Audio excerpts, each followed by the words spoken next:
And James, I really shouldn't have to move, at all. It'll be timed, just like our regular, and when the beep goes off,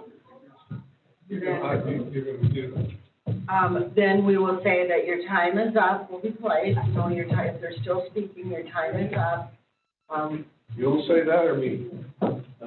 Whichever you prefer. Okay. Yeah. Your time is up, we'll be moving to the next speaker.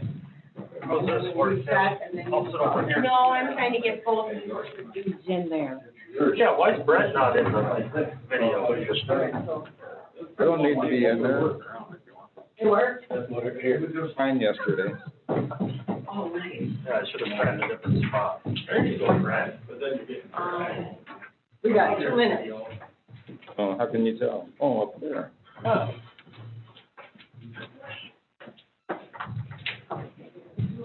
Don't call yet, Mom.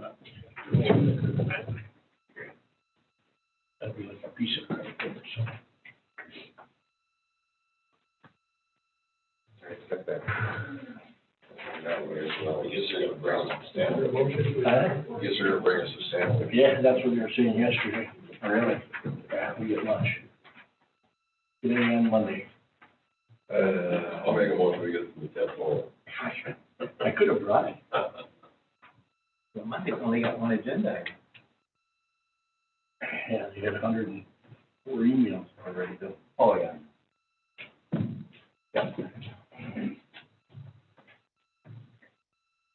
Want something thicker? Well,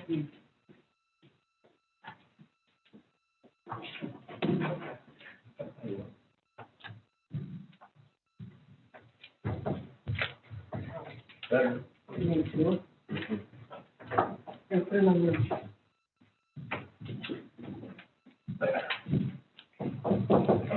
Much better.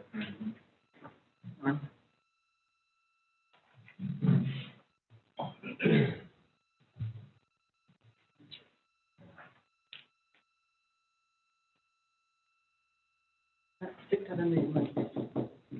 This mic's not even on, probably. It's got battery light.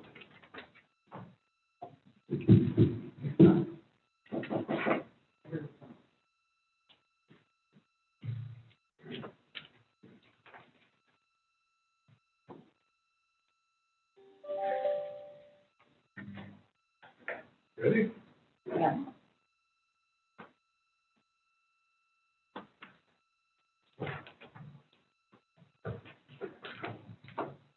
Good morning. Good morning. This time I'll call to order the Land Use and Information Committee meeting for January 5th, 2021. Notice has been posted in accordance with Wisconsin statutes 19.84 open meeting law. At this time, we will have general public comments. There is a 3-minute time limit per person. Attendance by conference call is the only way you'll be allowed to talk today with a 3-minute time limit. It's available to make public comments during the meeting. At this time,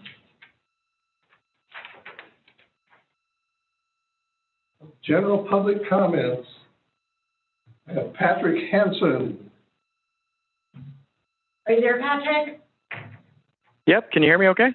I can hear you. Whenever you want to start. Okay, great. Thanks a lot. So this is Patrick Hansen, 11465 North Shore Drive in the town of Wood River.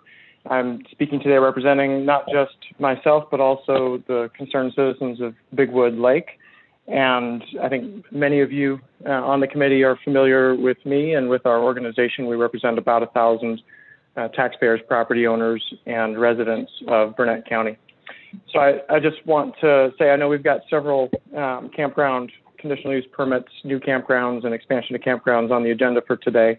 In general, I know that's going to be a long meeting, so I'll try to be brief here. But I wanted to thank you all for the work you've done to create the technology setup that we're operating and using today. I know that that's a big change, and I know that you all did a lot of work to get to this point. My understanding is that yesterday's meeting went very smoothly, and I hope is that that's the same again today. So I want to thank you for that. I know that's work on the part of the staff and change on the part of the committee and how you operate. At the same time, I think we all know this isn't ideal. There's an unfortunate aspect of this in which I think there's value in the committee and the public and applicants, seeing each other and having to look each other in the eye and speak directly to each other. And I hope that we're able to do that again soon, because when we have contentious issues on the agenda, I just think that's a better way to do business. And I hope we're able to do that again soon. In terms of the issues we've had on Big Wood Lake, speaking eye to eye, face to face, ultimately allowed us to work together with the developer to come to a good outcome on Big Wood Lake. And my hope is that despite whatever contention is presented in today's meeting, that ultimately the parties here are able to come to good resolutions for the concerns that are raised in the meeting today. Last but not least, I heard in yesterday's meeting, I watched some of the video feeds. Thank you for posting that on YouTube. I watched some of the meeting, and I saw that there's discussion about putting on the agenda for January 11th, the idea of a moratorium on campgrounds. That's just general discussion. I know it's not going to be up for a vote yet, but discussion about that and discussion about Chapter 30 and potential revisions there.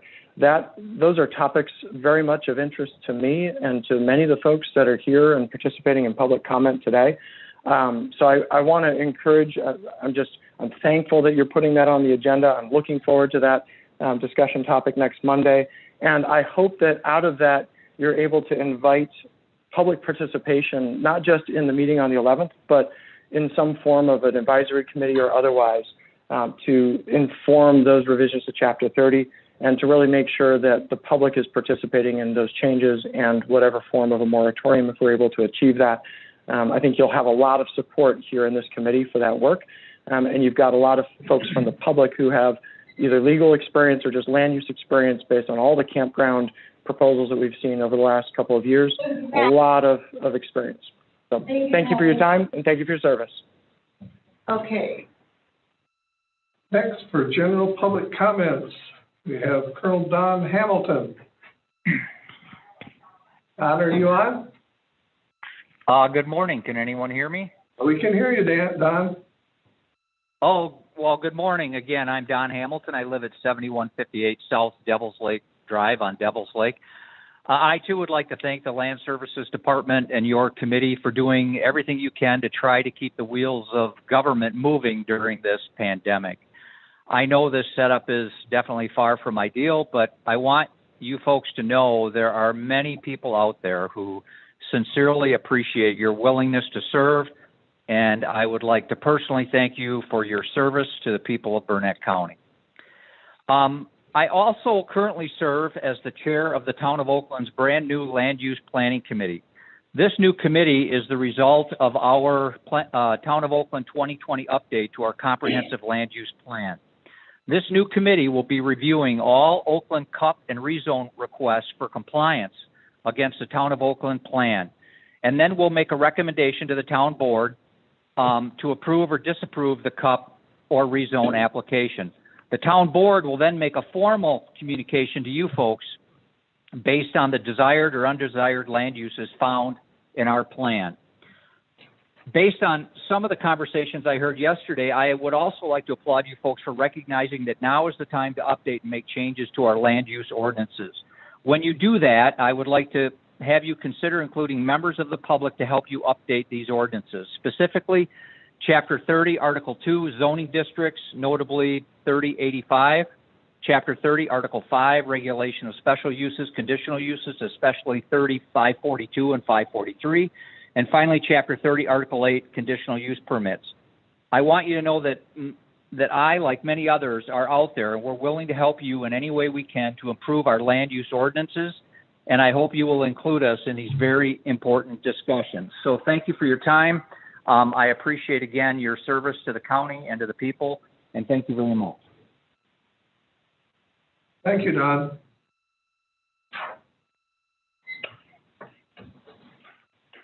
Next, for general public comments, Brian Smith. Are you on, Brian? We don't see him listed as being called in.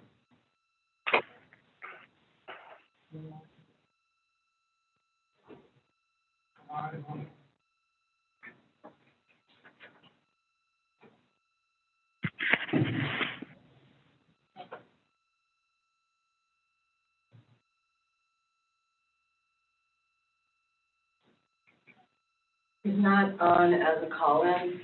Evidently, Brian did not call in. So next we have on the general public comments, Steve Pearson. Are you on, Steve? Can you hear me? We can hear you, Steve. Go ahead. Okay. Thank you so much for hearing me this morning. Later in this meeting, you will decide the fate of a permit affecting a large parcel of agricultural land in northern Swiss Township. Your decision will impact the people of a long-standing rural neighborhood whose lives will be forever changed along with that parcel of land. I just want to take a moment to put a human face on what's at stake here, because I know it's easy to get lost in all the technical and legal jargon that happens to all of us. 2 weeks ago, I visited the neighbors of this campground proposal. I've known most of these folks I talked to that day for more than 40 years. Our first home in Burnett County was in this neighborhood.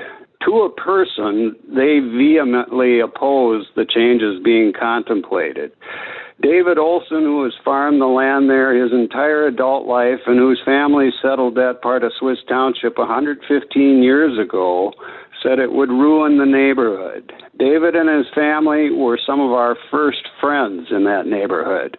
His mother cared for our young children while we worked. Rick Estridge, a local businessman who owns Wayne's Foods and would stand to benefit financially from this influx of people, was unequivocal in his opposition to the project. He lives a mile or so down the road, while his in-laws are a stone's throw away from Nelson Road. Rick's father helped save my unborn son's life. His in-laws, Kay and Martin Fernango of Broken Arrow Appaloosa Farm, provided practical information and real-world advice for a couple of greenhorns from the cities. Kay's mom also cared for our children, and one night when my wife was on her way to the Spooner Hospital in the wee hours, they took them in on a moment's notice so I could follow her there. Kay, who is a descendant of that first Olson family, has been a rallying force in the effort to stop this development. Across the road back in 1955, Joanne Zilmer and her husband Ed took over the farm that had been in the family since the early 1920s, rebuilding after a tragic fire in 1959 that claimed their barn and their entire dairy herd. If this proposal comes to pass, she'll look out her front window at the development, and the quiet country lane running by her house will become a thoroughfare for ATVs. These are some of the best people I know. Today you'll be asked to decide whether one man's interests should outweigh those of the broader community, in this instance a tightly knit rural community. This one man represents the people of that community on the county board. I wonder if he's taken the time to visit with them, to hear their concerns, or has his desire for another profit-making project clouded his judgment. In his 14 years in these parts, he's changed the landscape from his perch on county and township boards, leaving hurt and disappointment in his wake. Amazingly, his name shows up on all the cups. Thank you, Steve. Sorry? Thank you. 3 minutes are up. We're going to try to stick to the 3-minute timeline as we have many commenters today. And the 3 minutes is what the allowable time is for each public comment. So thank you very much. Next on the agenda is approval of the agenda order. Is there a motion to approve the agenda order? Also, Motion by Second. Supervisor Pearson, seconded by Supervisor Anderson. All in favor? Aye. Opposed? Carried. Next, we'll have Jason read the public hearing notice.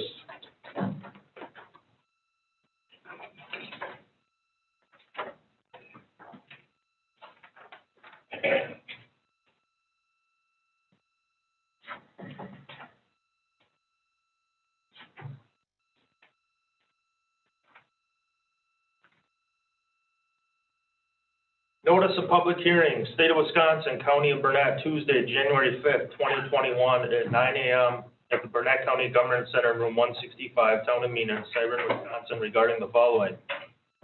Burnett County Land Use Shoreline Protection Ordinances. Conditional Use Permit, CUP 2052. Webb Lake Land and Cattle Company, LLC, doing business as Oak Ridge Inn and Oak Ridge Campground. Public notice hereby given to all persons in the town of Webb Lake, Burnett County, Wisconsin, that Steve Austin, on behalf of Webb Lake Land and Cattle Company LLC, doing business as Oak Ridge Inn and Oak Ridge Campground, has made application for a conditional use permit for the terms of the Burnett County Land Use and Shoreland Protection Code of Ordinances to divide the existing parcel into two parcels consisting of the following: the existing restaurant bar on approximately 1 acre and the existing campground on approximately 39.5 acres located at 31453 and 31550 Webb Lake Drive on Webb Lake in the RR1 zoning district in Government Lot 5, Section 9, Town 41 North, Range 14 West.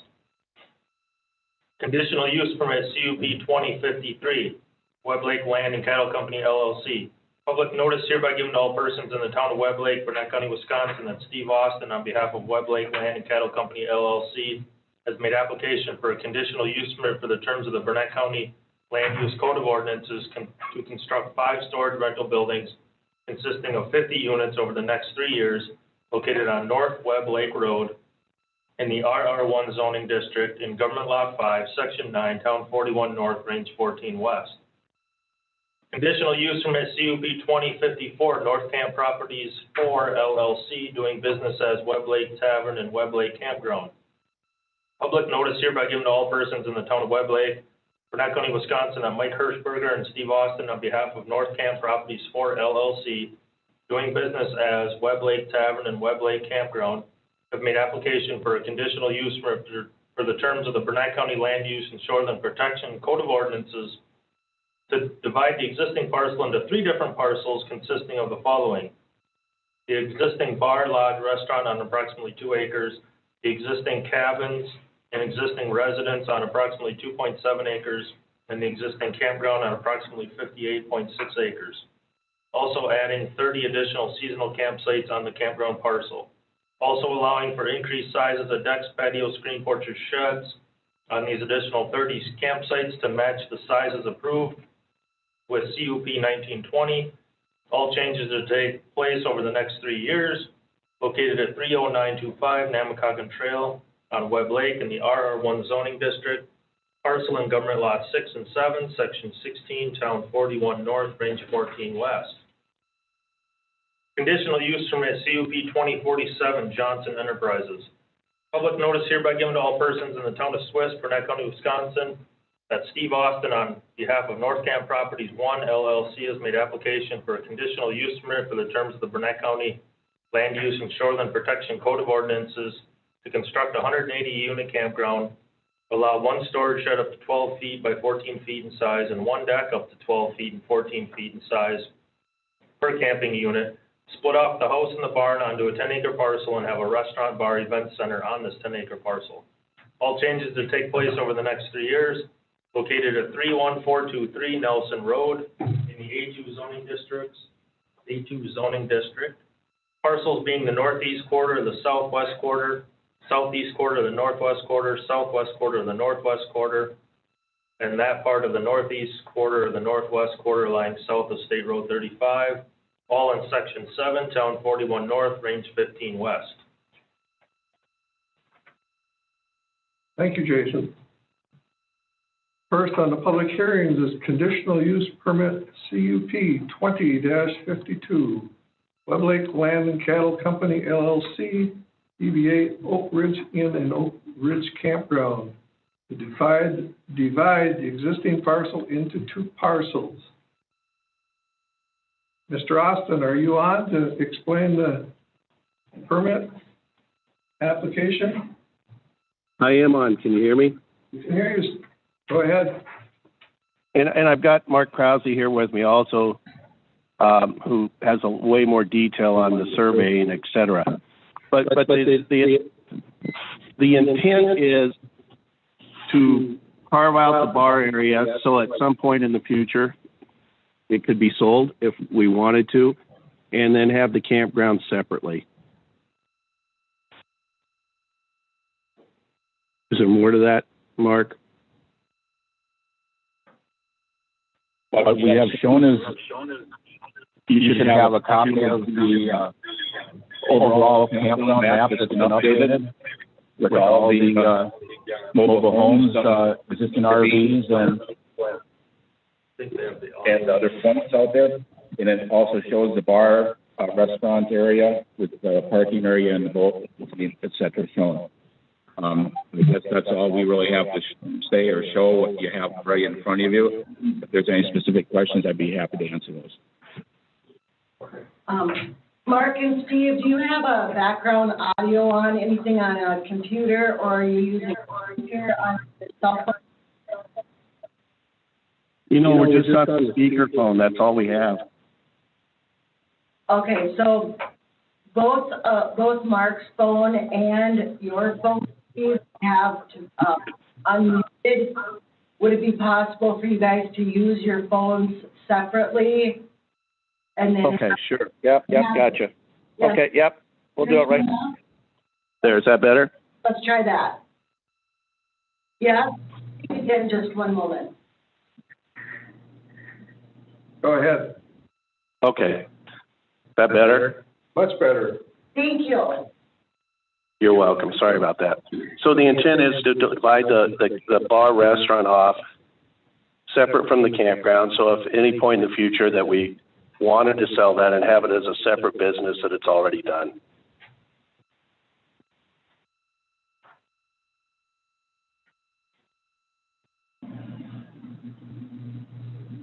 Did you want me to restate what I said then also? This is Mark? Yes. Yes. Yeah, go ahead, Mark.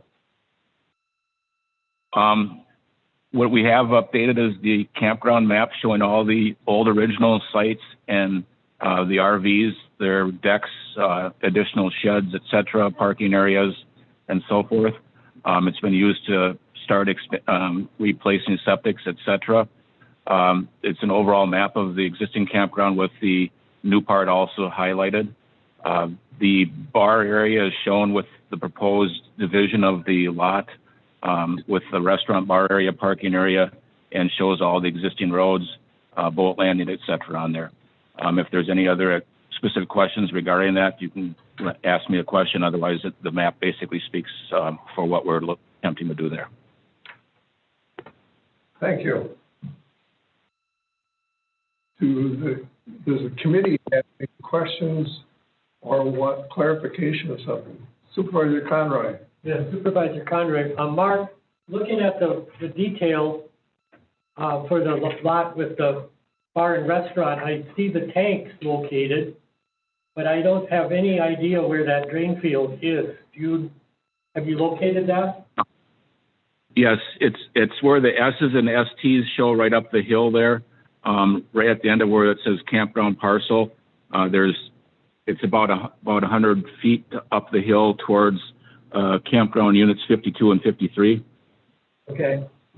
I have a concern that if this was a separate parcel created, there not only is the drain field not on the parcel, but there's no place for a replacement system on what is a comparatively old system that would not pass muster under today's rules.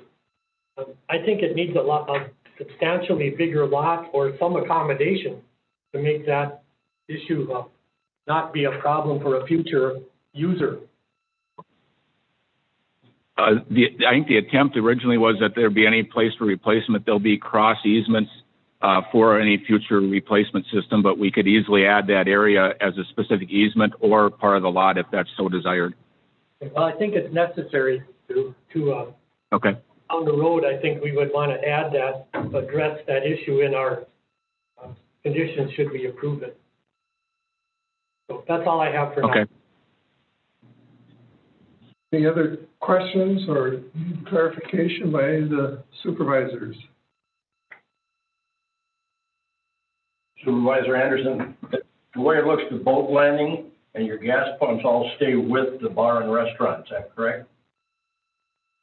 No, the boat landing stays with the campground, and the gas pump stays with the campground, though we may end up leasing that to if we were ever to sell the bar. So where would your customers, if you sold the bar this way, where would your customers park? Well, if I was selling the bar, somebody I'm pretty sure would require me to give them permanent access or access to that parking lot there. So, or nobody would buy the bar.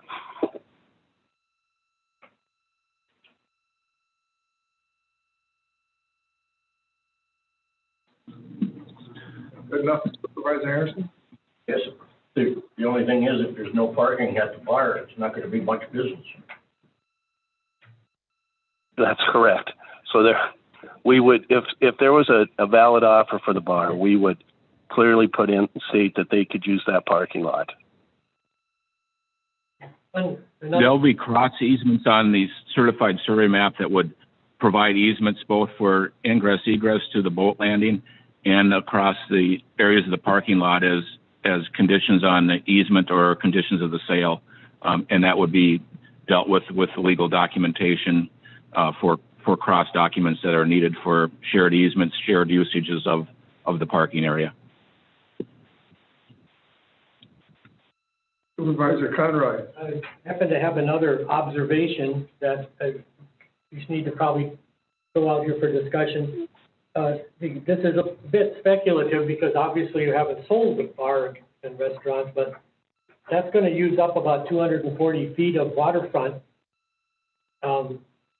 There's, of course, issues been raised about the number of boats and dockage and boat slips available, but those are riparian rights that go with property, are not transferable. So that would reduce the potential legal number of boat slips you could have for the campground, which are now being in possession of the bar owner, not necessarily part of it, because I don't believe that that's a transferable riparian right. But that's something that's a Section 30 state law, not county policy.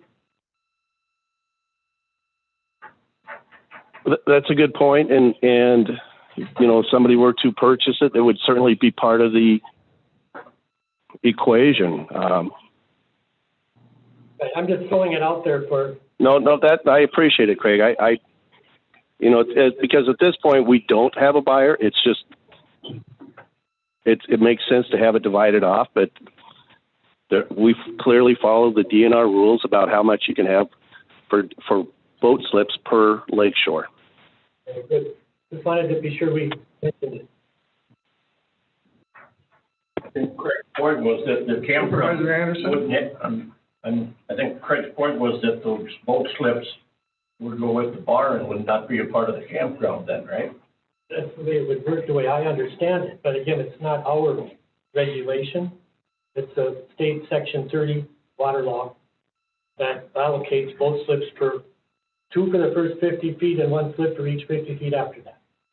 That's how many slips you can have. It was an issue we discussed quite a bit back at the Howman project, you may remember. Any other questions or clarification needed by the supervisors?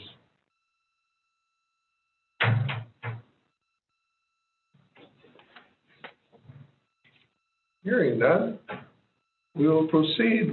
I'll open the public hearing at this time. And the next person to give general public comments is Michael Gideon. And we do not have him called in at this time.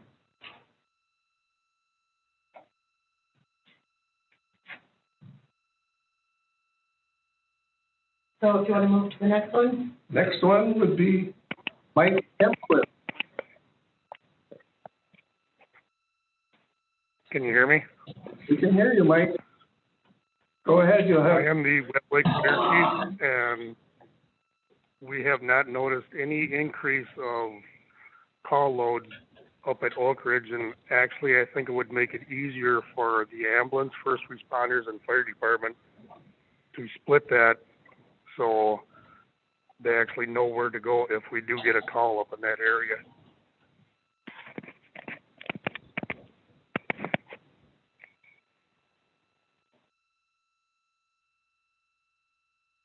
Thank you, Mike.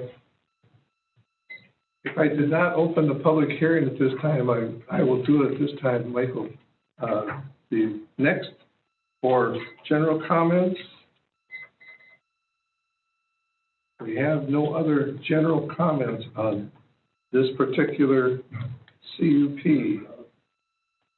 Since we did not have Michael Guillen on there, I will close the public hearing at this time, and the committee will discuss this CUP 20-52.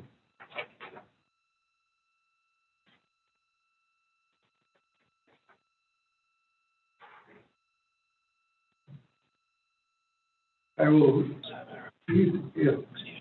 Accept approval, then the following items may want to be included in the motion. 1, sanitary system with permit 18063 and 18629 to be serviced and reported by May 1st, 2021. 2, all 2015 CUP items, conditions to be completed by June 1st, 2021. 3, all land use permits to be obtained for violations by June 1st, 2021. 4, various directional signs for the bar, restaurant, campground, which are on public roads, shall be brought into compliance by May 1st, 2021. 5, lock and chain to be installed on septic tanks that service the bar, restaurant by February 1st, 2021. 6, follow all local, county, state, and federal requirements for this activity. Are any additions or amendments to this conditions? Supervisor Conroy.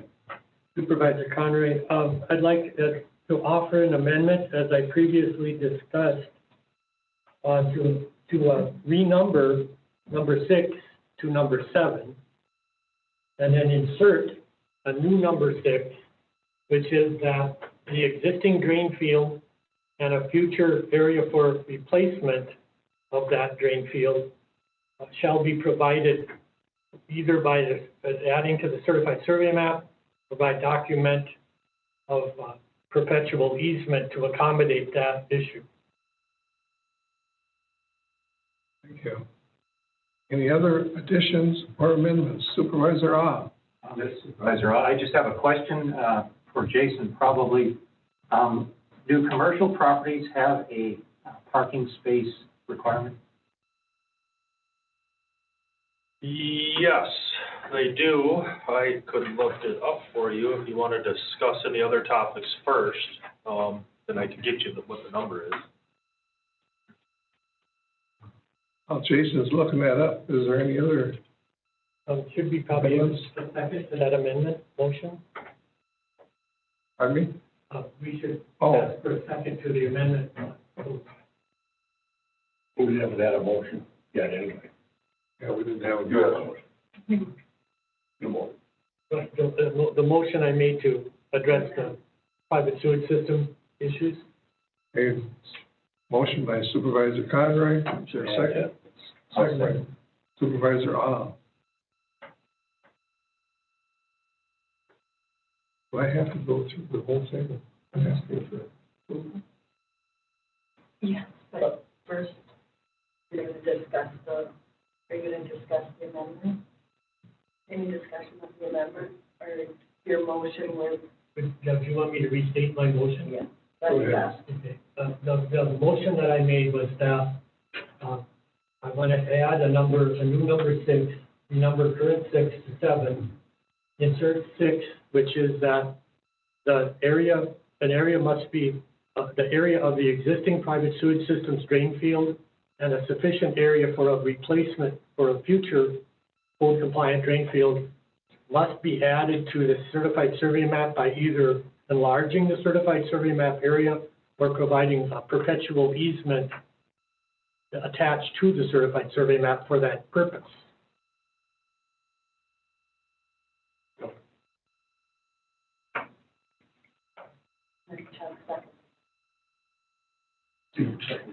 Supervisor Ah seconded the motion. Can I just say all in favor or not? Well, any discussion? Oh, any discussion on this? If not, Supervisor Pearson. Yes. Supervisor Patton, Yes. Supervisor Blumberg, Yes. Supervisor Anderson, Yes. Supervisor Yes. Supervisor Conroy, Yes. Supervisor Bickford, yes. This amendment has been approved to the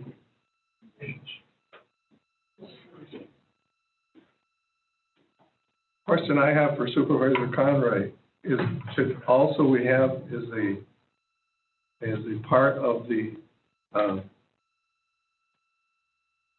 items be approved about the number of vote slips, that they be adhere to the state regulations? I think in that particular case, following all local, county, state, and federal requirements for this activity covers that because it's a state level regulation, that we would, of course, call attention to it to the applicant and, you know, and other interested parties that there is such a regulation, but it is not one we enforce. Okay, thank you. You may remember that it was contemplated for Burnett County years ago and opted out of doing that dock type regulation. Okay. Go ahead, Jason. This is Jason speaking. Just to Craig's point on the docking, I believe they're over the allotted amount, but they're grandfathered in because I think there was some 2012 or 14 legislation that Possibly, yes. set the bar that everybody was grandfathered into the number of docks and slips that they had out there at that time. I'm not surprised. It was there for a long time. Yep. The reason I raised it, though, this might change the dynamic, and you need to be aware of that. And then back to your, this is Jason speaking again, back to your other question about the parking spaces. So our ordinance states each parking space shall be at least 180 square feet, so 10 by 18 roughly.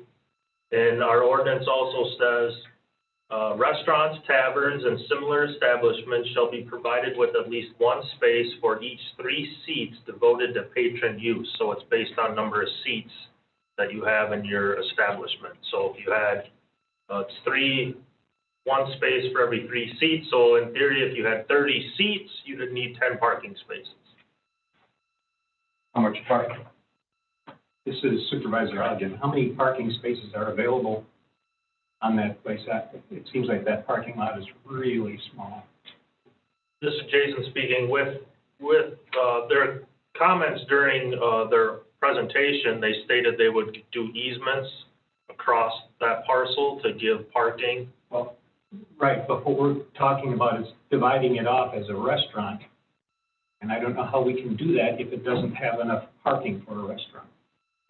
Unless you made a condition that they show easements or something on their map or provide enough parking area, you could make that a condition. Similarly to the private sewage system amendment. That would be an additional condition. Yeah. Correct. Would you like to make that as an amendment, Supervisor Ong? Yeah, I make a motion to amend the conditions to include an easement for adequate parking for the restaurant/bar. According to the ordinance. Yeah. There's a motion by Supervisor Oz, or a second? Second by Supervisor Anderson. This is an amendment of the number 7, 8, compared to the others. In favor of the amendments, Supervisor Pearson, Yes. Supervisor Patton, Yes. Supervisor Blumberg, Yes. Supervisor Anderson, Yes. Supervisor Ah, Yes. Supervisor Conroy, Yes. Supervisor Bickford, yes. The amendment has been approved. So we'll have,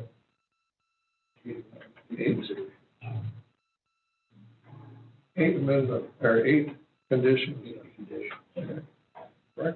Yeah, this is Jason speaking. So far you have the 6 conditions that were listed in the staff report, and then you've added another condition that is the drain field and replacement area to be added to the CSM parcel or created for that. And then your other condition was easement for adequate parking for the restaurants be provided part of this project as well. So those are your 8 conditions so far. Okay, are there any other conditions that should be considered? If not, is there a motion on conditional use permit 20-52 to divide existing parcels into 2 parcels? Make a motion that we approve. 2052. Supervisor Patton, a motion to approve conditional use permit 20-52, and second by Supervisor Ah. And with the condition. With the conditions, 8 conditions that we just spoke of. All in favor of? Roll call is Supervisor Pearson, Yes. Supervisor Patton, Yes. Supervisor Blomberg, Yes. Supervisor Anderson, Yes. Supervisor Ah, Yes.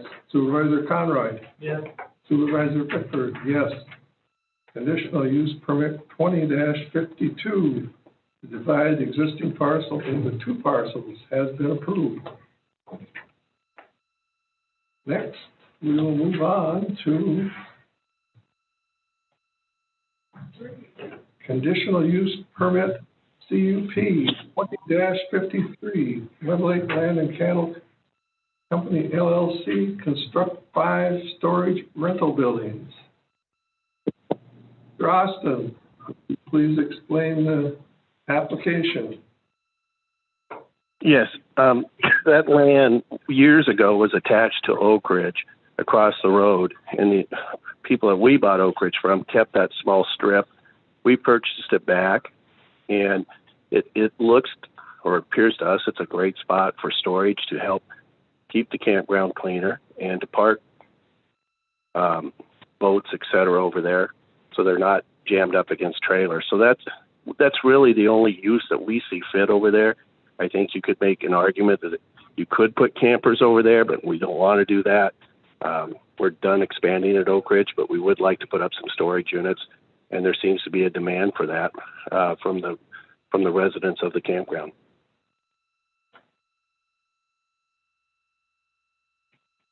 Okay.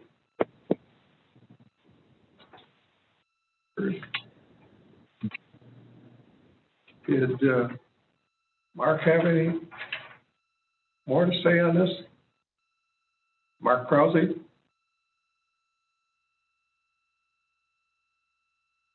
It's been a surveyed parcel over there. It was sold separately, as Steve stated.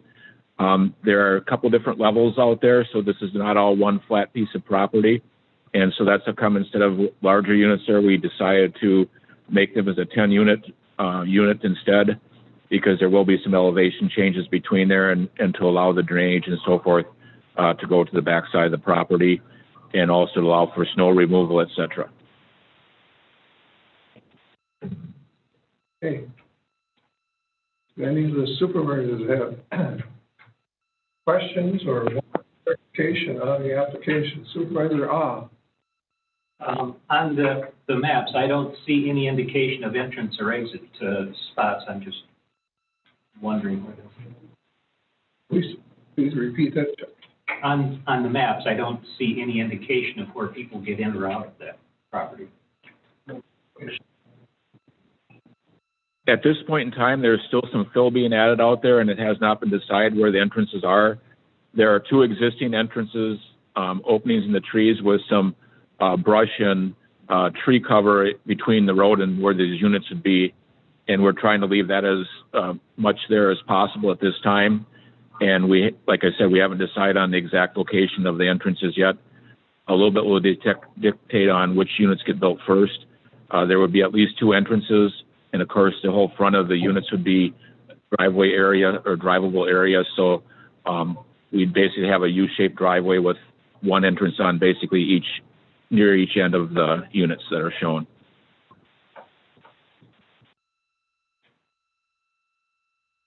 Any other questions or clarifications from the supervisors?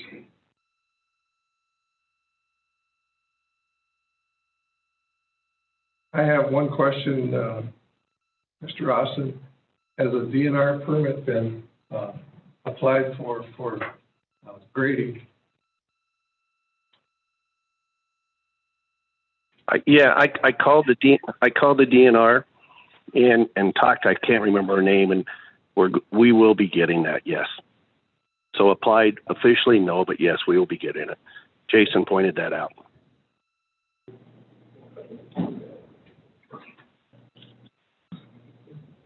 Any other clarifications or questions from any of the committee members? Would that, Supervisor Anderson, would that be under the considerations that follow all local, county, state, and federal requirements then, or do we need to make that an additional consideration? So that would be followed under the Supervisor Conroy, that is a requirement in the NR 151 grading, more than an acre of ground disturbed. So I think it is covered under the state level requirement. It's good to call attention to the fact that it will be required to be issued, but it's not our jurisdiction. While I have the floor too, I would expect that your intention is to leave as much vegetation as you can as a screening buffer between the road and the... Yes, absolutely.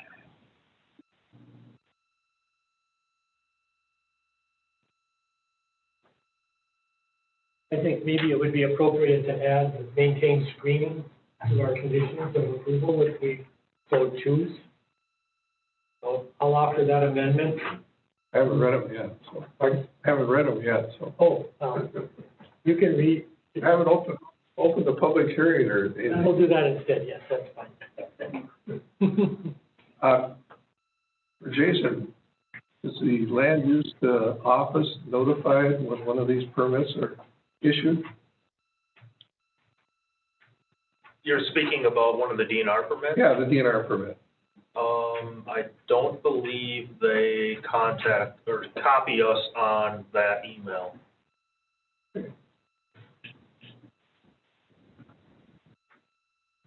We can certainly send that over to you once we have that approval or permit.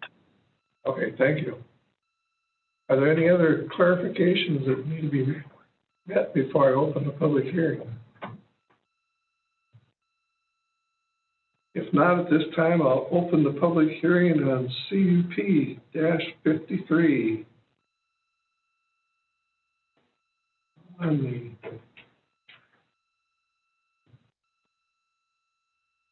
That one. Yeah, the first one would be Jody Lindell. That one moves. Yes, so the first one. Hello? Hello, who's on the phone? Hi, this is Jody Lundell. Okay, thank you. Go ahead. You'll have 3 minutes, and if you hear a beep, you'll be muted. Go ahead. Okay, I applied to make comment on two of the things, but I'll sum it up in one. Thank you for your service. I'm a novice at public comment, but felt that this movement warranted some involvement. My concern that all these changes might feel minimal as you independently approve them, but they are making that area a mecca of ATV activity. The unique road use laws that are already in Webb Lake have created an atmosphere of noise, traffic, dirt, and nuisance on the road. There are very few areas that you can safely encounter a four-wheel due to how narrow the roads are and just even how they are graded. I, on several occasions, have come over the hill to a four-wheeler running the road. This change of a mecca for four-wheelers benefits a few, but affects many.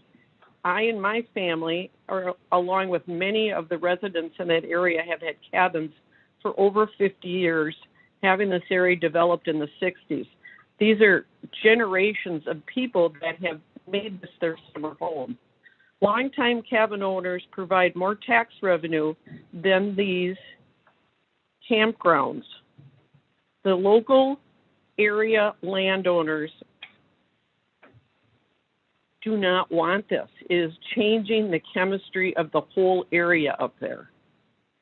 My daughter and I encountered, while driving to Blackbird Golf Course a few years ago, a dead 10 or 12-year-old on the pavement after an ATV accident. This has permanently changed our feeling about that area, and we sold our cabin. You are playing with fire here for the amount of people that are changing in the density in that area. I don't believe that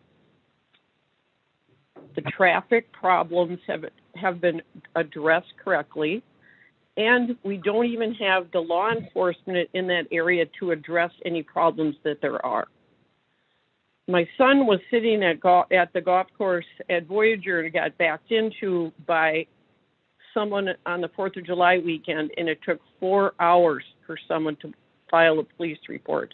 If there was something that was critically a problem, do we even have the response time up there to support this amount of increase in density? I thank you for your time. I hope that you're also listening to people that aren't trying to permanently change what is up there. Thank you. Thank you, Jody. Next. Public comments. Mike Hemquist. Can you hear me again? I can hear you, Mike. Go ahead. You got 3 minutes. Okay, I am familiar with the land that he's planning on putting these storage units on, and there is ample enough room to get any of our trucks in there to extinguish fires or take care of any problem we would have. And as far as addressing the lady right before me, we have a paramedic ambulance unit about 7 miles down the road which covers this area, so we have a pretty good response time for any medical or fire service that's needed up here.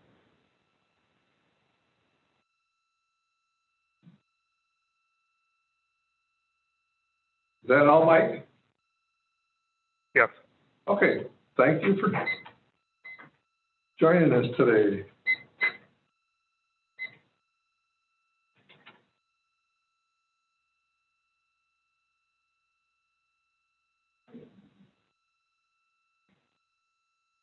That is all of the public comments that we have on conditional use permit 20-52. I'll close the public hearing at this time. And I will read the staff's. Chairman Bickford. Oh, okay. I think it's CUP 53. What's that? You said CUP 52, I believe it's 53. 53, okay, 2053.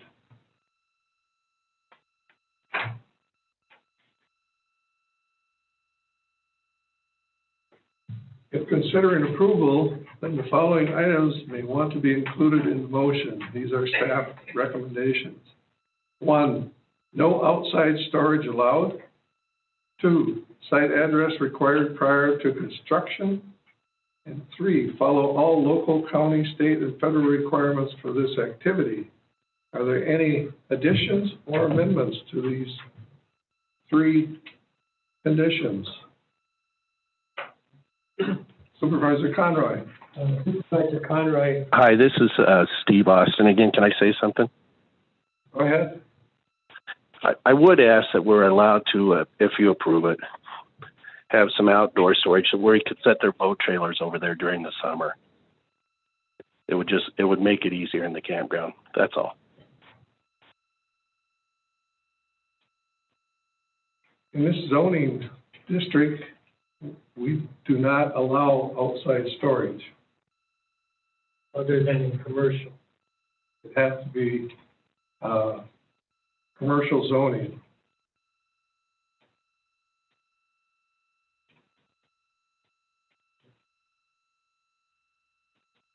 Is that correct, Jason? Yeah, this is Jason speaking. That's correct. That's how this committee's operated for years. Yep. So, Supervisor Conroy. I'll offer the amendment that we had discussed, I had discussed earlier regarding maintaining a vegetative screen to the maximum extent possible between the road and the structures. It's hard to quantify that, but it's fairly well wooded right now. And I think if as much as is practical is maintained, otherwise what we have done is said that we had staggered 2 rows of evergreens 15 feet apart on a staggered row as a minimum for screening. So I would use that as a basis for the standard. Meet or exceed that is what you can leave. That sound reasonable? You offer that as an amendment then? I'm offering that as an amendment, yes. Did you get that, Jason? I believe so. Maintain as much screening as practical along the road frontage with the stand. Minimum. With trying to meet the standard of what 2 rows of staggered evergreens would provide or be. Right. Okay. Second. There's a second to that. Second by Supervisor Pearson. For the amendment, Supervisor Pearson, Yes. Supervisor Patton, Yes. Supervisor Blomberg, Yes. Supervisor Anderson, Yes. Supervisor Ah, Yes. Supervisor Conroy, Yes. Supervisor Bickford, yes. In the past, we've also asked, when we've had the request from adjacent landowners for fencing, but we have not received a request from a property owner to fence this area in. So, In Supervisor Conroy, in this case, the main adjoining property owner is the campground and the applicant. It's a road dividing the 2 properties.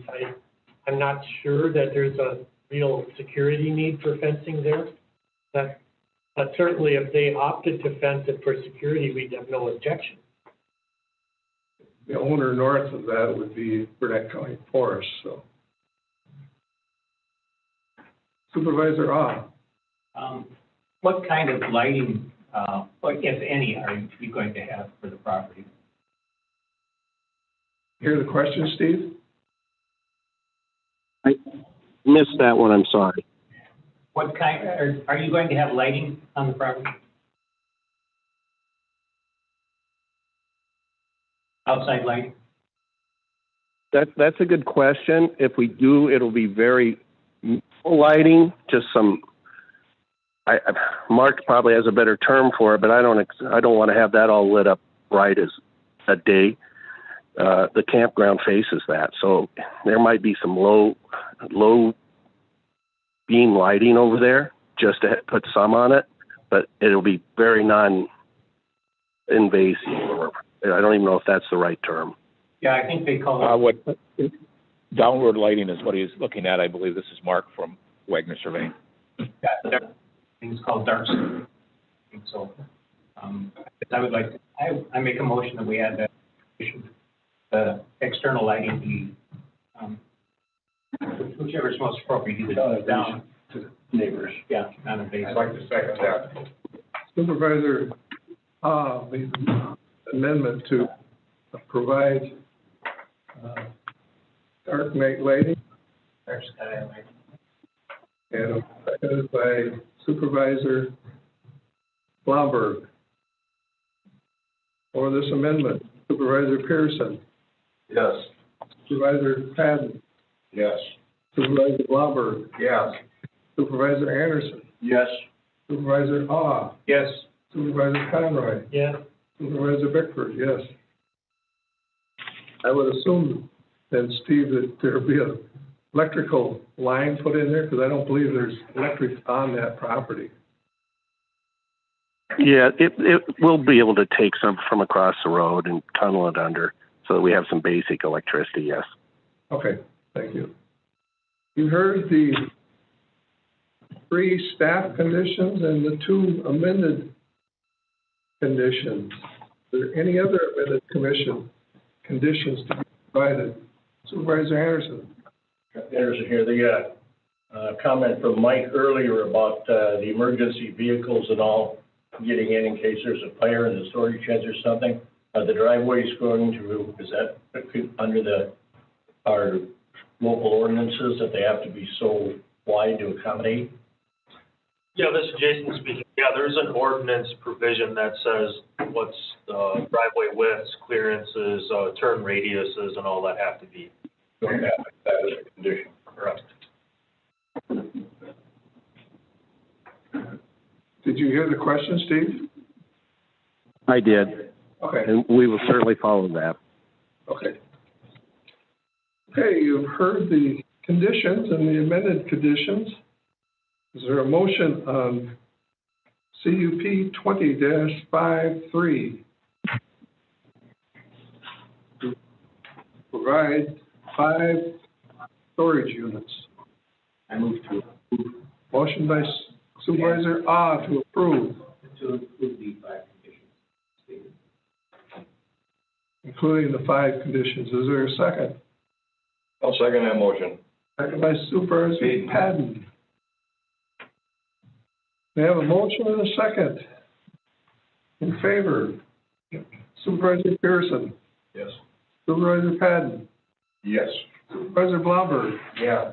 Supervisor Anderson. Yes. Supervisor Yes. Supervisor Conroy. Yes. Supervisor Bickford, yes. The conditional use permit 20-53, construct 5 storage rental units has been approved. Thank you. Next, we will go to conditional use permit CUP 20-54, North Camp Properties LLC, Wet Lake Tavern and Campground. Divide the existing parcel into 3 different parcels and add 30 additional campsites. Will the applicant please explain the application?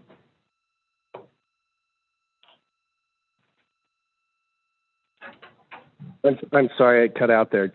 Oh. Can you say that again? I'm sorry, my fault. Will you please explain? Give an explanation? Sure. So the plan is, we would like to carve the bar out, and we have a letter of intent to sell that separately. We would like to carve out the existing longtime cabins that are in the resort, and those will be sold as in a condo, and those people will pay homeowners associations that are in the neighborhood of what the campers pay for their annual rent. They won't be allowed to do weekend rentals on their own. We'll have conditions in there that they have to, if they're going to sublease, first they'd have to have it approved, and it would be a requirement of at least a minimum of a month, because we don't want the overnight turnover traffic. We think that's harder to have controls on. And then also, we're requesting 30 additional sites on this property. These sites will actually have septic systems put in. Currently, the ones that are at the resort are all on holding tanks. So the new ones will all be on septics, state-certified septics. And if you'll notice from the map, and Mark will have way more detail for you, all 30 of these sites are farther away from the lake and closer to the highway. So, and Mark, is there anything you want to jump in and say?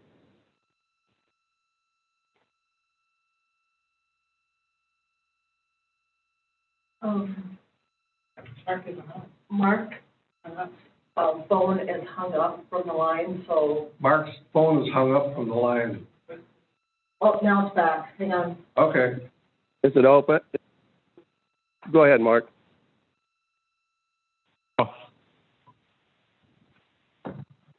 Hang on. I'm on now? Yeah. Go ahead, Mark. Okay.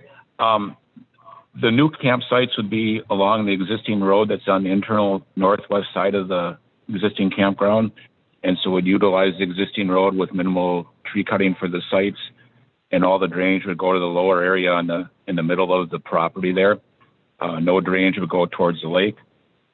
Likewise, with the 15 units along Nimicoggan Trail that goes north of the existing bar property, the same thing is, it's on the hillside there, and there's a retention area between the proposed campsites and the road there.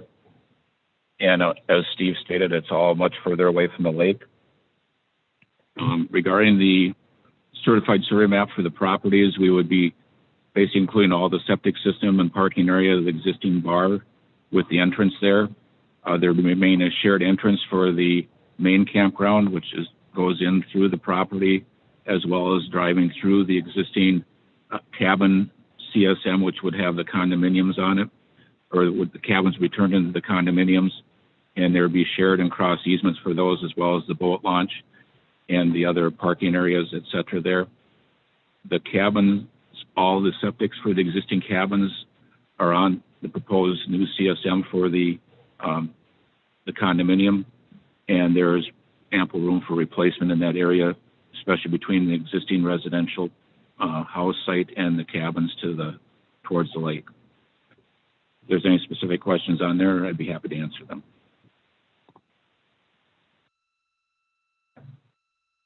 Question I have, this is Supervisor Bickford. Will there be 3 different parcels then? Yes, there'd be the bar parcel. The CSM with the cabins on would be condominium. It would just be a different form of ownership there.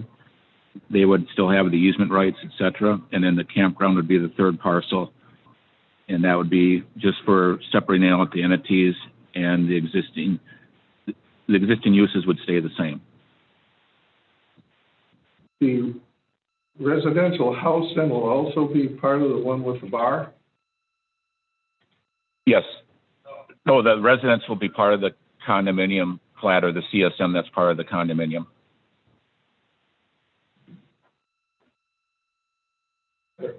You have a map? Yep, do you want me to put the map on the overhead? If you would, please. Yeah, so let's try this. Let me get to it here real quick. Basically, what you have is the bar parcel with 2 acres adjacent to Nimicoggan Trail on the existing entrance to the bar restaurant property and the main campground. These septic systems are on the west side of the bar between there and the swimming pool playground area. And then the cabins are where the boat launch goes down to the lake. It includes the 4 waterfront cabins, the 3 cabins intermediate, which one was included, which have been the old bar house rest parcel, which is in the middle of the property on the north edge, and then the newer residence, which is the bigger house on the back side of that existing parcel. And that parcel is about 2.6 acres.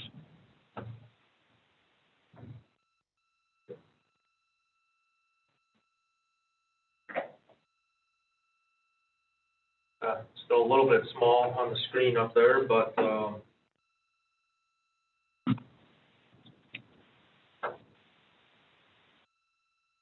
so here's the residence right here where I'm hovering my hand over. So that would be with the cabins. This would be one of the parcels right here. And then this is the bar parcel right here that I'm outlining. And the rest is the campground parcel, everything else. And on our map, Jason, I call it a white spot, kind of south and west of the bar. That's the pool? This is the pool area right here. Yep. That's what I was thinking was the residence. Playground, volleyball court, swimming pool, and the pavilion. They all stay with the campground parcel then? Correct. Okay.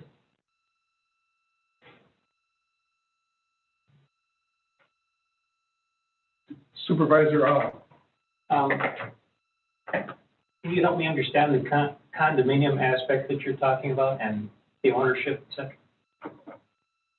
Hear the question, Steve?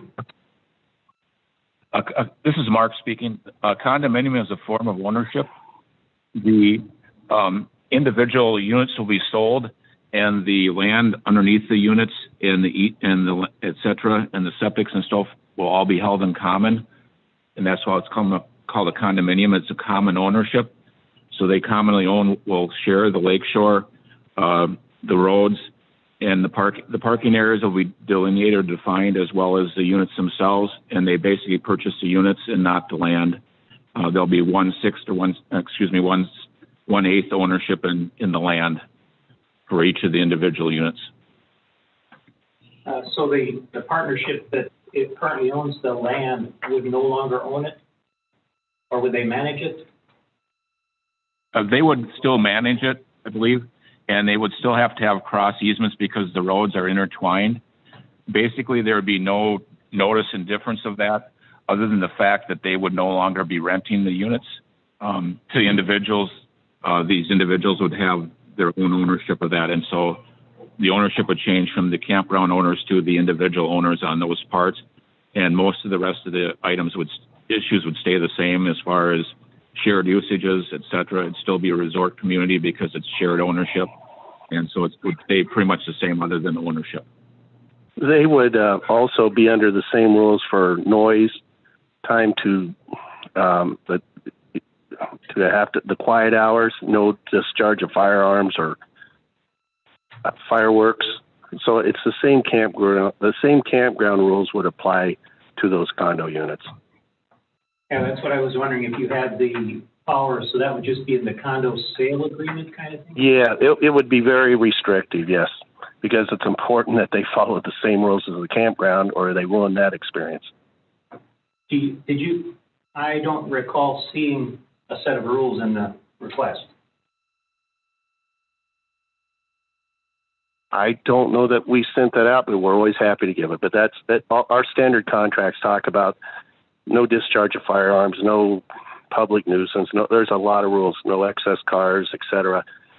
And with the campers, it's very restrictive because they can be asked to leave at any time. So the condo documents will have very restrictive covenants in it. And that's another one of the reasons we're not allowing to do just a weekend rental. We want a community there. I know some of the letters we got were complaining about the behavior of some people. And I know for short-term rentals of homes, I believe we implemented something where they had to, the owner had to give us a set of rules that they were going to Sure. have, and then how they would enforce them. Stuff. Sure, we'd be happy to do that. I'm in full agreement of that. Okay. Question I have, Steve, this is Supervisor Bickford. On the shoreline where the condos are, who's the ownership? You on that or the owners of those condos? Mark, you're probably better at answering that question, how that works. There would be, as everybody, if anybody's been out there, everybody knows that's right where the dock area is in the boat launch area. And so they would intend to keep that the same. There would be cross easements regarding that, the same as similar to what we had done up at Howman's, where it was a common ownership of the lakeshore property, and the docks would remain the same, and the usages would have easements over that beach area to be able to access to the docks and to the boats out there. And the boat launch would remain open, the same as it's used for both a kind of quasi-public and the campground area right now. As you all know, that is one of the two entrances for boat access or boat launches on Webb Lake. And so that still has to stay semi-open for the campgrounds and a little bit of the general public as well. This would remain open then for other property owners on the lake to be able to launch their boats. Yeah, so truthfully, we might funnel them more to one than the other. The Oak Ridge has a better launch area. We might have some restrictions of the public when they can launch because it's tough on weekends. It takes up our parking lot. We're looking at ideas, but we're certainly not have no intention of restricting the lake owners at all. One other question I have, I know pontoons are a big, issue, and a lot of lake owners own those pontoons. Are pontoons able to go under the bridge on 70? Yes, yes. They can transfer from one part of the lake to the other then? If you duck. Oh, if you duck, okay. Don't be sitting up straight in the seat. Okay. Can I add one thing or a point out on one of the things that was on the report from Jason? Sure, go ahead. I know that it talks about some of those sites that are down by the lake. They've been, he said they're technically not set back far enough. And those, I know those sites, and Jason more than welcome to correct me on the dates, et cetera, wrong, but I think those have been there since the 1990s. And there's a lot of natural vegetation on the lakeside that covers those up.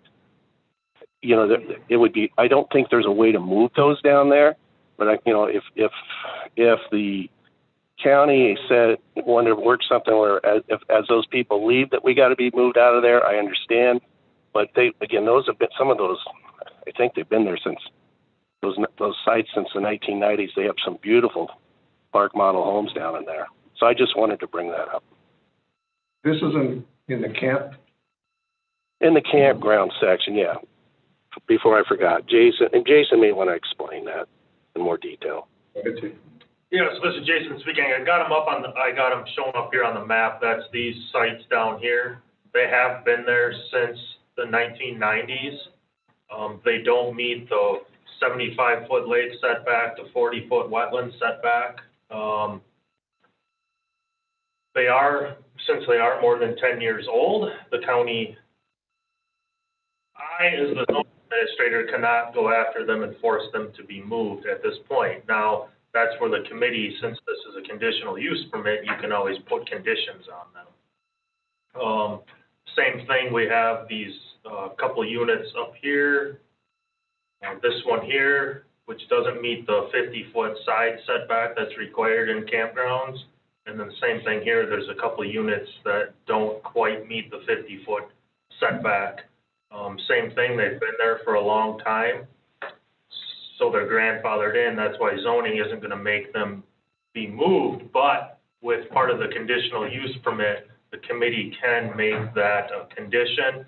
And I know when I talked to Maria, the former owner of Rosenthal, she was under the thought that, okay, once these people leave, then we can figure them out and move them instead of trying to disrupt, somebody's site that maybe it's been in the same family for 20 or 30 years. So that was,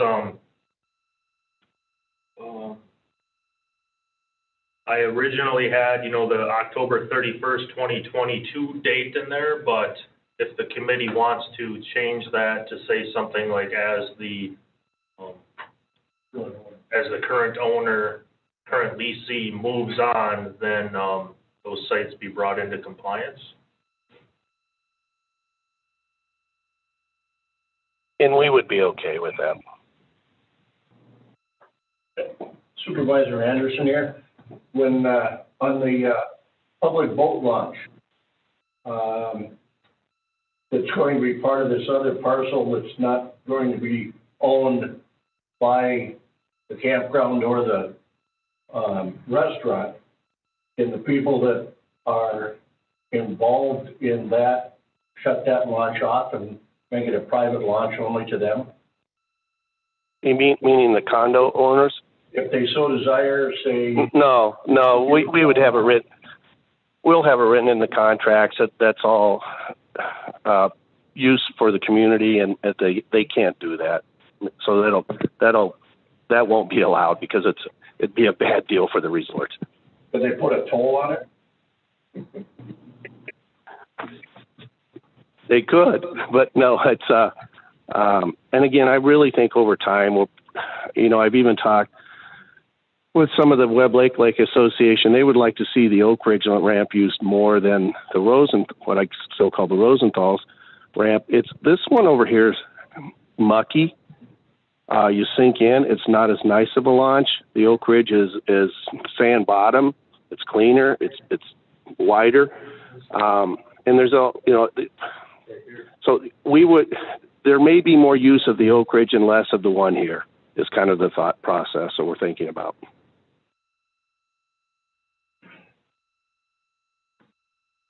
Any other clarifications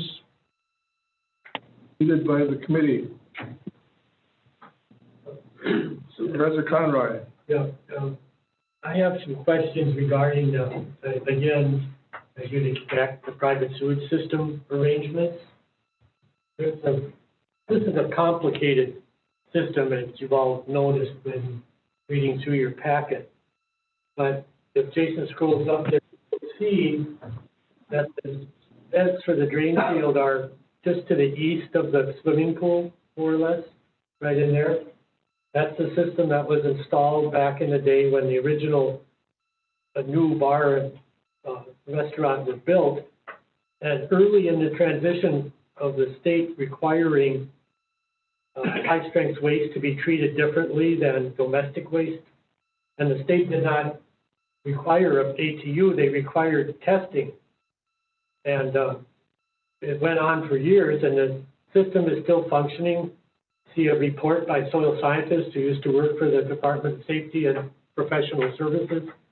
And fundamentally, it seems to be working, even though it does not meet spec for BOD5, which is a biological oxygen demand of organic waste in soil. We're not going to go into that. But my concern is, again, when we separate that parcel off, we aren't providing a place for a future replacement drain field, which logically to me would be to the north of the structure because, parking and other reasons, but need to be protected around the building.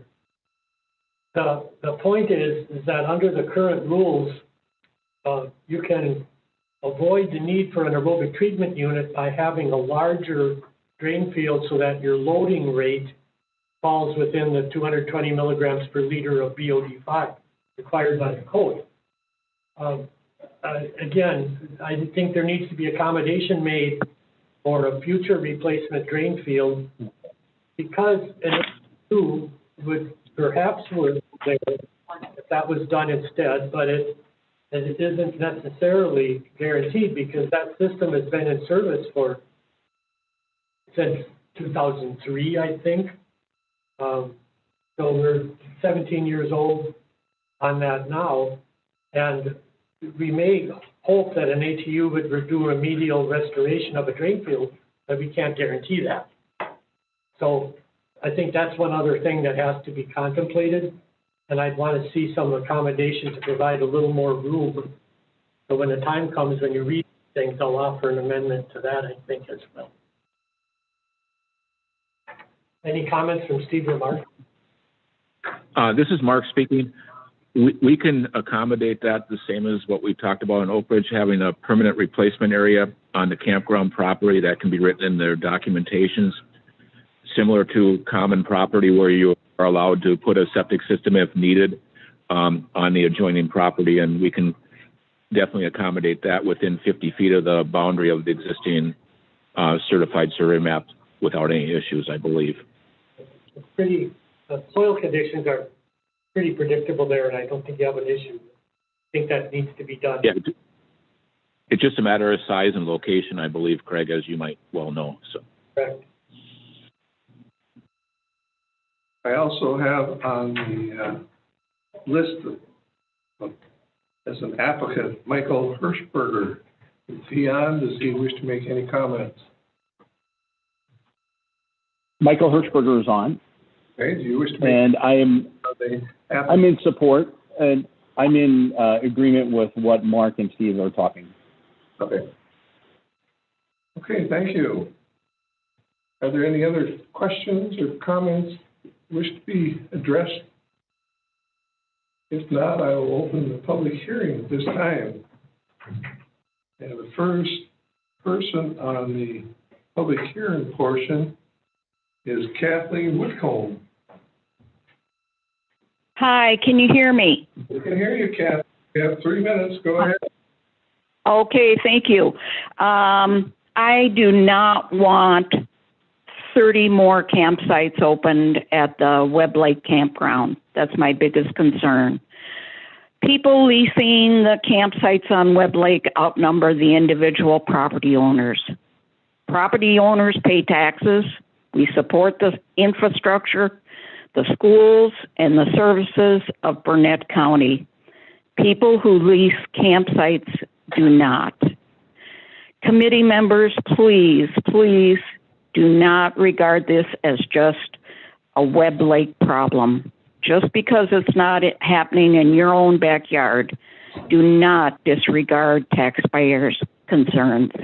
I thank you so much for this opportunity to speak, and I thank you for your service. Thank you, Kathleen. Next, Jody Lundell. You on, Jody? Yes, I'm on, but I already made my comments. Again, it's a density in the area of rental properties that are not conducive to a good tax base, but we have the headaches associated with them. Thank you. Thank you, Jody. Next, I have David Graham. Are you on, David? I am, and thank you very much for your time today and your continued service. And I want to thank the staff who just helped me out and always does terrifically. I'm a member of and am representing the Webb Lake Area Concerned Citizens, which is opposed to CUP 2054, as well as other CUPs that pertain to the expansion of RV camping sites in the Webb Lake area. There are currently 2 semi-permanent recreational vehicle campgrounds on Webb Lake: Oak Ridge Campground, located on Lower Webb Lake, and Webb Lake Campground, formerly known as Rosenthal's, on Upper. There are currently 135 campsites at Oak Ridge, 85 sites at the Webb Lake Campground. This CUP would add 30 campsites to the latter for a total of 250 rental sites on the lake. Assuming each campsite will have 2 to 4 occupants, this means a potentially 500 or 1,000 additional persons on the lake, not including property owners. According to the Burnett County GIS records, there are 150 residences on Webb Lake, and most have a dock and at least 1 boat. Even without the additional 30 campsites on the Webb Lake Campground, the total number of campsites at these 2 campgrounds totals more than the number of residences. Assuming that most of the RV renters could have a boat or a jet ski, because both campgrounds are next to the lake, it is possible that there could be more than 400 boats at one time on a lake of 756 acres. This does not include boats that could come from outside the area, which is common. Steve Austin is part owner of both campgrounds, and each campground has its own privately owned boat ramp. There's no functional public boat ramp on Webb Lake, and most residents do not have access to a boat ramp outside of these 2 ramps. This situation allows Mr. Austin to potentially exert significant power over access to the lake, as he has already described today. And on November 2nd, 2020, Mr. Austin threatened to restrict access to the public in a statement during the Town of Webb Lake board meeting. In addition, we understand that he has already banned a Webb Lake business from using the Oak Ridge Campground boat launch. Steve Austin and Michael Hirschberger are co-owners of most of the North Camp property ventures and appear to be endeavoring to create an inordinate number of RV campgrounds in Burnett County. This includes campgrounds at Devil's Lake and the proposed 180 sites that are going to be discussed later in the meeting. Concerned citizens prevented the proposed campground in Minerva chain of lakes at a great cost. Mr. Austin and Mr. Hirschberger do not take into consideration the interest of tax-paying landowners or the sustainability of the lakes and lands in Burnett County. Infrastructure to support the addition of what is essentially by population the seasonal creation of a second town of Webb Lake has not been planned. There's no local police presence. The fire department is understaffed. There is 1 paramedic garage and no longer ambulance service in Danbury. Thank you for your time. Thank you. Next, we have Susan Saunders. Are you on, Susan? Well, we don't have her logged in the call log, so. He has not been logged in on the call log. Next, we'll go to Michael Gian.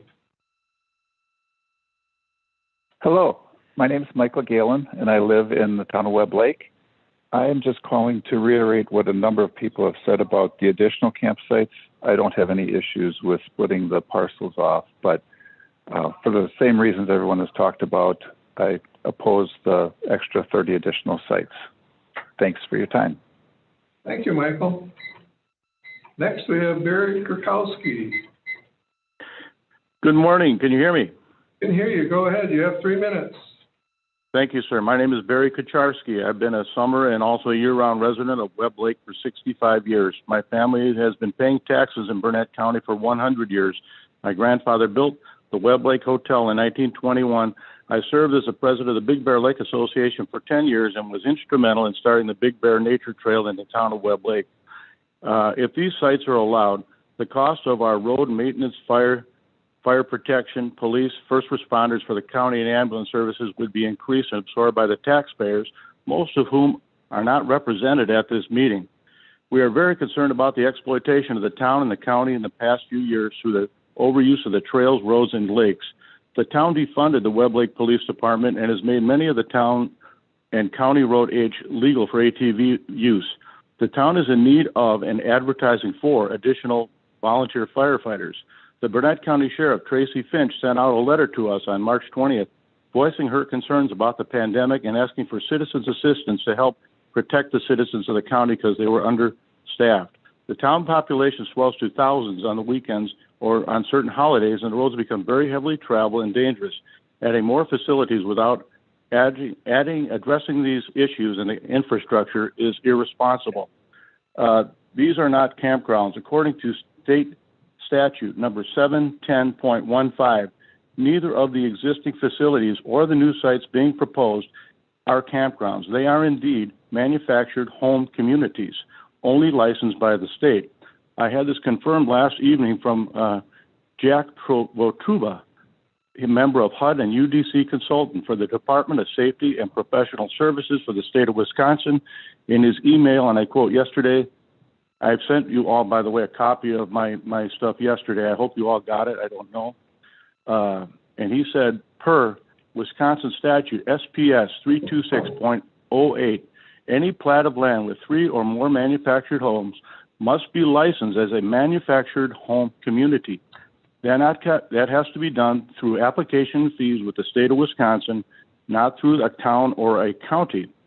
Also, if beg your pardon, it must comply with the state statute 101.935 manufactured home regions. And if to apply for this, 2 sets of plans showing the location of the homes, width of the streets and parking spaces, evidence of safe water, evidence of plumbing plans, and these all have to be submitted through the state. If this does go through, there would be 210 campsites added in the county, 30 at Rosenthal's and 180 up north of Danbury. These would include 210 14 by 14 foot decks, sheds, or porches, which would not require permits. Time is up. Any of us, thank you. Appreciate it. Thank you, Barry. Next, we have John LeMay. John, are you on? We do not see him called in. John did not call in. That is it. Only general public comments we have on CUP 20-54. So I will close the public hearing at this time. Did you talk to Barry Kucharski? That was him.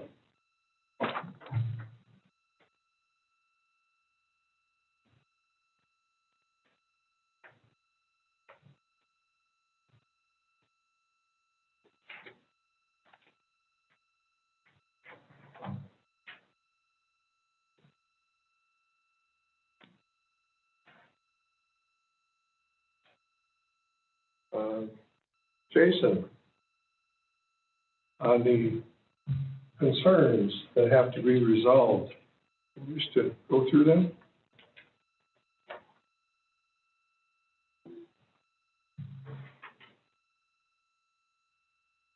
Sorry about that. That's fine.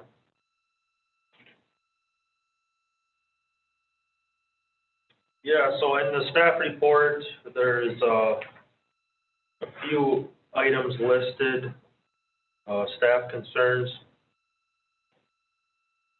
Existing campers, decks, addition, storage shed should be brought into compliance with all requirements, including lake, wetland, and property line setbacks. Specifically, sites 1 through 8 and 11 through 14 don't meet the required setbacks. We briefly spoke about that one earlier. Ordinance 30-543 requires screening. Staff thought that vegetation should be left alone in certain areas to provide screening. That could be that 50-foot buffer that goes along the east and the north property lines for the expanded area. Pre-treatment device required for bar, restaurant, sanitary system unless Ed Taylor report is recorded as an affidavit agreement on use of the system. So I had some conversations with Maria, the prior owner, that Ed's report was going to be filed as an affidavit, basically putting it on the record what the management or what the use of the sewer system was going to be. And I don't believe that's been recorded yet. I did search for it the other day, but I might not have been searching the correct terminology for it. So that should be resolved or the pre-treatment installed. And then the restaurant bar will need a separate address. Same with the cabins. They'll need separate addresses as well. Okay. And the staff also has some considerations. If considering approval, then the following items may want to be included in the motion. 1, existing camper decks, addition, and storage shed shall be routed plans with all requirements, including lake, wetland, and property line setbacks by October 31st, 2022. Specifically, sites 1 and 8 and 11 and 14 don't meet the wetland or lake campground setbacks. I believe these are the ones we talked about earlier. Correct. Those are the ones that we were speaking about. Okay. 2, once item 1 is completed, then a revised campground map needs to be completed for the entire parcel, including all sites, and filed with the zoning office, signed by a licensed architect, engineer, or surveyor, which shows a campground layout, location of all sites, roads, property lines, setbacks, structures, water supplies, private waste disposal systems, recreation areas, and any other information the Land Use and Information Committee shall deem necessary by November 30th, 2023. 3, pre-treatment device required for bar, restaurant, sanitary system unless Ed Taylor report is recorded as an affidavit agreement on use of the system. Ed Taylor item to be recorded by February 1st or pre-treatment device to be installed by May 1st, 2021. Proper permits to be obtained prior to pre-treatment installation. 4, site address to be obtained for bar, restaurant, and for each cabin for the condominium by May 1st, 2021. Vegetation to remain 5, vegetation to remain undisturbed within the 50-foot campground setback along the east, north, west, and south property lines of the existing whole parcel. Vegetative buffer not required between the proposed parcel divisions. 6, camping units shall meet Wisconsin camping unit requirements. 7, no recreational vehicle transfer tanks shall be used. All camping units shall be attached to a pout, which is a private on-site wastewater treatment system. All pouts to be serviced, maintained on the required interval. Follow all local, county, state, and federal requirements for this activity. Are there any additions or amendments to these conditions? Supervisor Robb. I guess I would like to have a discussion on how we should actually proceed. What we've got here is really 2 parts of the request, the application. One is the division and the other one is the expansion. I don't think there's much concern about the division. It's the expansion. And what I guess I would like to see, I would like to actually consider moving this to next month's meeting for a decision. And in the meantime, have the applicant provide us with a set of rules on how they're going to, what they're going to have for rules for the properties and how they're going to enforce both the process and the policy so we can make a decision. I know we require that now for single-family homes who want to do rentals. So I don't see why we should do any less than this, and especially in light of how many letters we've gotten from the citizens, because I think that some of their concerns can be mitigated by good practices and policies and management on the part of the owners. So I don't know if anyone has any comments about that, but I would like to postpone this until next month. Any other comments from the committee? Prior to considering that, Supervisor Conroy. I just identified myself sooner. Supervisor Conroy, I'd like to amend the number 3 to simply add in an alternate area for a replacement. Future code compliant soil absorption cell must be provided attached to the certified survey map, similarly to what we did. The reason I'm saying that is because we have a combination of the existing system, but the lot that is proposed is small enough to not really provide any replacement area. I think that has to be part of that. Should that drain field fail, that would be my point.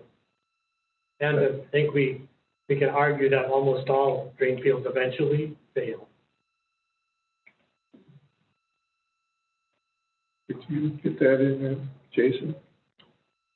Yeah, so how I have it written, so number 3, Craig would want to add the language that an alternate area be provided for future replacement of the drain field.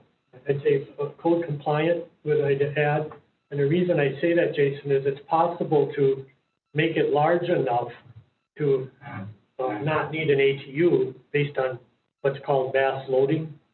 And we don't need to go into the gory details of how that works, but it would be bigger than the drain fields that are there now. About half again, at least, I would say. An amendment to the number 3 of the existing, or the conditions. Just add a little more language to provide that, not as a recommendation, but as a requirement. Agreement to this amendment. Supervisor Pearson. Are you able to hear me? Yep, go ahead. Hey, it's Steve Austin, and to Mr. Oz' question, I believe the campground rules, which would be the same ones, are on the next agenda with the Johnson property. Those would be show the exact same campground rules. So those documents are there.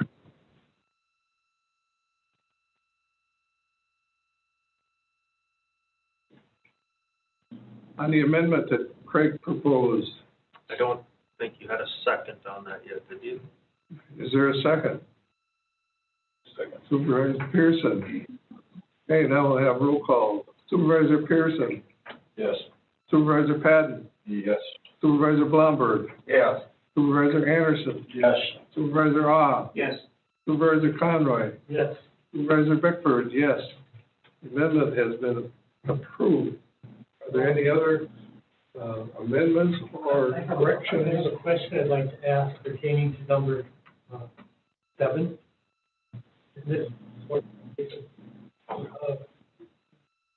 Quite a bit of that campground is served by transfer tanks now. So in number 7, did that imply we'd be at some point transitioning out of transfer tanks entirely? Or are we treating those as grandfathered in?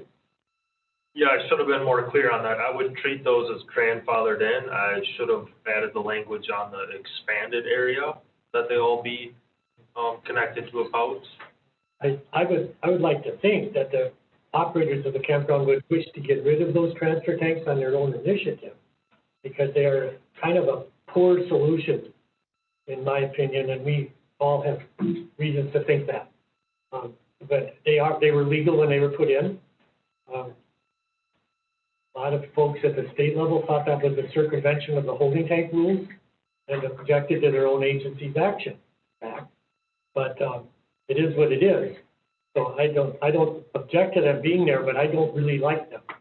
If I was me, I would want to, even replacing them with collective holding tanks rather than soil absorption cells are an improvement. It can be managed by water meters so that you know who's using water and charging accordingly for the service. I just throw that out there, but I would not want to compel it because that's legal, but I sure would like to think it would be replaced eventually. Supervisor Pearson, well, we could, under the condition to allow the expansion, compel it.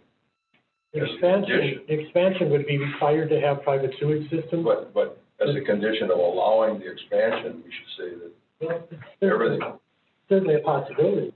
It's obviously we're up against. I wasn't going to take it that far, but it could. Well, I mean, it wouldn't be a bad idea to get it cleaned up. I mean, it'd be a way to clean it up. They're problematic when you know, if you've ever been there when the pumpers are servicing them, they're walking from transportation to transportation. I don't like the idea of transportation.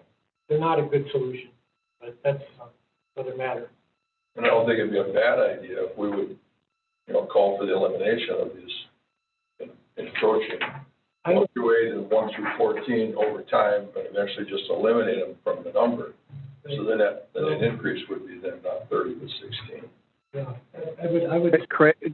Gentlemen, I don't have a problem doing that. I think that the issue near term is it's very destructive to the current areas where they've done their landscaping, et cetera.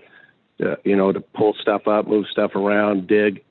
It takes several years to get that done again. So that's, in my eyes, is the problem.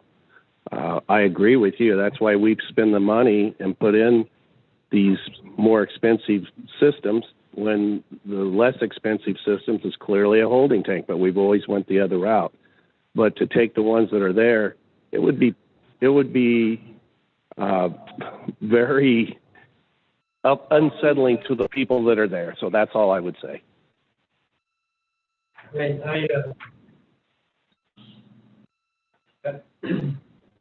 it would have to be something, transitioned over a period of years. I don't think it could be done. It's appropriate to compel a legal process to be done in all at once, but if it were to be done, it would have to be, I think, over a period of a 2 or 3 year project. Could it be as the campers change, we would have to put it in? I think you normally want to kind of deal with a cluster at a time, which would make just as one or two people leave, but not everybody did. It doesn't really work well that way, I would say. I know that there were a lot of upgrades of systems at other campgrounds as time ago, old systems being replaced. These are like that, but they're a 200 or 300 gallon tank that needs to be serviced quite often. They were intended to be only used to transfer waste within the campground to the campground system. But again, then the state amended that and allowed them to be used even without an on-site system. That's what we have here. So it would require. Could we ask that if you were to decide that route, that it was over a period of 10 years? That's maybe then we can. But again, Craig, I agree. I really would rather have that systems, and I think they're just better.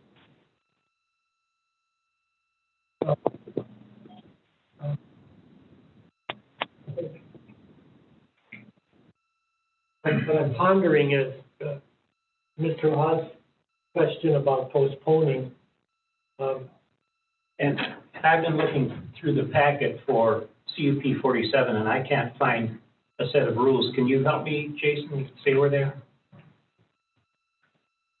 We'll get back to the question. The reason I raised that, Mr. Oz, the Supervisor Conroy, is if we were going to postpone a decision on this, I would ask the applicant to offer a condition a period of time at which transfer tanks could be phased out and replaced with code compliant private sewage systems. Rather than ask him to snap that out right to this moment. If we were in fact postpone it, I would then make that request. Yeah, and this is Supervisor Ogden. My major concern is about the citizens and trying to appease them, not really appease them, but to assure that if we do allow an expansion, that it is not detrimental to the community. And I think a good set of rules and enforcement and process management on that would probably be effective, and that's why I would like to see it. So it's a little different. This is just to mitigate the citizens. So I know we will have other things too, but we might be able to just, we can bring them up here, I suppose, but if we do postpone it, we'll just bring it up next time. This is hello, it's Mike Hirschberger on the line. Can I speak just real quickly? Go ahead. Great. So thank you so much, and there's been a lot of great discussion. But in the letter that we wrote to the supervisors, we provided a list of detailed rules for the campground at the Johnson property, and we would include those rules for our condominium units as well. And we would also agree that the rules that are in place for the campground at the Rosenthal's would be also applied to the condominium units. Thank you. This is Supervisor Ogden. This is Surveyor Mark Krause speaking. One of the solutions for the septic issue in my mind would be we need to do testing for the new units, and we would recommend testing all the campground sites for future potential septic areas. And those need to be determined to enable laying out the pods, as Mr. Conroy spoke about, for the systems and the upgrading in the future. And with that in mind, we would designate those areas for the septic areas with no new campers or replacement areas. And that would be an ongoing process.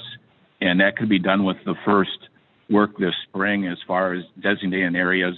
And then it'd be a matter of taking 10 to 12, 15 units each year and transfer them over into new systems as we go, or as needed if there's any issues with these other systems. There are a few old systems in the shower house area and a couple other ones that might be usable internally. Otherwise, most of these sites are going to need to be pumped to the edges of the campground area or in suitable areas. And so it will take some planning on that, but that would be part of what the new owners would be needing to do, is my recommendation. Question I have to Wanda. If this is postponed to February, will it still be as a public hearing? What was our policy and practice prior? If the public hearing part would be over, if there were new. This is Jason speaking. I believe if they were gonna provide more information that the policy's been, we'd wanna have another public hearing. Just because there's more information that would be in the packet that maybe the public would wanna comment on, whereas, so that's been the standard operating protocol in the past. Make sure we knew before we. Supervisor, we almost imply by pushing it forward that we would be approving it if they meet this demand. So, I think we got to be a little cautious. Well, no, I don't think we're implying that we would approve it. I'm just looking for more information to determine whether we want to. So it's just an information. Yeah.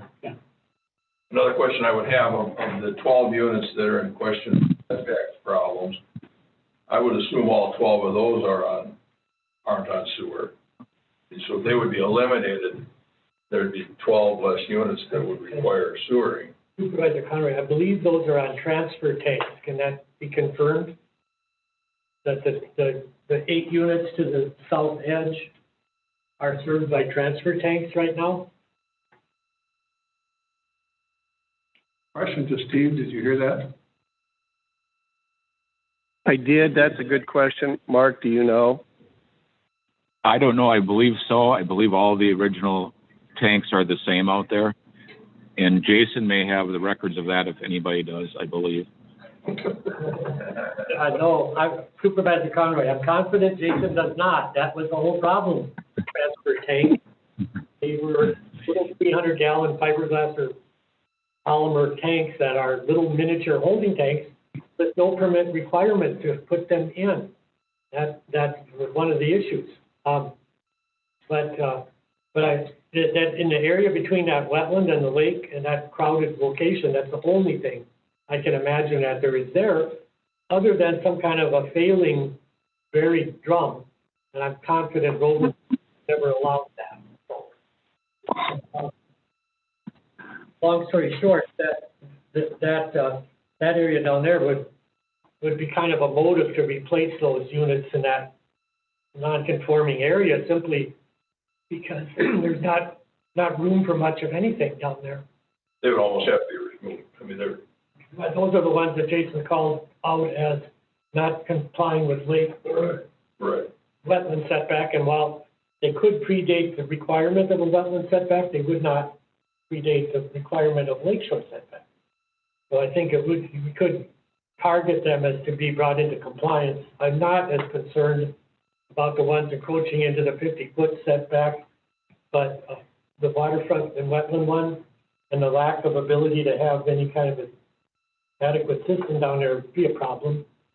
Well, we're not creating any financial hardship if we're allowing for additional campsites and a reduction of some questionable campsites. I mean, it would be a good balance to try to. It would allow a nice little green space down on the lake instead of campers right by the water. That would probably be generally a benefit to everyone. So, again, we're still just discussing issues at this point. Right. Supervisor Anderson, those ones not in compliance we were just talking about, could they be moved up into the new section? Into the new section if we would approve the expansion, and then they would still have their place at the resort. They just wouldn't have the lake. It's probably, as Mr. Austin said, it's probably a great place to have a park model camper right on the beach, but it's non-conforming as to setback, and arguably, as Jason said, there's a period of time at which violations become non-conforming that qualifies for that. But as part of the review of this whole operation and approval of an expansion, relocating them would be, I think, in the public interest, yes.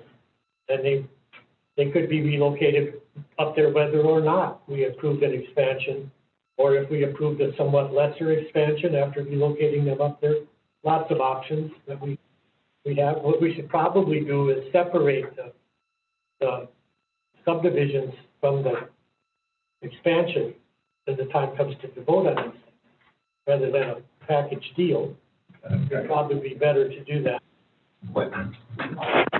I agree. For our decision, there's the decision and then the expansion. I think we need to discuss them separately, but they've been submitted together, so we have to.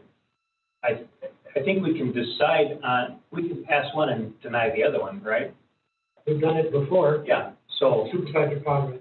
But I think in discussing, yeah, we need to split them up so we don't get confused. Right. But now we got 30 new units coming into compliance. So hypothetically, you could move 30 existing units to that space, clean up that old space so that you got kind of a round robin approach at bringing this thing up to code and technically not chasing people out of the campsite. It would transition nicely if we do it in an expansion, if it were allowed. I will say that those people will again, they'll do what they're told to do or have to do, right? But they've been there for years. They'll feel like they've been uprooted, and they have a lot of nice things there, and have done some work and plantings, et cetera. And to move those, that isn't just hooking up a trailer to the back of a pickup. They're going to have to bring in some specialized units at significant cost to move them. So just be aware that it's not just the hookup of a trailer and pulling it out of there. But there lies the rub. I mean, to me, they're becoming more little cabins avoiding real estate property tax more than campers. No, there has been some that have said that, but realize that each one of these campers pay a 5.5% sales tax each and every year, along with the property taxes that the resorts pay. So there's significant taxes coming out of these. I doubt it. That's not significant. I mean, you compare the tax to 200 small cabins, it would pale by comparison. It would be talking, I don't know what your tax is, I could find out, I guess, but, you know, a similar situation with 150 houses would pay somewhere near $600,000 in real estate property tax in a year, minimum.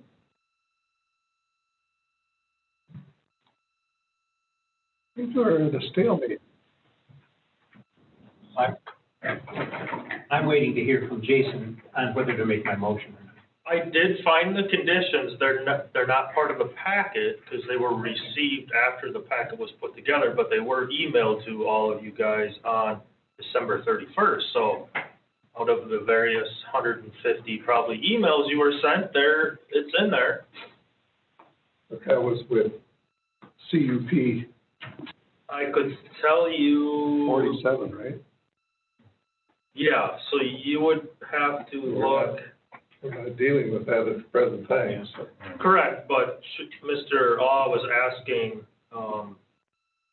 for the conditions that were part of the other one, and that was emailed to you guys on 12/31/2020 at 10:23 a.m. Mr. Chairman? Mr. Blomberg. That correspondence was something that was not made readily available for the benefit of the public as part of this packet. So I think that that's something that, since the public has not been exposed to that, that would be a good reason for us to not include that in discussion today then, as a final part of the final decision process. Victor? This is Supervisor. I make a motion that we postpone the decision on CUP 54 until our February meeting, and have the applicant provide us with the rules, the enforcement policies, and the enforcement procedures for those rules. And then we can make a decision on that aspect of it. So I think that we, and whether they want to, that's all, that's my motion. A motion by Supervisor Ott to postpone public hearing until the February meeting. Is there a second? Second. Second by Supervisor Blumberg. On the motion to discussion. Go ahead, have the discussion. Supervisor Anderson. Supervisor Anderson here, is there a way that we can separate the three articles or whatever, so that the expansion is separate from the other? Because I think the other idea is the condominiums, bar and the restaurant, botting them out is pretty good. I think the stalemate is on the expansion part. Is there any way to separate those up? I will say, if I could, waiting on the bar to be carved out, the current owners are paying higher rents than they would if they got it bought with a loan from the bank. And it's been, because of COVID, pushed back a couple of times now. So if we could go ahead, along with what Mr. Anderson is saying, that would be great. This is Supervisor. I guess my thought is that we can possibly approve the division, deny, and postpone the expansion until next month, and then that would, because I don't think there's much concern about the.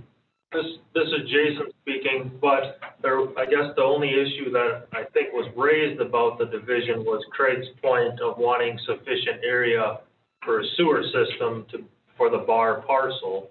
So I don't know if you were gonna maybe make a motion to approve the division, that you would maybe wanna have that condition part of it? I think we approved that as an amendment, so if we made a motion to approve the division, proposed division only, along with the pertinent staff recommendations, we'd be fine. Okay? But that isn't the entire CUP that they applied for, so.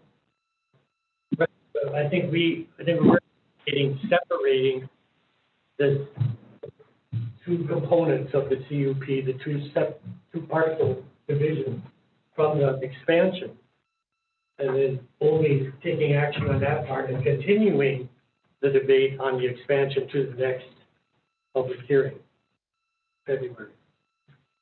And we know if they extent we need to. That legal? Well, it's done that before, yeah.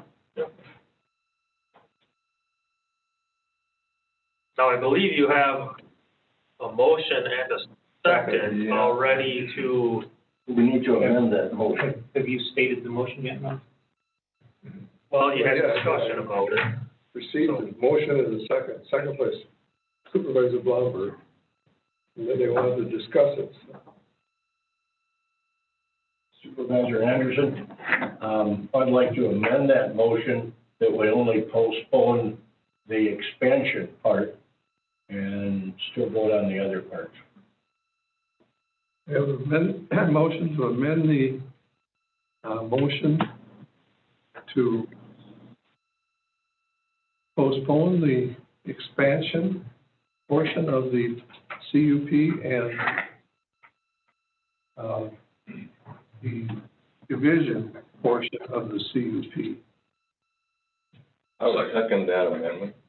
And second by Supervisor Patton. So the motion, could you please read the motion?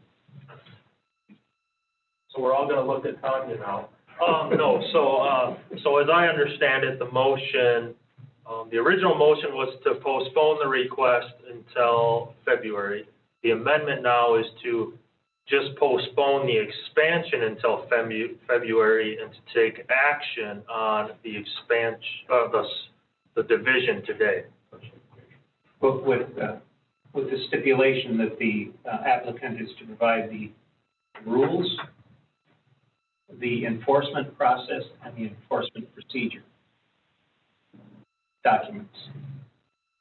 So, and I think we still need to have.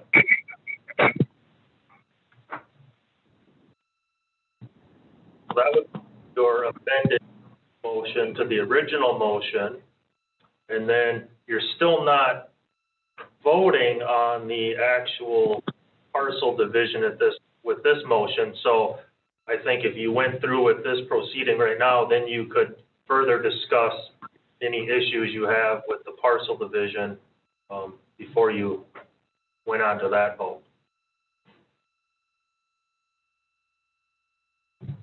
Okay. On the amended motion, Supervisor Pearson? Yes. Supervisor Patton? Yes. Supervisor Blomberg? Yes. Supervisor Anderson? Yes. Supervisor Yes. Supervisor Conroy? Yes. Supervisor Bickford? Yes. The amended motion to postpone the expansion and to decide on the division of the parcels has been approved. Now, on the original motion to postpone, Supervisor Pearson? As amended. Yes. Amended, okay. Yes. Supervisor Patton, Yes. Supervisor Blomberg, Yes. Supervisor Anderson, Yes. Supervisor Yes. Supervisor Conroy, Yes. Supervisor Bickford. Yes. So the expansion portion of this CUP has been postponed until the February meeting. Now, do I have a motion on the division, is that what they call it? Yep. Division of the parcels for this CUP. I make a motion to approve the subdivision of this division of parcels with the amendment from Mr. Conroy about the sewer needing an easement into the future. Condition number 3, So, I don't think we can go by the conditions, I think we have to make our own conditions. so just explain what that is. I mean, that being the only real condition of the subdivision is just the addition of an easement for added sewering in the future for the bar. with Supervisor Conrad, I think with that, we just amended the number 3 of the staff recommendations to include that, and that pertained, number 3 pertained to the private sewage system for the bar and restaurant. And that was the only specific item of staff recommendations for that. And that's the only condition on the subdivision. That's the only one we need to add to the subdivision. The rest of the subdivisions would only pertain to the division. Excuse me, that would also have to have addresses for the. Yes, yes. Yeah. That's true. Surveyor Krause here. Go ahead. Question. I think I'd need to work with Jason as far as showing those additional septic areas. And I want to be allowed to use that 50-foot buffer area. That's one of the reasons the CSM lot is a little bit limited, to make sure we maintain 50 feet. But some of that 50 feet is probably the area you'd want to utilize for the backup septic areas. And as long as we're allowed to do that, that would be something we can show on the updated map and the division map for you to review or Jason to review. This is Jason speaking. I guess my only possible concern with that would be if that starts to cut into the vegetation screening that the committee might want to put in place on the expansion component of the request. So It should be an in-ground system, so it wouldn't support trees, but would support other vegetation. yeah. So I guess how we could proceed going forward is I'd be okay with them giving me a concept. I guess if I felt it was egregious, then I could always deny the request and could bring it back to the committee. But I think as long as we're all in agreement that we're going to try to preserve the vegetation the best we can, that we can get something to work. Or replace after the septic system is created or put in. Yeah. We're talking about buffer. Talking about the vegetation buffer. The 50-foot buffer between the campground and as long as it's not separated, it's not an issue. If it becomes sold to another party, it becomes a meaningful buffer. That's why. So it would need to be accommodation plan for it, but I think we can be flexible enough to allow it to proceed, recognizing we'll remove that at some point. That's all I'm asking for, is some flexibility, because I know we'll have to work with Jason to make it work either way, and exact rules and regulations don't always work in situations like this where it might be 40 feet versus 50 or something on that order. So, But I think you've got that. Okay. I'll read the considerations used on this motion if we approve. Bill would have the pre-treatment device required for bar, restaurant, sanitary system unless a Taylor report is recorded as an affidavit requirement.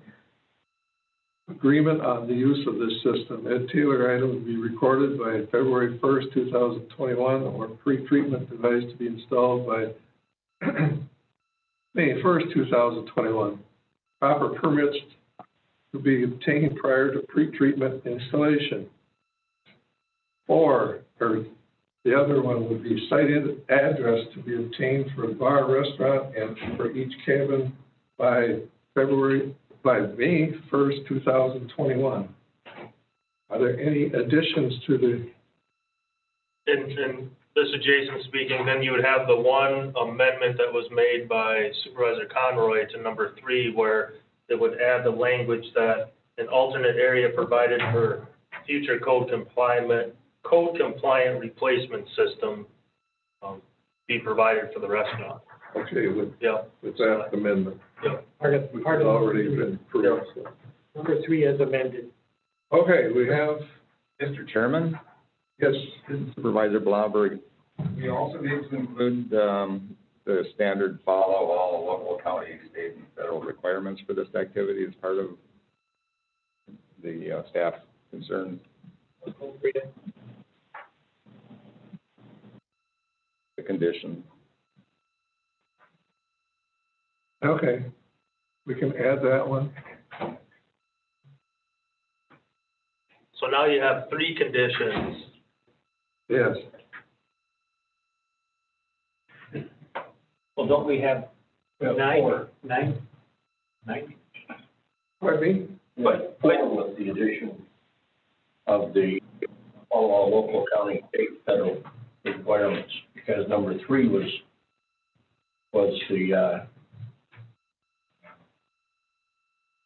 the treatment. Yeah, so how I understand it, you have 3 conditions. You have number 3 was the pre-treatment with the amendment that Craig wanted to have an alternate area reserved, basically. Then you have condition number 4, which would be the second applicable condition.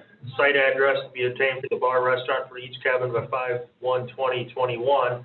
And then you have condition number 9 in the report, which would be the third item, which is follow all local, county, state, and federal requirements for this activity.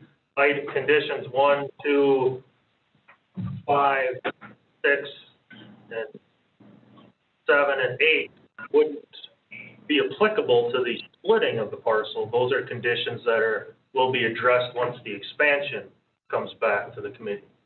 Now, the first on existing campers, docks, additions will be brought into compliance. That would be included in this parcel, because that's where the condominium, or that's in the wetland part, right? No. The campers 1 through 8. But this is not included in, because that isn't the campground. This is just splitting it from the campground. Oh, I see, yep. But I understand now. This is Supervisor Robb, but I think 4 was in there, right? The site address? Correct. Camping units shall meet Wisconsin camping unit requirements. So that's state stuff, I guess. Yeah. So that's. And I would say you would address that condition when you dealt with the expansion, not with the parcel splitting. Well, but the expansion is only about the expansion, right? But we were approving the expansion, but right now we're talking about all these other trailers. We're splitting it out and what applies to them. It seems in my mind. You know what I'm saying? I understand this is Jason speaking, I understand your point. I guess I would say the splitting of the parcels, the stuff is already there right now. You're literally just saying, okay, it's okay to split these into different ownership entities at this point. I don't think you want to start wrapping in getting campers moved to certain areas, because I agree with that. That would come under when we start talking about the expansion part, as some considerations to let them expand, to make revisions of the campground as is. Okay. Because I think, this is Jason speaking again, I think when you deal with the expansion next month, I would hope the applicant will maybe offer up some dates of, okay, or a plan of how they're going to get sites 1 through 8. into compliance, whether it be a certain date or when people transition out or whatever. So I'm thinking they'll have some revisions with that component and with your rules and regulations component as well. In fact, Supervisor Carter, yeah, I agree precisely. That's how it should happen. Do I need to reiterate? Okay. With these three conditions, is there a motion on splitting of the parcels? We made that motion. I made the motion to split the parcels with the conditions, as stated. Okay. In the discussion. This does not include, the decision on the expansion. This is only for the subdivision. Was there a second? Tanya? Is there a second? Second. Second by Supervisor Conroy. This is to split the parcels into three. Supervisor Pearson? Yes. Supervisor Padden? Yes. Supervisor Blumberg? Yeah. Supervisor Anderson? Yes. Supervisor Ah? Yes. Supervisor Conroy? Yes. Supervisor Bickford, yes. Motion to split the parcels into three has been granted for conditional permit 20-54. At this time, the chair would like to take a 5-minute break at least. Make it 10. I think we all need a break. 10 minutes, okay. Great, July. Great.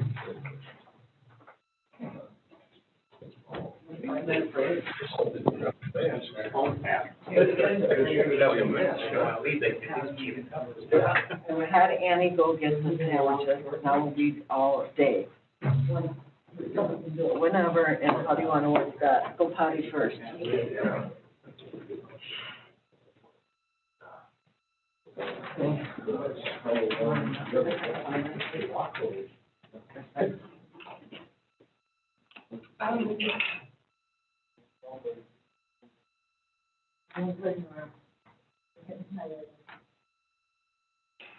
I was getting to practice with all our Robert's rules today.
good practice to be part of. Back up here. Right. We could stay in the same recess or recess only. I will tell everybody to recess it. Excuse me? Are you gonna call back to order and then recess again, or do you want to continue with this? You should call back to order first. We'll call back to order first. Call the meeting back to order, and because it is getting close to the time that some of us are diabetics and we have to eat, we are gonna take a break to have a quick bite to eat, and we will be back and ready to go at noon, at 12 o'clock noon. So if you wanna take a break for that long, that's fine. You can, hang up from your conference call if anyone so chooses to. Just make sure you call back in, before noon, when we'll be calling the meeting back to order.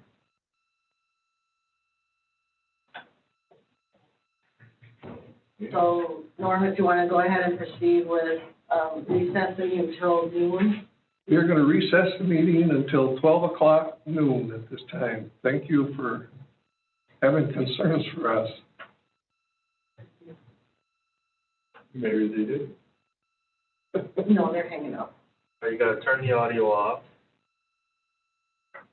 Then I'm assuming you wanna turn the video off. We're not watching you eat lunch. Not a pretty sight.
Okay. We're good.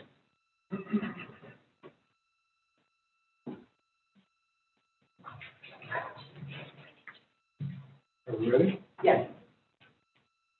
I will now reconvene the Land Use and Information Committee meeting for January 5th, 2021. I want to thank everyone for their patience and thank you for being part of this information. Next, we will have conditional use permit 20-47, Johnson Enterprises, construct a 180-unit campground and restaurant bar event center. Would the applicant please explain the application? Hi, I'm going to let my partner, Mike Hirschberger, explain this, if that's okay. That'll be fine. Thank you. Great. Thanks, everybody. Mike Hirschberger here. And I'm going to provide an overview, and then Mark will provide maybe a little bit more of the technical components of it as well. But Steve Austin and I represent the buyers of the campground, and we're working closely with the current owners, Greg and Liz Johnson, in the process of developing a seasonal campground on the property. And our goal is to provide a safe and outstanding natural resource experience for those who would otherwise not have access while protecting the environment. We'll be introducing an outdoor agriculture-friendly campground concept. We intend to provide a learning, petting area to encourage animals such as goats, chickens, and pigs. And we saw some correspondence in the process of this meeting from the Saddle Club, and we think that's a great use, and we believe that would be a strong synergy, and we will certainly work closely with the Saddle Club to be able to utilize that property. Hold on one second. I'm going to go off speaker. Can you hear me better now? Yeah, that's fine. Is that okay? Okay. So we intend to provide garden plots and stock the ponds for fishing experiences, and the proposed campground will connect people back to nature with an agricultural influence. And we believe that the 350-acre property is an outstanding location for the proposed conditional use. We believe that the seasonal campground with an agricultural focus is compatible with the surrounding residential uses, and it will provide an opportunity for more families to enjoy the natural resources in a responsible manner. Initially, the development will consist of 180 seasonal campsites, each improved with water, 50-amp electrical service, and private on-site wastewater treatment systems, or POUTs. The POUTs will comply with all applicable regulations and be regularly tested. The sites will average 50 feet wide by 100 feet deep and vary slightly depending upon the topography and the vegetation. Land permits will be obtained for all items before construction, of course, and includes all decks, patio sheds, et cetera. The water will be shut off from late October to May, depending on the weather. We intend to build 2 storm shelters or shower houses on the property to serve the residents. The shower house will have a separate men's and women's toilet facility and a shower facility. We intend to convert the existing single-family home on the property to a restaurant or grill facility to serve mainly as a clubhouse for the residents. The public will also be welcome, but mainly our focus is as a clubhouse. And the restaurant and grill will have limited seasonal hours. Access to the property will be from Nelson Road, and all internal roads will comply with applicable county codes. We believe that the proposed seasonal campsite will be a positive to the public interest and be consistent with the county code. We think that we're going to help with the general welfare. We're providing a safe and outstanding natural resource experience to those who would otherwise not have access, while we believe we're protecting the environment.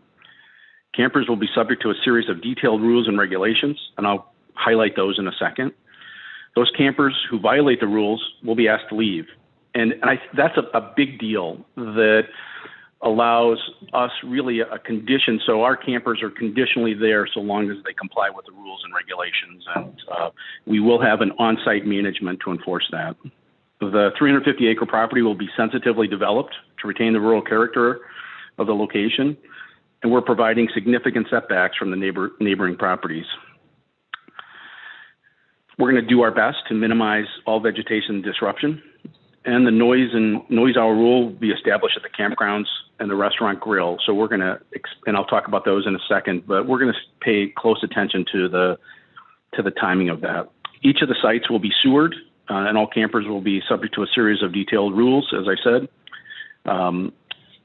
We believe that we're going to bring this campground will bring new people into the county that otherwise wouldn't have an opportunity to see how beautiful it is. And we believe that these folks will also provide us with an economic benefit to the county.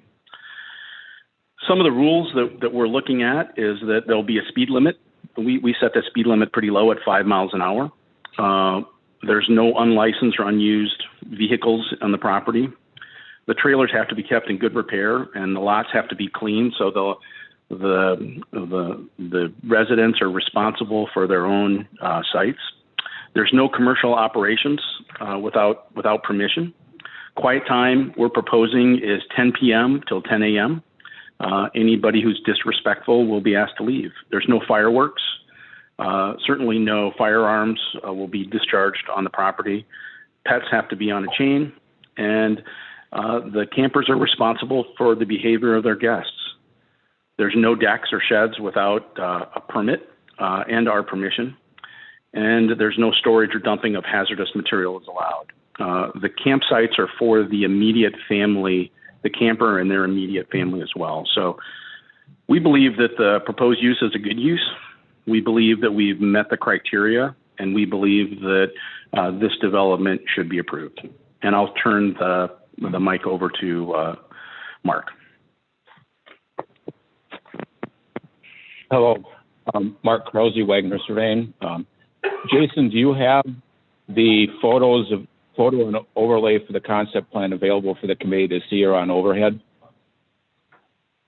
Yes, I can get that up here. Give me a minute. Okay, I'll begin speaking on that, and or if you want to let me know when it's ready to go, I can start kind of discussing the issues out there.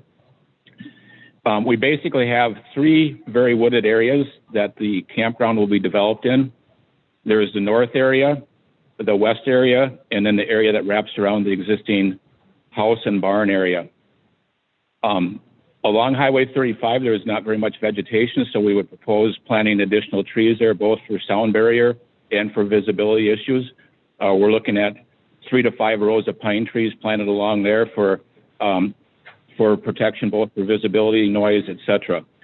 Along Nelson Road, there is a pretty good row of trees along the ditch line or along the edge of the field and the existing house, etc.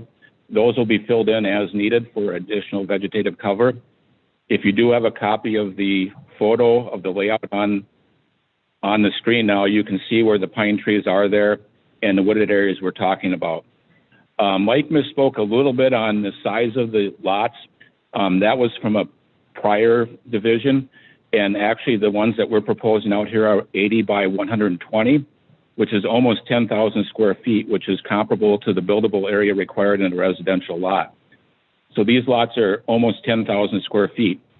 The unit that's going to be on there is the RV that just has the 400 square feet, and so you can see, even though it looks like a lot of units out there and so forth, they are very, very large for campground units. 80 by 120 is considered the size of a village lot or a village lot in a village or street area. We will be looking at limiting the timber cutting or tree cutting out there. That's one of the reasons to have the lots so large, so that we can put the campsites in at different angles and avoid cutting the main trees and so forth. We're also probably looking at revising the road system we have shown there to have more of them on the outside of the lots will stay the same, but the roads may be on the outside of the field edge, so we can minimize the disturbance of new ground out there. The land is slightly rolling. There are a few low spots and there are many, many high spots. The low spot areas would be used for retention of water and storm runoff from the site, and I don't see any runoff going off the site at all. The higher areas would be reserved for the septic areas, and there's good soils up there for septics, as this is not heavy clay ground or anything like that that is suitable for farming. It is very well suited for septic systems, and we will be able to place septic systems surrounding the wooded areas or as needed for placement out there. Looking at placing anywhere between 15 and 30 units on each site, so we'd have multiple septic sites throughout the area. If you continue looking at the map or have it up, you can see the north area is kind of how we'd look at putting the roads around the edges. The middle area is a little more unique, and then the south area wraps around the existing house. And you can see almost all the lots that we're proposing where the campsites are in the woods. So they're looking to be well hidden, and that's kind of the way we want it. We don't want them to be seen from the outside, nor do we want our campers to see the outside from that area too, because it will be, they'll be in the wooded areas. And as I discussed, they'd be putting some future screening out there, and we would definitely try to minimize any of the tree cutting other than where the units themselves will be placed and the roads.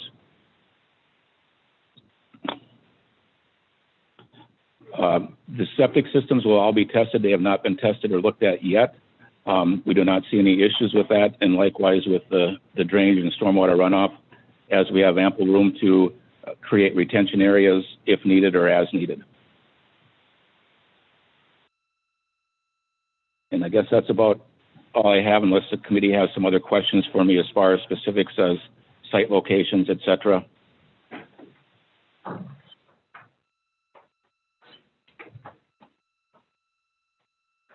Supervisor Pearson, I've got a question. The existing fields, are they going to be maintained as cropland, or are you going to be utilizing that for your various activities? Some of the activities will be there. Some will be left. We'll be planting trees on the edges of some of them, and I imagine some of them will remain farming, especially in the areas that are not being developed. It would be beneficial to our clients to keep farming activity down there, as they will receive a major tax benefit if they do not have them, if they haven't farmed, versus the great increase in valuation on the campground area once the sewer and water and septic gets in there, because that will greatly multiply probably by 5 or 10-fold the valuation on the property when the septics and sewer and water and sites are put in there. And we'll also, the agriculture will be still in place, because the residents at the community will know that the farming still exists on the adjacent and adjoining lands also, and that it is commonplace up here rather than the exception.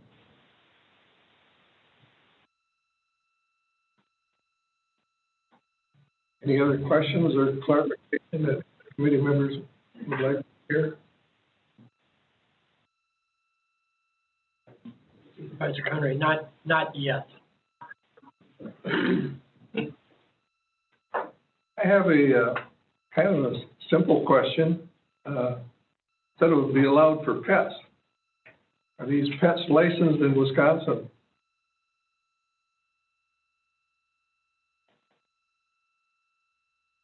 That's a good question. People often bring up their dogs, they're on leashes, et cetera, so I don't know the answer to that.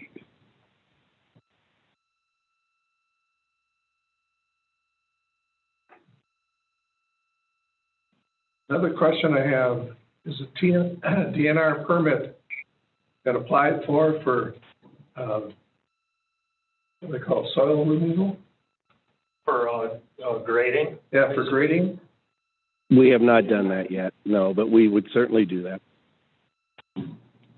The plan would be to have on-site an engineer do the stormwater erosion control plan for us, and at this time that has not been, the layouts have not been approved, so we have not taken that step yet.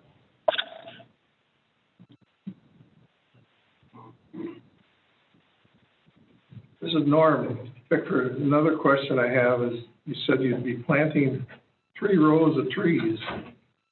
Is this along Highway 35? Yes, that would be the one for sure. That's obvious.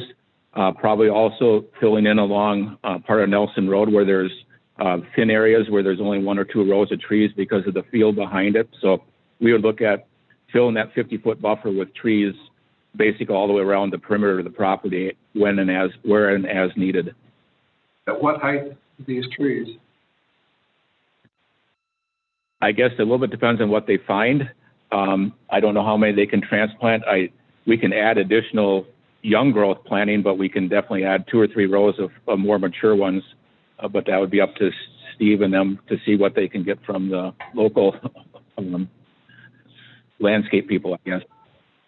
What we found before when we required screening, when they plant a tree that's only maybe 10, 12 inches tall, it's many, many years before they actually become a screen. So it's that would not be one of the heights that we would ask for as a small tree. I can see us getting at least 2 rows of mature ones to have the main one.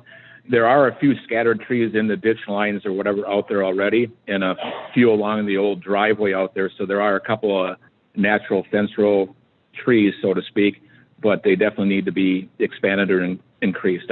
We know that, and that's one of our first recommendations too, and it will help with the noise from the highway also, and vice versa from any noise from the campground going out too. Mr. Anderson has a question. I have Supervisor Anderson. You said that all your driveways, I think you said that they were going to be coming off of Nelson Road, but on your map, you have a drive on Highway 35. Is that going to be an entrance, or what does that mean? That was just labeled as drive, not to highlight it, but there's a drive there, and if you look, there's another one, a drive a quarter mile over. There are field entrances that are out to Highway 35. They will not be utilized for our clients to use. We'll block them off or stop them, whatever is required, or gate them. It's just on there that they're actually existing field entrances, and it just shows up as a drive when we delineate things out there, the same as the woods lines, et cetera. So we are showing what's on the site rather than what will be utilized in the future. So there won't be any driving off of Highway 35? Correct.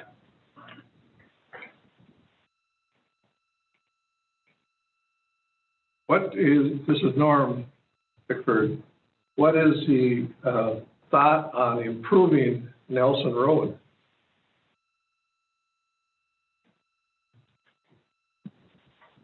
I guess that depends on what the needs are there. I believe it's just dirt or gravel there.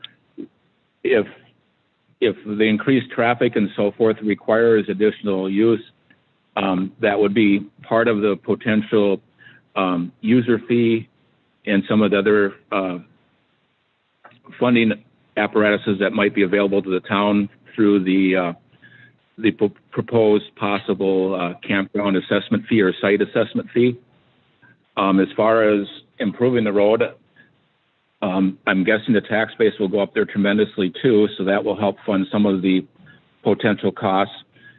We understand it's very expensive to maintain that, but we would be the recipients of any improvements made on there, and I would imagine we will work closely with the town in making those upgrades available or possible.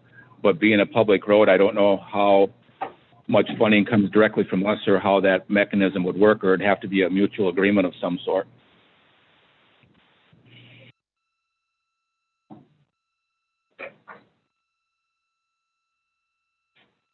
Well, one thing is that in some of the towns, when there's been any new developments, this is putting in a new road, is they require to be brought up to standards with being blacktop. And this is one option that may be considered.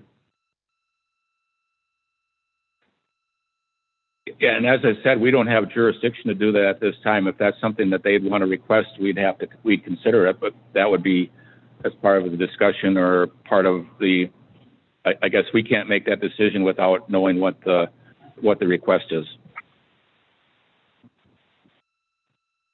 Is there any other clarifications or questions that any of the committee members have?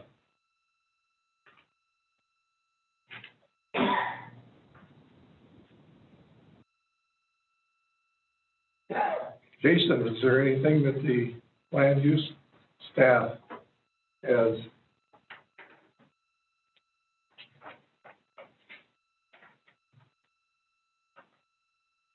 In my staff, this is Jason speaking, in my staff report, we obviously, the existing septic system for the house is past due on servicing. And then you obviously know there are multiple letters that you've received and emails about this project, which are included in the information.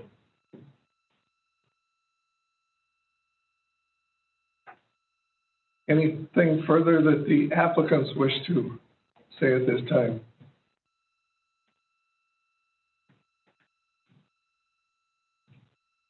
I'm fine. And there's no other questions or clarifications. I'll open the public hearing at this time. Did you say Gary was on or not? Yes. Yes. We did receive a letter from the town board, and I understand that Terry Nelson's on the phone now. Yes. At this time, Can you hear me? Terry, if you would like, read the entire letter that we received from the town board. I'm sorry, you want me to read that letter? Yes, I'd like that read and be part of the public hearing. I do not have that. I was not prepared to read that. I think somebody else was going to read it to you, was my understanding. I would hope that the members have all read that. I understand that, and I do, I'm sorry, I don't have that in front of me right at the moment. Yep, that's okay. Terry, Steve, are you on, Pearson? Yes, I am on. Was that the 9 minutes you were referring to? Yes, that will be read by Rick and Terry Estridge and Andrea Murphy. It'll be in the entire letter? That is correct. 3 people will read it to you so that they can abide by the 3-minute time limit. At this time, I wish to hear the entire letter, and if it takes longer than the time limit, I don't care. Okay, is Rick on? Just a moment. Yes.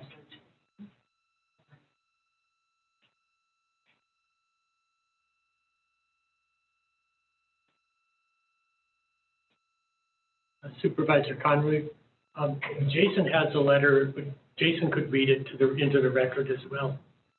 Well, we have 3 people who have worked on this. I'd prefer to have them do it. If Rick is available. Rick Estridge, are you on? Yes, I am. I'm sorry, but I only have a portion of the letter that I was going to read. I don't have the rest of it in front of me. So I'll have to read my portion and then pass it on to Terry.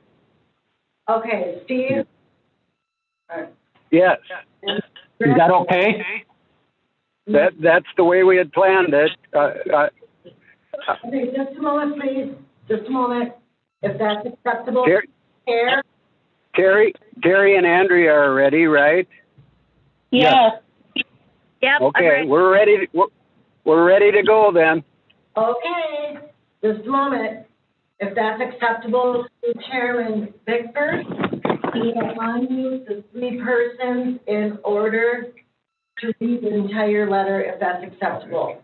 We're going to mute those 3 people, unmute them, so that the entire letter can be read. So who's ever going to go first? Go ahead. Okay, this is Rick Estridge. I'll go first. The town of Swiss listened to the taxpayers who packed the meetings concerning the CUP application. For the record, I'm going to read from a letter sent to your committee dated December 8th. Our review of this application has been guided by the same standards that steer the Land Use and Information Committee decision-making process. Chapter 30, Article 8, Section 30-633. B, impact and compatibility, and B2, basis of approval.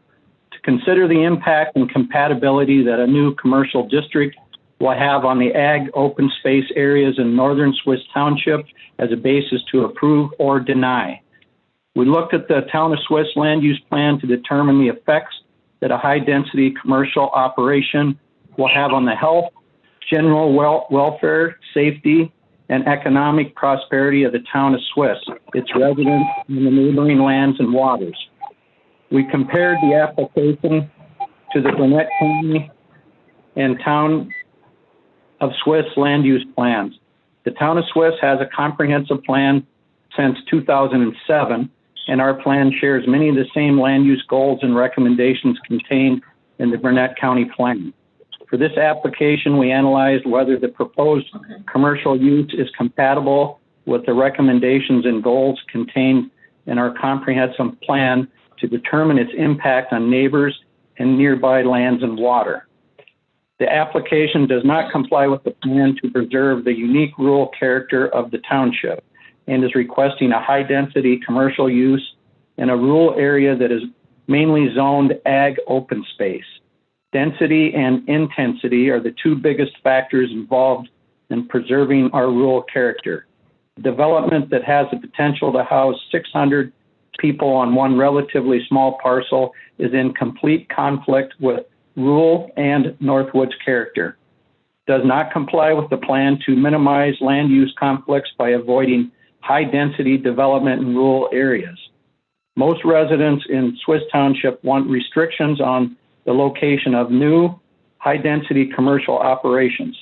Residents also want restrictions on the size and number of campgrounds. This development will be located next to the Wild River Saddle Club, a group strongly opposed to this application.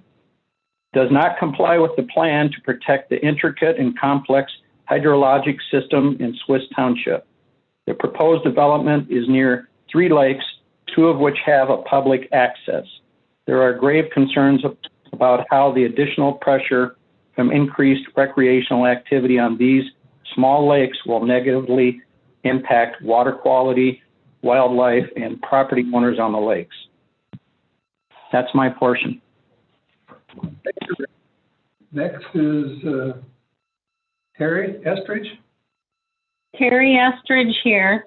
The proposed is indirect conflict with Burnett County Comprehensive Plan from the September 1st, 2020 Burnett County Land Use and Information Committee meeting, minutes regarding the 2040 CUP. Supervisor Conroy stated this does not meet the comprehensive plan. An ordinance does seek compatibility with surrounding uses and seeks to not harm nearby property owners. The committee denied that CUP application. The CUP application does not comply with the plan that new commercial development be near existing commercial sites located in the village of Danbury along Highway 3577 near the village. These areas are zoned for commercial land use.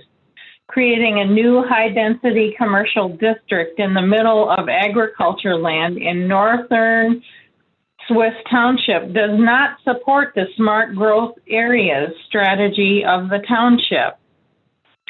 Doesn't comply with the plan to promote the creation of commercial zones rather than the leapfrog development. This high-density commercial development is proposing to be located outside of commercial identified by the township in the middle of agriculture open land space. A portion of the property in this CUP application is zoned A. A high-density campground with a bar, restaurant, and event center would present a land use conflict and remove the ability for anyone to farm the parcel zoned A. Burnett County Farmland Preservation. During the September 22nd, 2016 Burnett County Board of Supervisors meeting, Chairman Taylor presented the resolution sponsored by the Land Use and Information Committee. Motion to approve resolution 2016 to 28, adopting farmland preservation plan inclusion in Burnett County, year 2030. Comprehensive plan was made by Supervisor Lund, second by Supervisor Conroy. This district is intended to preserve productive agriculture land for food and fiber production, preserve productive farms by preventing land use conflicts between incompatible uses and controlling public service costs, maintain a viable agriculture base to support agriculture processing and service industries, prevent conflicts between incompatible uses, reduce costs of providing services to scatter non-farm uses, space and shape urban growth, implement the provisions of the county agriculture plan. Thank you. Thank you, Terry. Andrea Murphy. Hi there. Basis of approval. To determine if a new commercial district in an agricultural area rises to the level of approval, we looked at its impact to the health, general welfare, safety, economic prosperity of the neighbors, and the neighboring lands and waters. These are the basis of approval items required by Chapter 30. Health. Submitted with no environmental study to identify and or mitigate the negative impacts this commercial use will create with septic needs, stormwater runoff, erosion, noise, and light pollution. The health of the neighbors and land is a major concern. The health of town roads will also be adversely impacted if there is a large and irreversible increase in traffic converging onto property. A portion of this property has been a disposal site for human waste for years. This in itself should require an environmental study. General welfare. Submitted with no detailed development plan, no operational plan, no security nor safety surveillance plan to enforce campground rules, the campground will likely have a negative impact on the general welfare of the adjacent neighbors and wildlife. The campground, including a bar, restaurant, and event center, will be in the middle of agricultural zone land. Approval of this CUP will likely result in future conflicts between residents and campers. Safety. Submitted with no traffic management plan, no emergency response plan, and no security plan, the campground will likely have a negative impact on the safety of the neighbors and neighboring lands. The campground's main access road is a gravel township road designed for light usage. Economic prosperity. Swiss Township supports agricultural preservation and agriculture open space zone areas because farming is a key component of Burnett County's economy. If a commercial district is created in the middle of agricultural land, that agricultural land is lost forever, losing a valuable commodity for the township and the county. The rural town roads and limited budget in Swiss Township cannot afford hundreds of new residents who use the same resources, services, and infrastructure as their residents, but pay little to no taxes. County services, roads, refuse, recycling, fire, EMS, law enforcement, public facilities, schools, and tech colleges are funded primarily by property taxes collected from cabins and homes. The assessed value and resale opportunities of these properties have a direct impact on the township budget. The approval of a 180-unit campground in this area will have a negative impact on nearby properties, including homes on Bass, Staples, and Tabor Lakes. The Town of Swiss Board has reviewed this CUP application guided by the same standards utilized by the Land Use Committee. After reviewing the township and county comprehensive plans, the Town of Swiss Board believes that this commercial development is incompatible and will negatively impact the neighbors and neighboring lands and waters. Our constituency in the Town of Swiss is strongly opposed to this CUP application. No one has expressed support for it at this time. The Town of Swiss Board opposes the North Camp Properties LLC CUP application along with any changes in zoning that would allow a high-density commercial operation in any agricultural, rural residential, or shoreland residential zone lands in our township. Sincerely, Terrence Nelson, Chair. Gerald Pardon, Supervisor. George Costello, Supervisor. Thank you. Thank you. I know it took a long time, but I wish to have the entire letter read and thank the town board for their continued support of land use in Burnett County. Next, we will go on to general comments, and I'll be reading them. And these people will have a 3-minute time limit, and if the buzzer goes off, what do they call it? Timer. You'll be muted. So, first on the list, Don Hamilton. Are you on the list, Don? Yes, sir. Go ahead. Good afternoon. Again, Don Hamilton from Devil's Lake, and I'm the chair of the Town of Oakland's Land Use Planning Committee. We now review all Oakland CUP requests and rezone requests for compliance with our land use plan, and then we make a recommendation to the town board. To do our review, we use Chapter 30, Article 8, the same ordinance you use to determine the impact the CUP will have on the land, neighbors, and nearby waters. Although we've already heard from the applicant how supposedly wonderful and great this development will be, the neighbors today will testify on what and how they believe this CUP will adversely impact them. As you consider their testimony, I'm confident you'll fairly evaluate their comments against the substantial evidence test required by Act 67. That said, it is my sincere hope that you will ensure this test is equally applied to the applicant, as the Act requires everyone, including the applicant, to demonstrate through substantial evidence that the CUP will not have a negative impact on the town and its residents. I know we all would prefer a simple black and white approval process.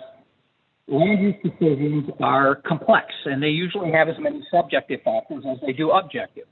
The subjective nature of these matters is exactly why the legislature inserted what a reasonable person would accept as evidence into the law. For example, comprehensive land use plans created through public input, adopted and published by local governments or public records. Substantial evidence that stand head and shoulders above concept drawings and verbal assurances or promises from a developer. Land use plans, as evidence, should be accorded significant weight during the decision process. At the end of the day, the decision to approve or disapprove is yours to make. Act 67 does not tie your hands, nor does it set a bar so high you cannot say no. In fact, the weight or importance you give the evidence lies solely within your discretion. In closing, I respectfully offer one condition that should be placed on this CUP, and that is approval is subject to town board approval. Per Chapter 30-633B1, quote, town board approval may be requested for conditional uses, unquote. Gentlemen, this tool is in your toolbox and available for your use.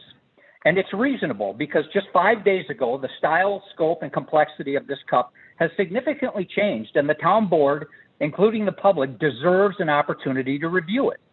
Additionally, the town has made it very clear this CUP does not comply with their land use plan, nor will they approve the applicant's plan to rezone adjacent parcels to double the size of this gigantic campground. Finally, after reviewing decades of use and the Swiss and Burnett County comp plans for A2 parcels, this CUP fails to meet the Chapter 30 test and compatibility test, and based on the negative impact it will have on the town, this CUP should be disapproved. Thank you, Mr. Thank you, Don. Next, we have, and I'll pronounce his name, hopefully it's right, Kim Niederlucky. Yes, that's me. Go ahead, Kim. Hi. Thank you. My name is Kim Niederlucky, and I have owned property in Oakland Township for 10 years, and for the past 5 years, I've enjoyed my lake home on Bass Lake. I had the chance to review CUP 2047's plan to convert 4 agricultural residential parcels into a high-density, high-intensity campground and RV park. To guide my review, I applied the same standards that your committee uses, Chapter 30, Article 8, Section 30-633. This is the impact and compatibility section. I then compared the results against the 4 approval categories required by Chapter 30, Article 8. To consider the impact and compatibility this CUP will have, and as a basis to approve or disapprove, I reviewed the Burnett County and Town of Swiss comprehensive land use plans. These adopted and published plans help determine whether a high-density, high-intensity campground or RV park would be compatible with low-intensity, low-density agricultural residential parcels that have been in use for many decades. 2 very obvious and important things stood out to me. Number one, CUP 2047 does not align with Swiss County's land use plan's recommendations. The land use plan expects that A2 parcels will not exceed the density threshold of 1 dwelling per 10 acres.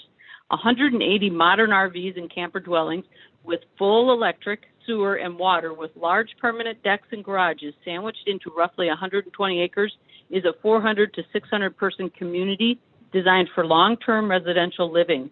This is a subdivision that would rival the one I live in St. Paul, Minnesota. It is hardly a campground.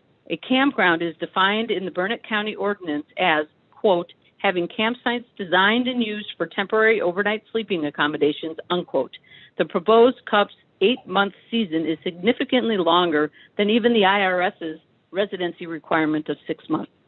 Number two, CUP 2047 is incompatible because it is clearly and unequivocally the complete opposite of what the town and county land use plans desire for A2 districts. A high-density, high-intensity campground and RV park in these 4 A2 parcels would completely undermine both the Swiss and Burnett County land use plan's number one goal. That goal is to, quote, preserve our rural and Northwoods character, unquote. I would hope that we can all agree that low density and low intensity of land use are the 2 biggest factors involved in preserving our rural and Northwoods character. Finally, and in summary, this commercial for profit development with a population almost as big as Danbury is incompatible with parcels zoned A2. This conclusion was reached after reviewing existing Swiss and Burnett County comprehensive land use plans. And finally, based on the negative and adverse impact it will have on the health, safety, general welfare, and economic prosperity of Swiss Township, CUP 2047 should be denied. Thank you for your time and the service to our community. Thank you, Kim. Next, Ruth Olson. Are you on, Ruth? Yes, I am. Go ahead. My name is Ruth Olson. My husband and I own a residence on Staples Lake. I was raised on a farm in Swiss Township. I recently retired from work in Madison, and I've looked forward to spending a large part of my retirement in Burnett County. I oppose CUP 2047 for many reasons, but the subject I would like to cover today is in Section 30 of the County Code, Basis of Approval. It states that the committee shall consider the effect of such grant on the health, general welfare, safety, and economic prosperity of the county and of the immediate area in which such use would be located. We know that the general welfare of the immediate area would be impacted, especially by a development of this size. This is a long-established agricultural community with some people and their ancestors, including my own family, living in this immediate area since 1905. Adjoining and neighboring property owners have expressed their strong opposition to the proposed 180-unit campground. This agricultural district would be severely disrupted by a high-density commercial development, and it would be harmful to the neighborhood and cause land use conflicts. Factors that would negatively affect health and welfare include heavy traffic on Nelson and Bass Lake roads, plus nearby roads impacting farm traffic, noise and light pollution, septic requirements for up to 700 or 800 people, water runoff from new impervious surfaces, trash management, disputes between campground renters and rural property owners, trespassing and damage to cropland areas, as has happened at Devil's Lake Resort, disruption to farm animals, disruption to wildlife. While some of these factors may seem subjective, the Wisconsin Towns Association has said that under Act 67, local governments have some latitude in considering such factors and in determining conditions reasonable to protect the general welfare, health, and safety of current residents. I hope that you will consider that. Thank you. Thank you. Next, we have Greg Bauer. Greg, are you on? I am. Go ahead. Hello, I'm Greg Bauer, and with my wife, we own a cabin on Tabor Lake, and we also oppose CUP 2047. I'm actually continuing with what Ruth Olson was talking about regarding basis of approval. Act 27 states that the conditions imposed by the local body must be reasonable and to the extent practicable, measurable, and practicable meaning able to be practiced successfully. The Wisconsin Town Association points out that reasonable, although not defined, is a broad term that is deferential to local governments. The qualifier to the extent practicable is important to determining the meaning of this language. By adding this language, the legislature expressed its intent to have subjective requirements in CUP ordinances when purely objective requirements cannot be crafted. Measurable requirements may not always be possible, which is why the legislature used this language. Standards such as preserving the public health, safety, and general welfare are still valid under Act 67. That Act 67 likewise requires that the applicant for a CUP provide substantial evidence that the application and all requirements and conditions established by the local government relating to the conditional use are or shall be satisfied. This comes from conditional use permits and the substantial evidence standard from Burnett County website and Brian Ohm.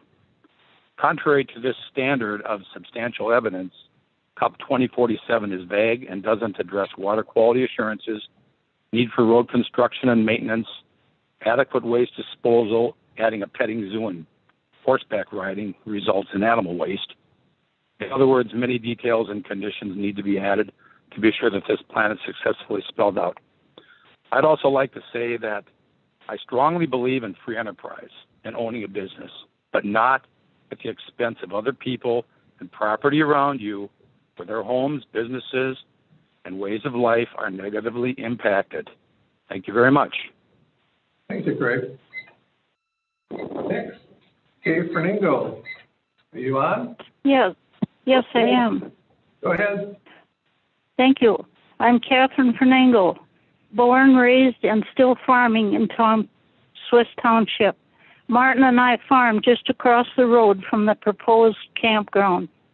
Steve Austin's proposed campground contradicts everything we hold dear.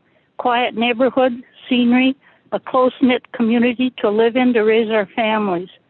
Our farm ground is scattered and we're on the roads with machinery all summer and fall. This will be dangerous with ATV and UTVs speeding by. The influx of weekend fun seekers will put a financial burden on the town of Swiss to keep the roads up, police protection, ambulance services, and other services that tourists want. Taxpayers should not have to pay to support the campground. The only one making money is Steve Austin. I'm present secretary of the Wild River Saddle Club that we started 55 years ago. The Saddle Club owns 22 acres bordering the proposed campground on the west. We have 2 organized family horse shows with 90 to 100 horses and riders, plus several trail rides spring and fall. Can you imagine what will happen when the tourists start lighting fireworks? They will do it because they do it now, just not that close. Fireworks, speeding ATVs, and kids with horses don't mix. A few years ago, some city folks up for July 4th were lighting fireworks. It scared our horses that came running to the buildings. One of the colts got squeezed between an open gate and low eaves of a metal building, cutting his ear off. We called Dr. Palmquist, who advised us to put him down. One of the hardest decisions I've had to make. Strange dogs the animals aren't used to are another problem. We lost a nice 4-month-old heifer calf on pasture one summer. Dogs had literally scared her to death. The vet tried tranquilizers, but it didn't work. Very sad. Please, the answer is to deny the proposed CUP application by North Camp Steve Austin. The application may be legal, but it isn't right. Every time we lose an animal, it affects us. They are not just property. They're a part of who we are. Thank you for listening. Thank you, Kay. Next, we have Jay Dressel. Good afternoon. This is Joy Dressel, and I'm a resident of. I was born and raised in Burnett County, and I've owned property in Swiss Township for 25 years. I'm continuing the conversation on basis of approval, and I would like to cover the topics of safety and economic prosperity. The plan provided in this CUP application contains no detail or documentation regarding the requirements necessary to ensure that the high-density development is code compliant and supports the safety of the tenants of the campground and the residents of the neighborhood.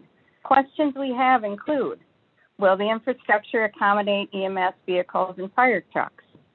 Will the addition of 600 or more people stretch the capacity of fire protection and ambulance service currently available?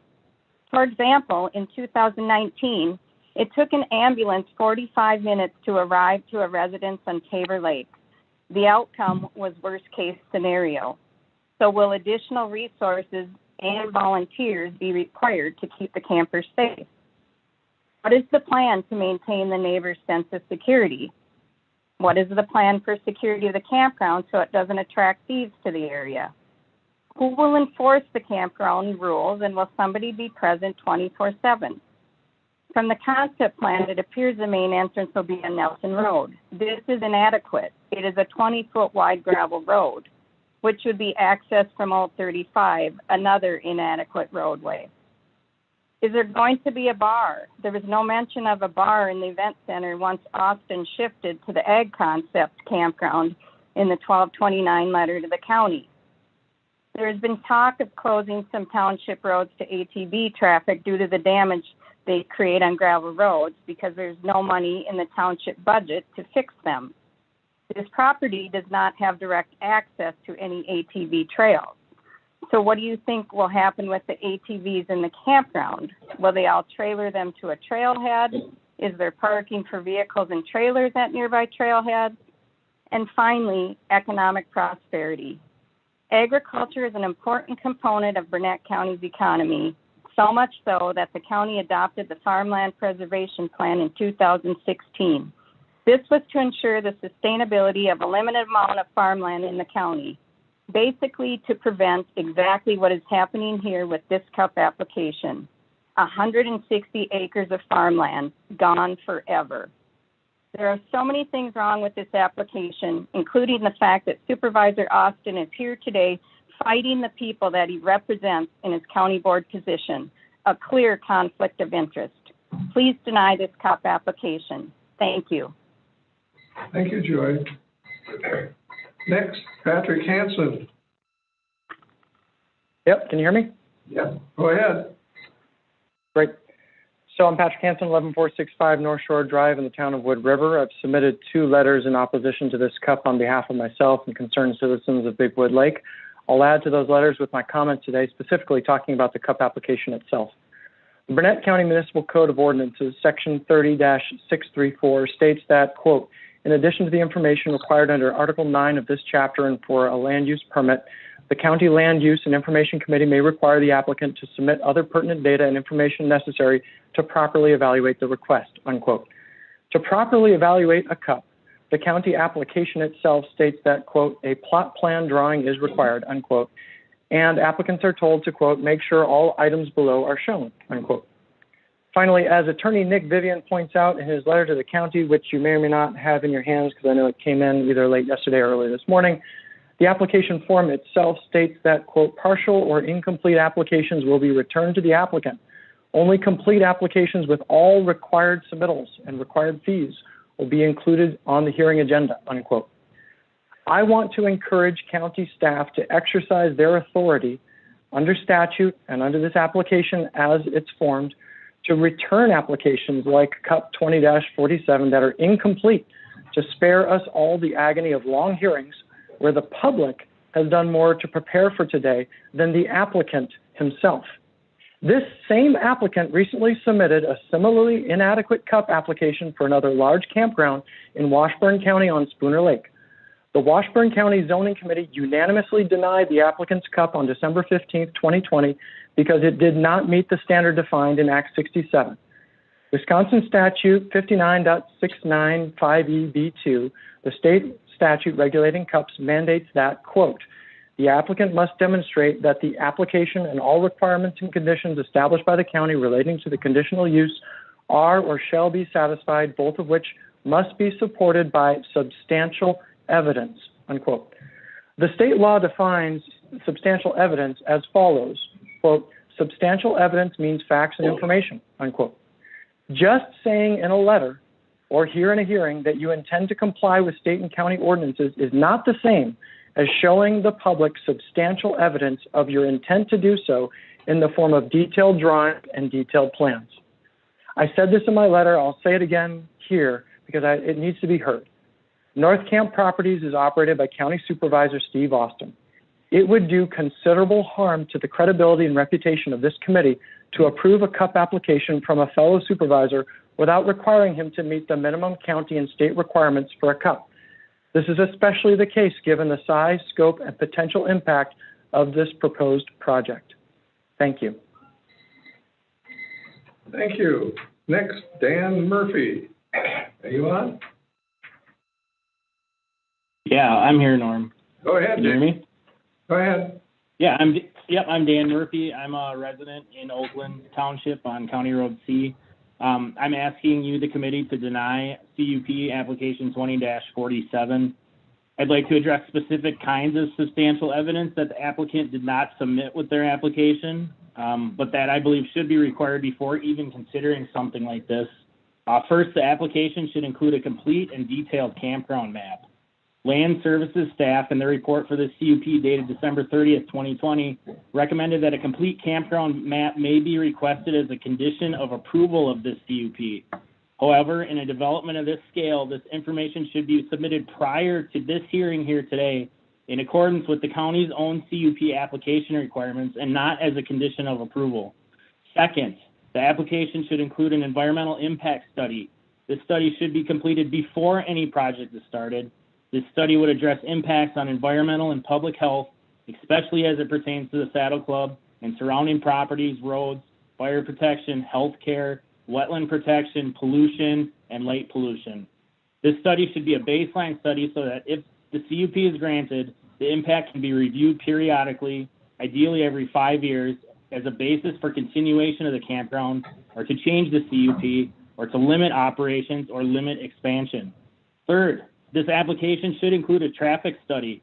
A campground with 180 sites, averaging 4 persons per site, would create a village greater than the population of Webster on 120 acres in the midst of a long-established rural farming neighborhood. The burden should be on the applicant to prove through a traffic study that area roads can support this development. This study would also help determine what amount the operators should contribute annually to the maintenance and repair of Nelson Road, Old 35 from Staples Lake Road to Airfield Road.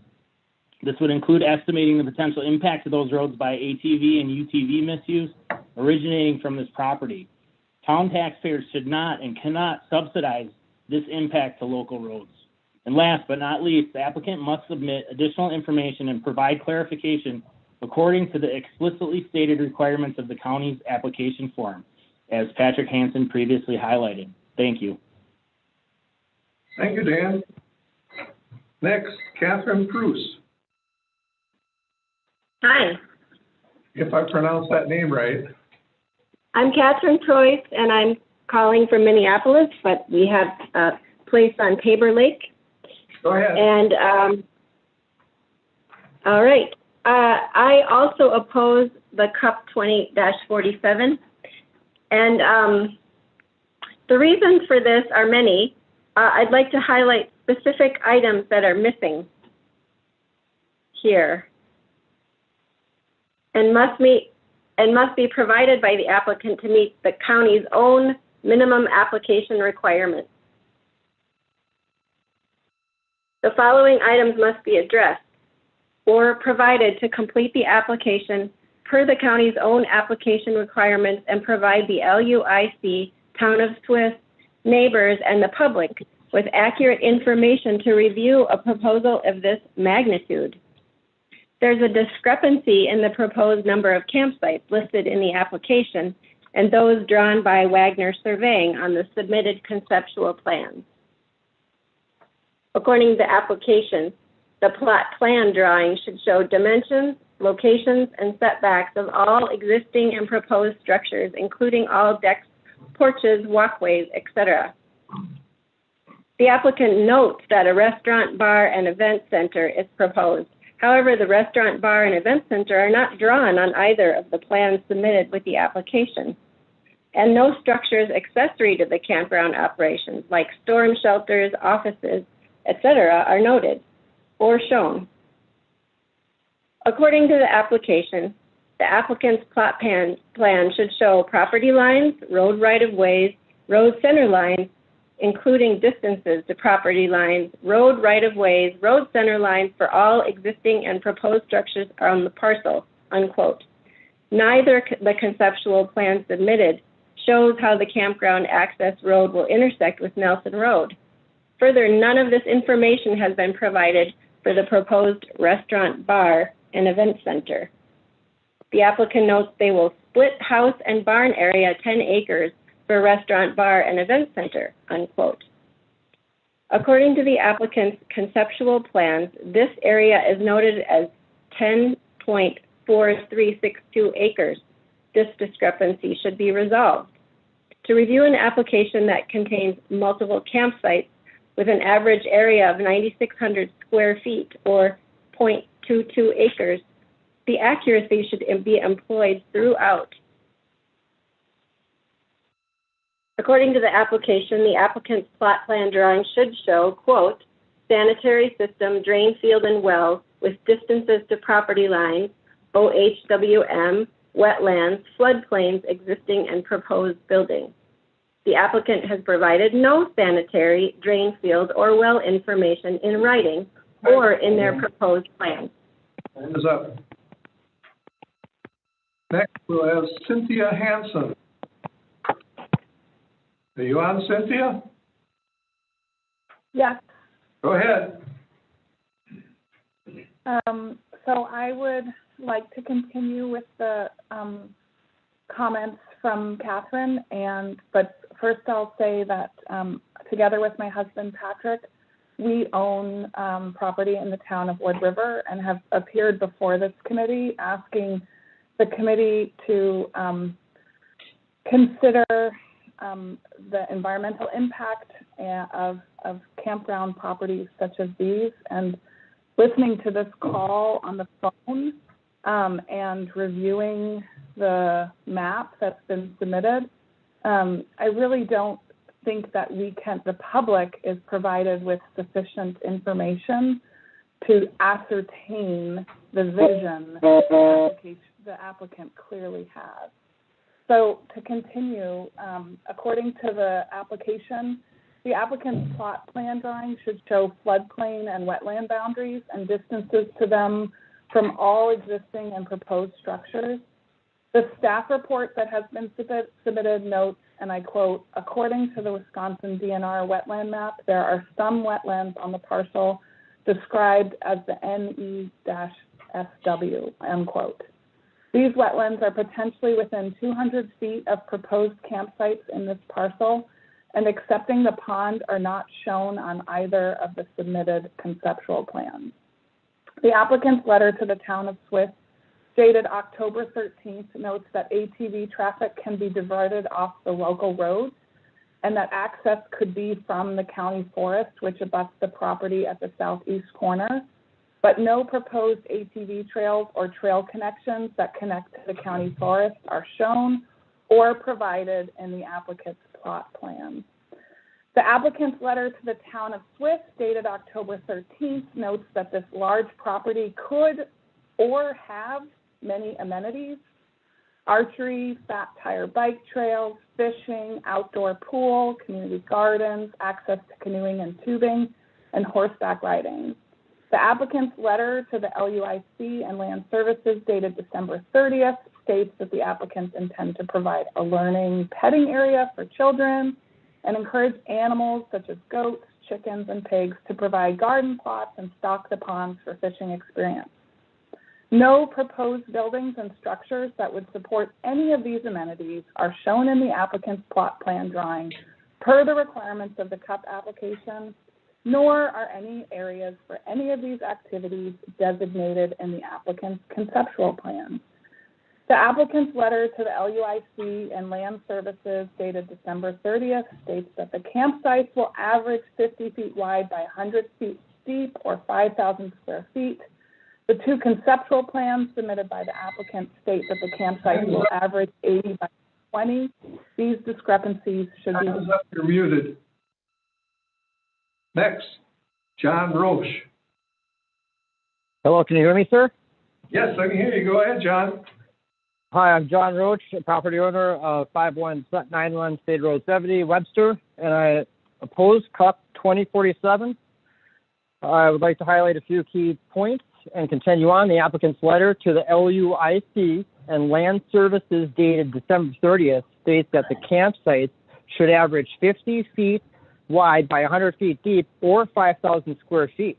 The two conceptual plans submitted by the applicant state that the campsites will average 80 by 120 or 9,600 square feet. These discrepancies should be resolved. The applicant's letter to the LUIC and Land Services dated December 30th states that the development will initially consist of 180 seasonal campsites. If there is an intention to build more than 180 campsites in the future, then this information should be included in the application materials and shown on the plot plan drawing.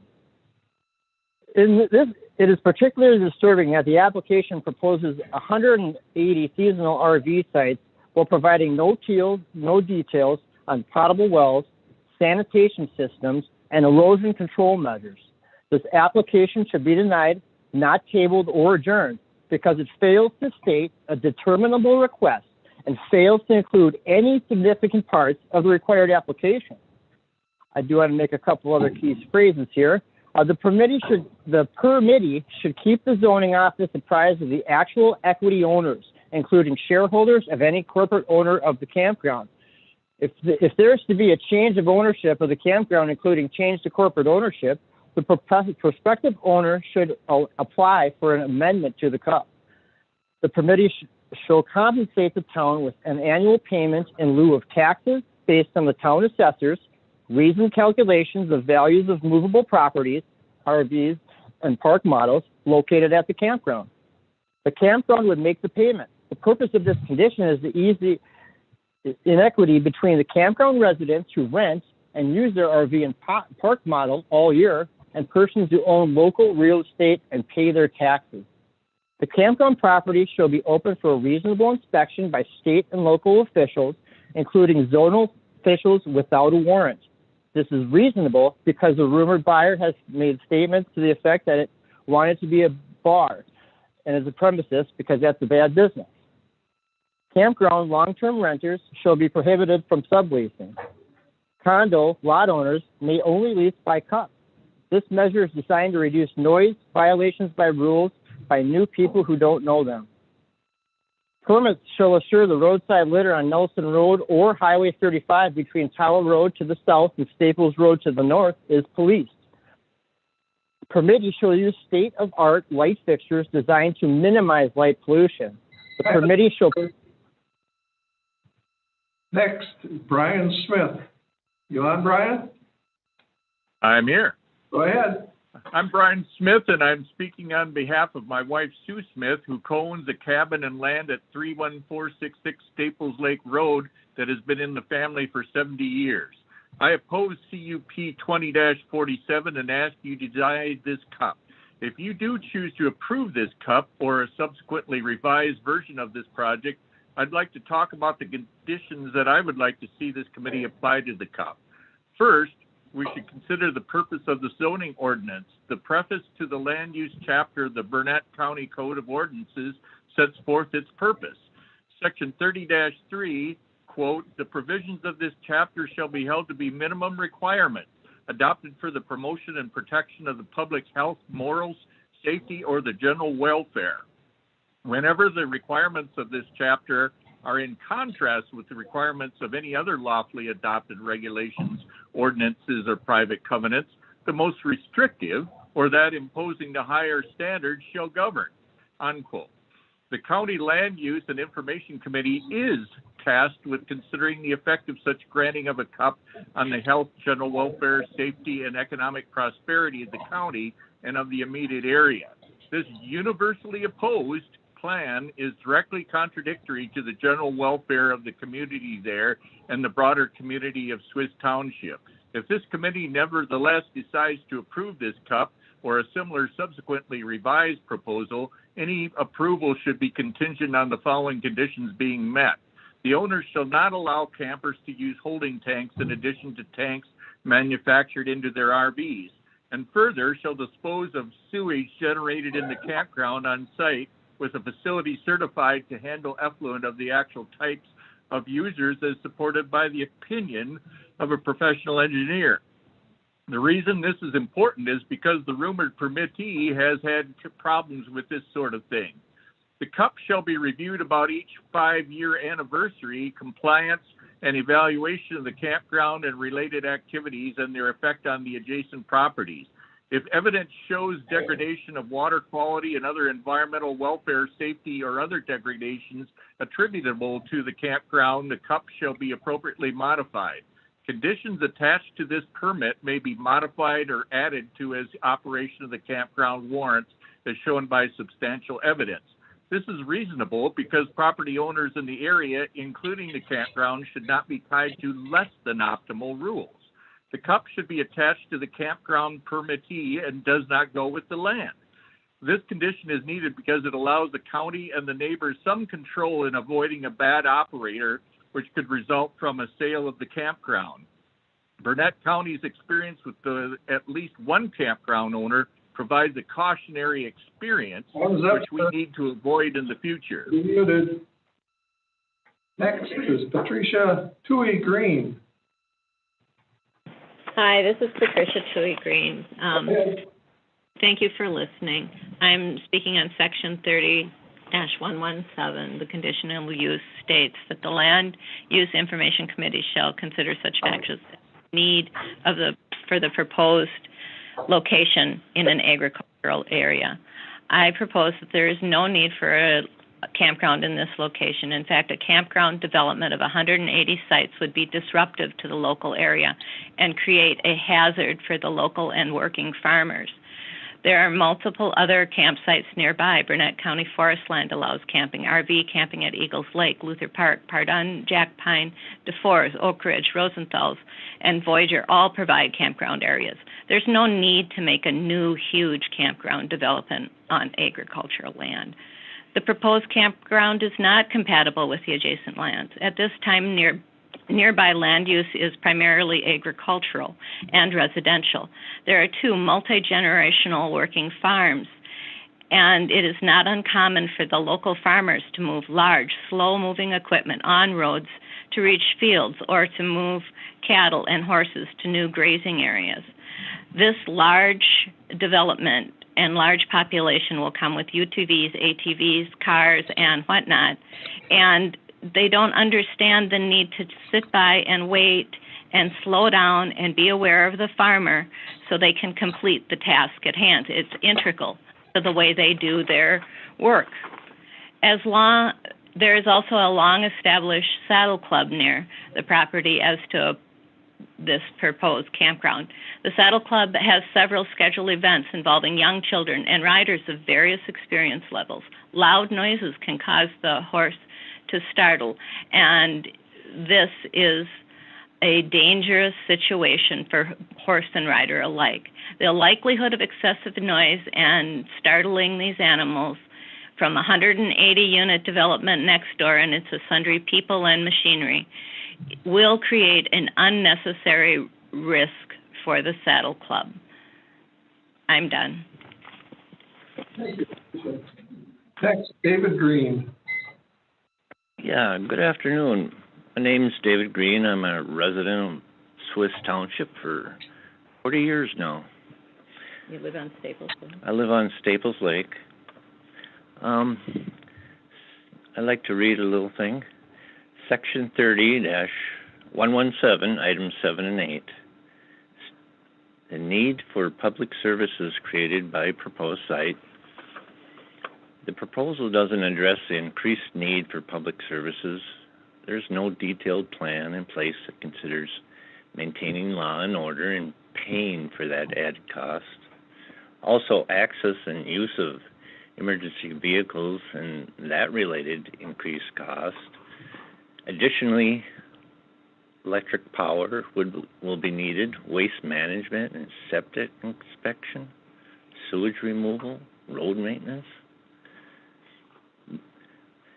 The contract for renters implies that some renters will use the site year-round, but the water is shut off in winter, so no toilet access. The proposal does not address what all these units will do with their garbage. Each of the 180 sites will create garbage. The residents of this development will pay no taxes. Thus, they will not have access to the garbage transfer station Oakland or in Swiss Township. Will the site supply enough dumpsters and have them emptied in a timely manner? I hope everyone is taking notes because there's a lot of information to study. Kay and Martin Fernango are our neighbors. I agree with the very powerful letter that Kay wrote, and that's all I have to say. Thank you. Next, Sherry Holmgren. Yes, my name is Sherry Holmberg. I was raised right next door to this property on a farm for over 20 years, and I've had horses all my life. I'm the treasurer for the Wild River Saddle Club that also has their club grounds bordering Johnson's land. Our saddle club has been in existence for more than 50 years and is very family-oriented. Our club members' ages vary from 5 years old to 90 years of age and have all different levels of riding experience. We hold 2 horse shows a year over 2 full weekends with from 90 to 100 riders attending during the summer. These shows are our only money makers we have for the year. We also have 3 to 4 full weekend trail rides a year. Our members also use the grounds unannounced to practice and improve their riding skills in the arena regularly. Horses are animals that react to noises very differently. If there are gun noises and fireworks, or bicycles and or UTVs that don't slow down or stop when they approach horses.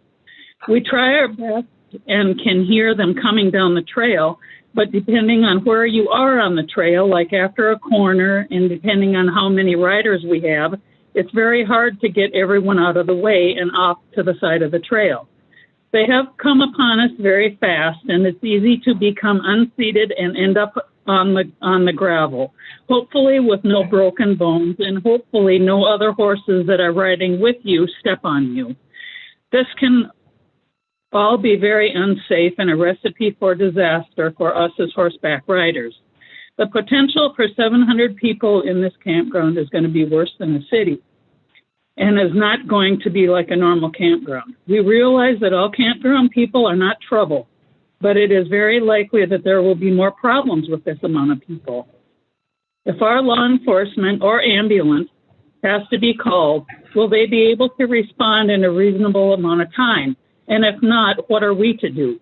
This frankly scares me and makes me feel like this part of Burnett County won't be safe anymore. Burnett County is a great place to live. That is why we live here. Please deny this application so we have a chance so it has a chance to stay that way. Thank you. Thank you. Next, Mark Wagler. You on, Mark? Thank you. Thank you. My name is Mark Wagler, taxpayer on Staples Lake. I want to comment on a letter Steve Austin sent to the Swiss Town Board on October 13, 2020. The letter's first paragraph states that purchase of the Johnson property is subject to rezoning approval. Town of Swiss denied that approval. How does this impact the proposal being considered today? Third paragraph promises full electric, water, and septic hookups, ample screening, data buffer for road noise, and limited visibility of the sites. Detailed facts, measurable specifics are required here. Fourth paragraph, the house and barn area will be divided off the property and will become a bar restaurant along with an event center barn. What kind of events? How big a restaurant and bar? Where will the liquor license come from? Again, substantial evidence is required. Fifth paragraph, ATV traffic can be diverted off the local roads. Is this a firm commitment or purposely ambiguous to allow the applicant to wiggle out of it? How will they honor this condition? The sixth paragraph states, this large property will or could have many amenities, then lists 7 quiet sports-type activities, calling the development a lifestyle destination. What assurance does the public have that this will be the case, especially in light of the applicant's heavy promotion of UTV use at his other Burnett County properties? Will these be conditions that must be met? Seventh paragraph. A $50 activity charge will be assessed to each rented site, adding $9,000 per year to the town's coffers. Does the applicant have substantial evidence to prove that $9,000 would more than offset the additional cost to the town of Swiss that would result from a development of this size? Also in the seventh paragraph, the taxes assessed and paid on the campground will be much higher than taxes on agricultural land. How much higher? Can the applicant provide any substantial evidence for this statement? The letter's eighth and final paragraph, we believe this property easily accommodates an outdoor lifestyle campground. What does that mean? Definitions are needed for easily an outdoor lifestyle. In all these instances and others, this letter lacks substantial evidence. I guess it's obvious I am strongly opposed to this proposal. Thank you. Thank you, Mark. Next, Steve Pearson. You on, Steve? I'm on, Norm. Could you not start the timer yet? I'm going to speak to Mr. Austin's second letter, written December 29th, 2020. I know you don't have hard copies of it. Maybe some of you made hard copies. It might be helpful if you had that in front of you. That's, of course, something that should have been submitted much earlier. Okay, I'll begin now. Thank you. Mr. Austin's second letter is dated December 29th, 2020. This letter sketches out a much different picture of what this development would look like than the letter written to the Swiss Town Board 2 months earlier. In this letter, the campground has morphed into a pastoral setting all about nature, farm animals, and protecting the environment. Still no mention of ATVs or UTVs and other motorized uses, which have been a part of the plan for all of Austin's previous campground proposals. Can we legitimately ask what exactly is the plan, and might it change again? What is the basis for this major shift in emphasis, and does it reflect a genuine desire to do something different, or is he just pandering to local concerns to win approval for the proposal? Paragraph 2 states, we intend to provide a learning petting area for children and encourage animals such as goats, chickens, and pigs. I'm not even sure what the second half of that sentence means, but the petting zoo does not show up on the map of the campground that accompanied the application. Wisconsin has specific regulations and permit requirements for siting and any importation of animals for a petting zoo, including a current certificate of veterinary, an import permit, and required vaccinations and tests. Is the applicant prepared to adhere to the regulatory framework of the state? Paragraph 2 also states, we intend to stock the ponds for fishing experiences, but no substantial evidence like a plan for how this would be accomplished, a location on a site map, or knowledge of Wisconsin statutes and permitting for fish stocking or fish farming is provided as a basis of intent. Because the land that the ponds, which are not shown on the map, would be located on land that would be part of a business enterprise, it would be regulated by the Wisconsin Department of Agriculture, Trade, and Consumer Protection. Paragraph 3 refers to the 350-acre property, but the original application says it is 157 acres, which is true. Paragraph 3 also states, we believe that the seasonal campground with an agriculture focus is compatible with the surrounding residential uses and will provide an opportunity for more families to enjoy the natural resources in a responsible manner. This statement is notable for what it doesn't point out, all the ways the campground with the population of a small town will be incompatible with surrounding uses, considerable more noise, more light pollution, more pressure on the aquifer, more traffic, none of which will be compatible with the current agricultural uses of the surrounding properties. Just goes to show you can say anything, but you gotta have the substantial evidence to back it. Thank you. Thank you, Steve. Next, Rose Conway.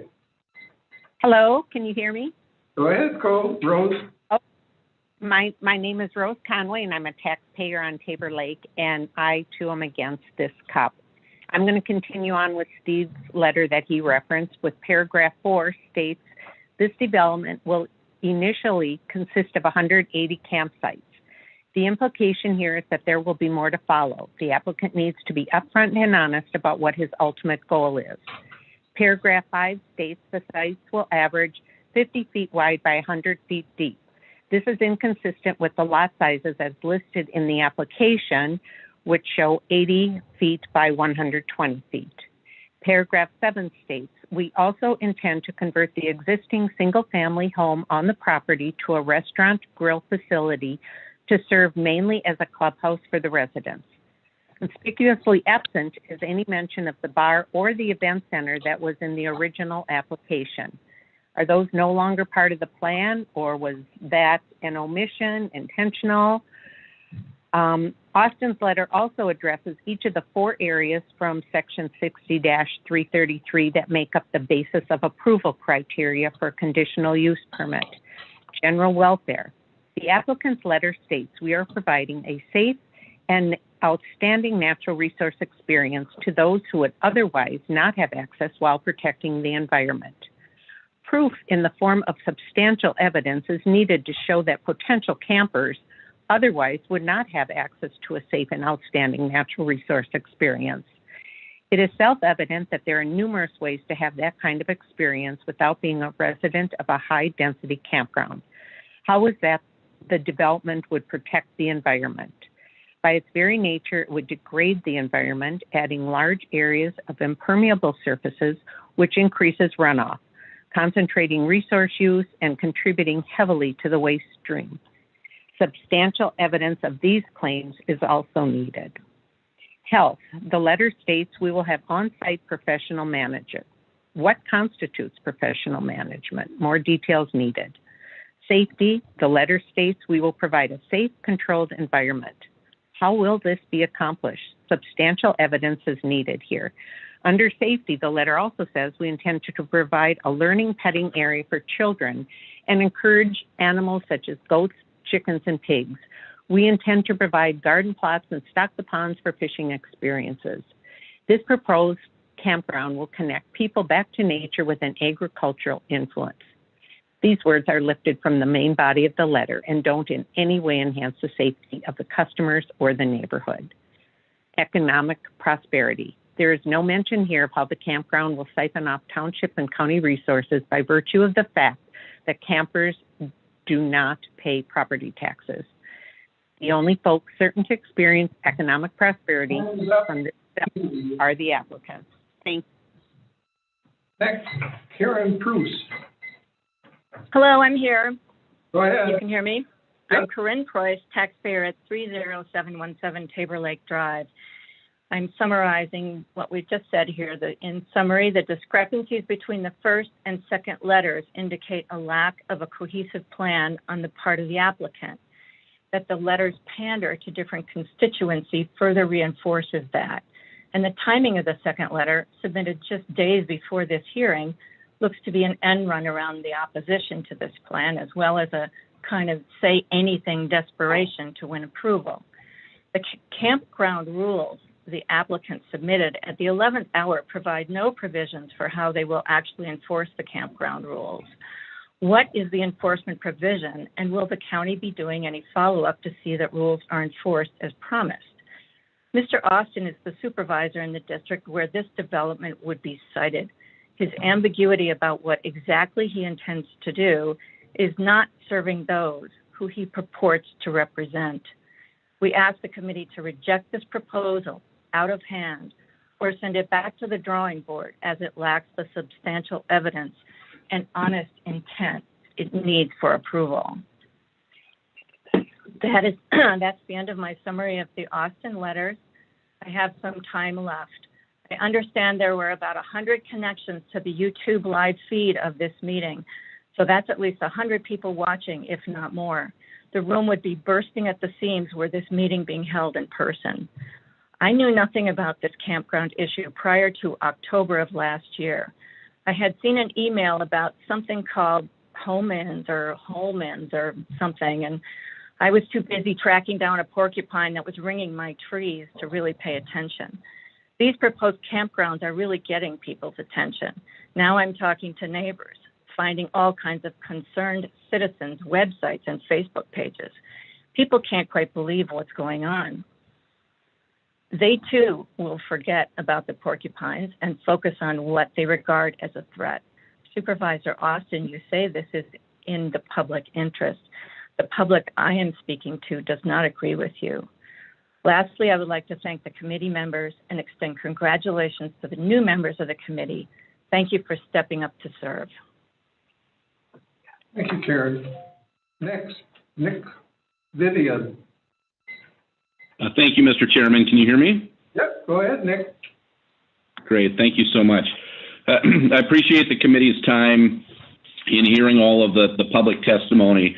I'm an attorney with the Eckberg Lammers Law Firm, and I focus in the area of land use. I've been involved with proposals that have come before this committee on Bigwood, Devils, and Big Sand and Viola Lakes. When I'm not working on the private side of land use transactions, I serve as a city attorney for the city of New Richmond, the town attorney for Trade Lake in Burnett County, and for the town of Star Prairie. I'm proud to stand with this group in opposing this conditional use permit application. Burnett County seems to have an issue with developers submitting underdeveloped and plans that are not particularly well thought out.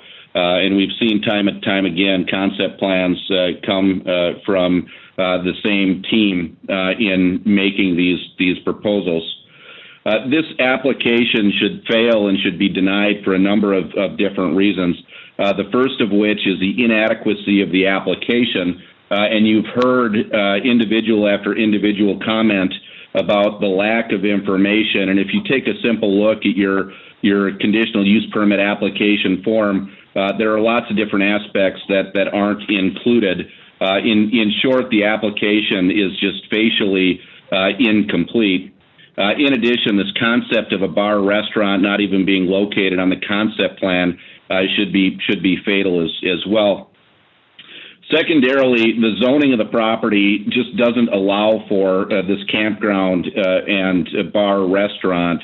This is located in the A2 district, which primarily provides for the continuation of general farming and limited residential development. This proposal does nothing to support that, and in fact, restaurants and bars are not even conditionally permitted in the district, and so it can't be approved.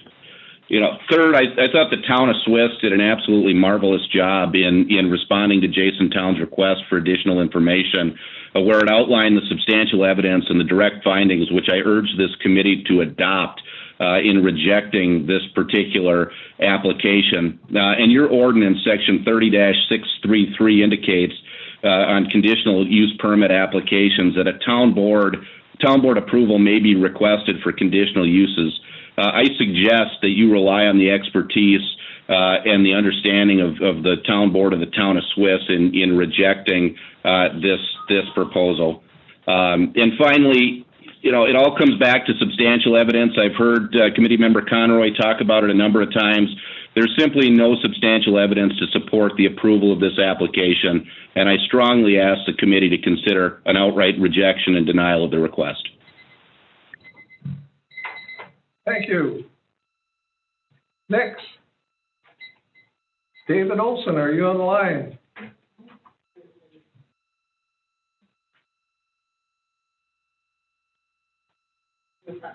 He's not in. Just a second, we're checking. I don't know that he's there. There, right here. Okay. The proposed campground, I am a third-generation farmer, and our land has been in the family Mr. Olson, could you start over? for 115 years. Mr. Olson, could you start over, please? I can't hear you. What? This is Norbert, Chairman. Could you start over again? This is David Olson. Yes, my name is David Olson, and I own the adjoining farm on the north side of the proposed campground. I'm a third-generation farmer, and our land has been in the family for 115 years. This community has been a farm community for the entire time. I am speaking in opposition of the proposed campground. This 180-site development is an example of urban sprawl. The effect of urban sprawl on agriculture is a well-documented social issue. Population growth is crowding out agriculture and leads to conflicts between farmers and urban dwellers.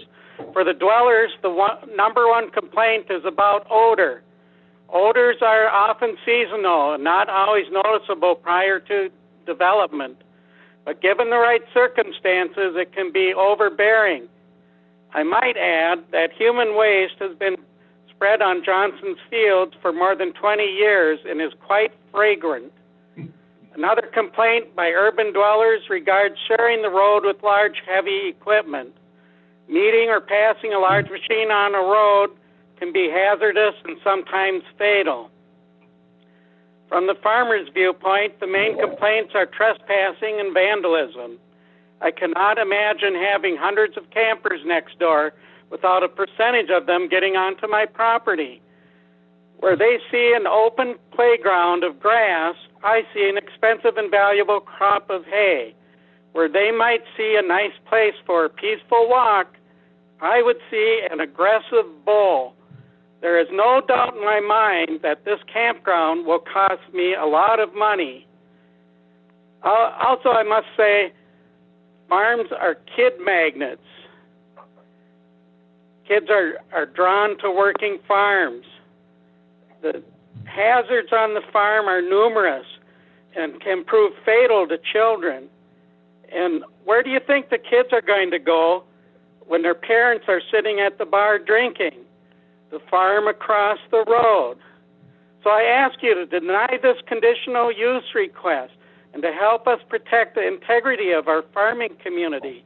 Approving it would set a disastrous precedent for the future development of our neighborhood. For the developers to suggest that a petting zoo portrays an agricultural experience would be funny if it wasn't so insulting. Make no mistake that they are trying to disguise a highly populated development with window dressing. If the Land Use Committee wants to expound on any of these subjects, please feel free to contact me. Thank you, David. Thank you. Next, we have Kayla Quinn. Kayla, are you on?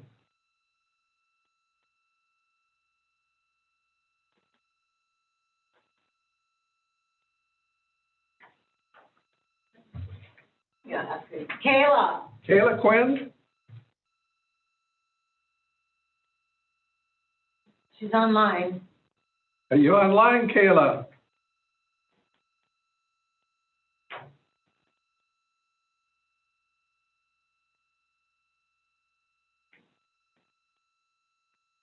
Kayla, Quinn, can you unmute your phone?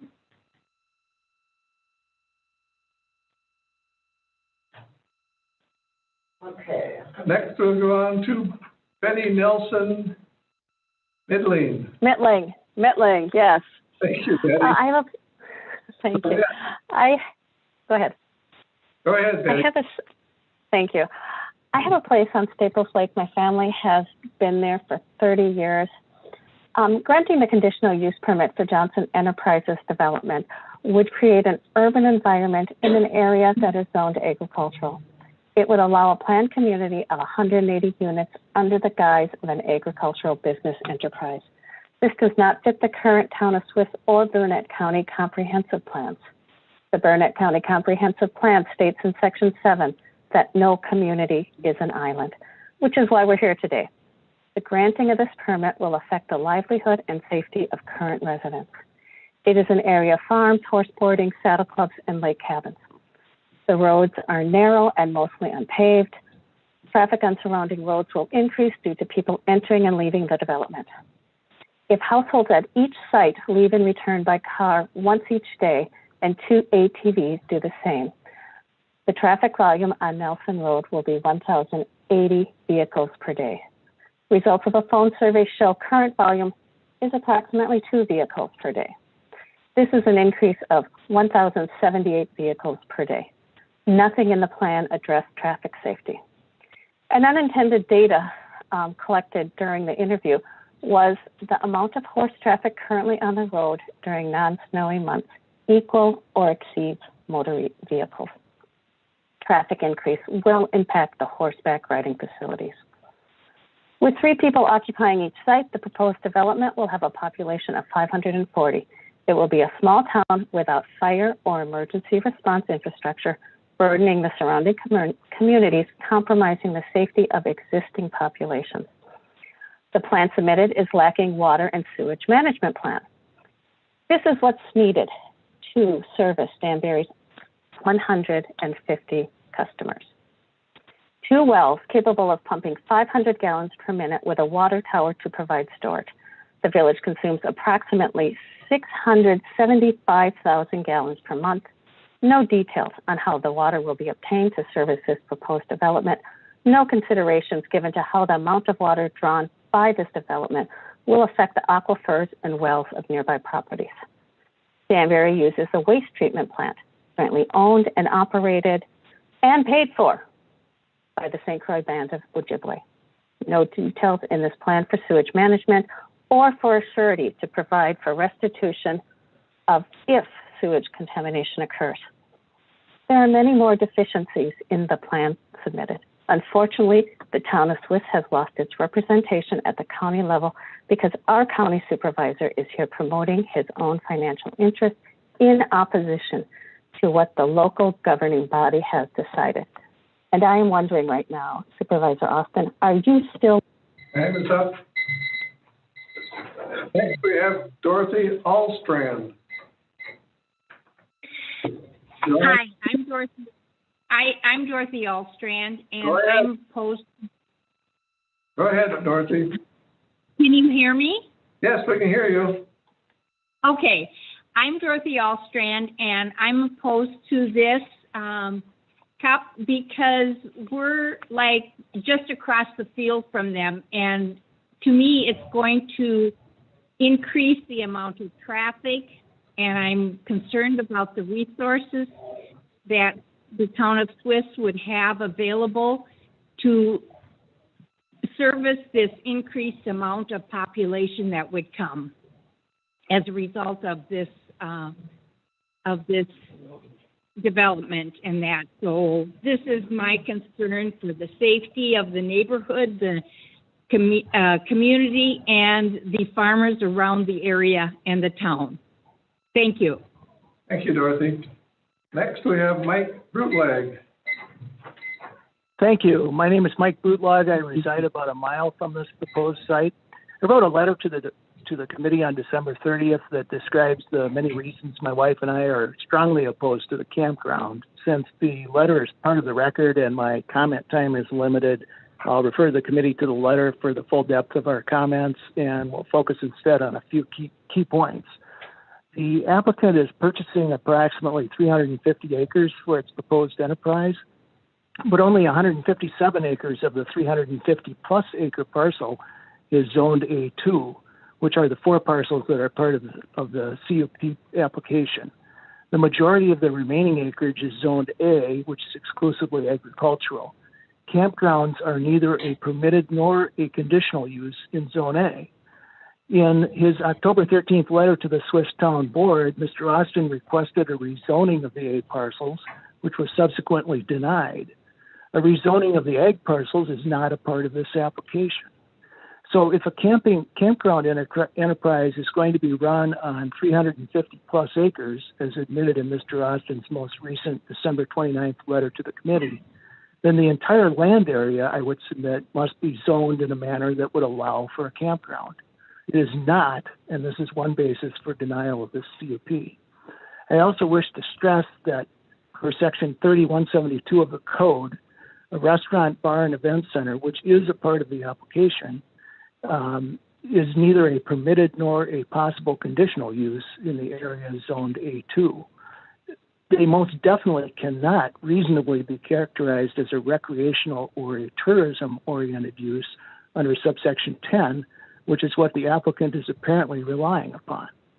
This is another basis for denial of the CUP. The substantial evidence listed in our December 30th letter and commented upon by the other members of the public today, including specific facts and information directly pertaining to the requirements and conditions that must be met by the applicant, also strongly support denial of the CUP. The committee must also consider the impact of a high-density, high-occupancy campground upon neighboring land and public facilities in the absence of any demonstrated need for an additional campground in this location. These are standards that are referenced in Code Section 30-633 in denying the application. The health, general welfare, safety, and economic prosperity of the county and the immediate area would not be well served by granting approval for a disproportionately large campground development in a county where many other camping opportunities exist and in an area surrounded by farmland and other very low-density development. For these reasons and all the others that have been mentioned today and in our letter, we submit that the CUP should be denied. Thank you. Thank you, Mike. Next, we have Mike Jensen. Mike, why?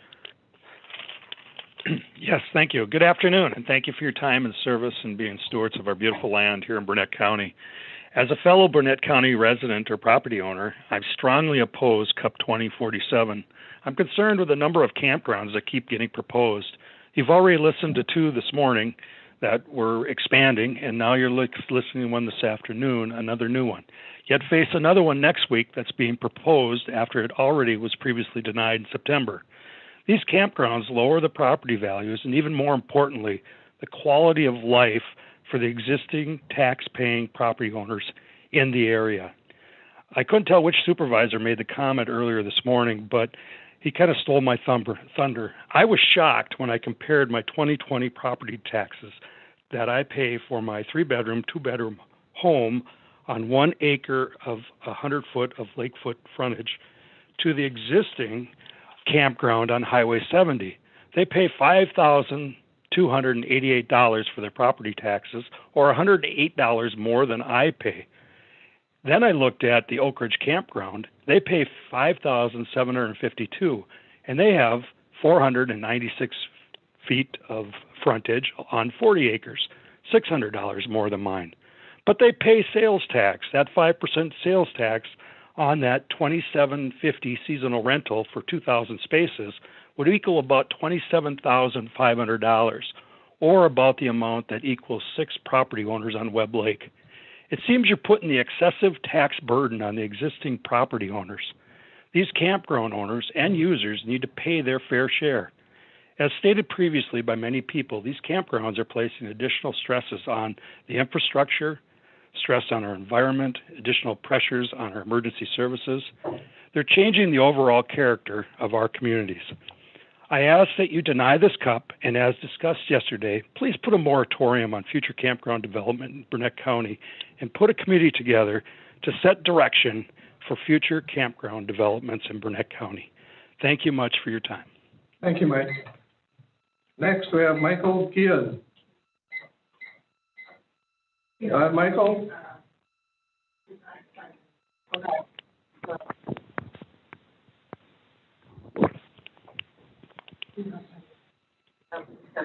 Okay. Next, we have Mary Preuss. Hello, I am Mary Preuss, taxpayer from Tabor Lake. My father, Herman Preuss, was the third person to acquire land on Tabor Lake in the 1920s.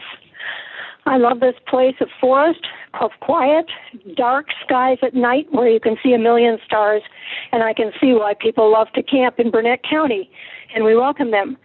but we're crowding 400 or 500 folks into a smaller space next to a highway, with the closest lakes being smaller than the campground itself, make Burnett County a better place? Do we need that many more camping, lodging places? Or will this development only take away business from existing sites? Campers and visitors boost our local businesses, but they don't pay taxes. We taxpayers bear the burden of road, trail maintenance, schools, electric networks, broadband, which is not great, water systems, waste systems, conservation work that protects fishing, think zebra mussels, and hunting, police and emergency services. This development would double or triple the pressure on all these services already stretched thin, while bringing in no more money to the county to pay for them, or hardly any. The developer may do very well out of this. The county may not at all, which brings up the question of conflict of interest. If the developer is the principal one to make money off this project, is it right? Or is it legal for him to give himself permission, with disregard for the previous zoning for forest and agriculture, to develop this land for personal gain? And meanwhile, sticking taxpayers with the bills for increased police protection, emergency health services, overused trails, shoreline damage, water pollution, trash removal. I and my family, the Preußes and the Dahls, strongly oppose granting this permission. Thank you. Thank you, Mary. Next, we have Nick Loris. Can you hear me? Go ahead, Nick. Thank you. Good afternoon, and thanks for allowing me to speak concerning CUP 20-47, which I strongly oppose. My name's Nick Loris, and I've owned property in Swiss Township for 21 years and have, lived year-round since 2007.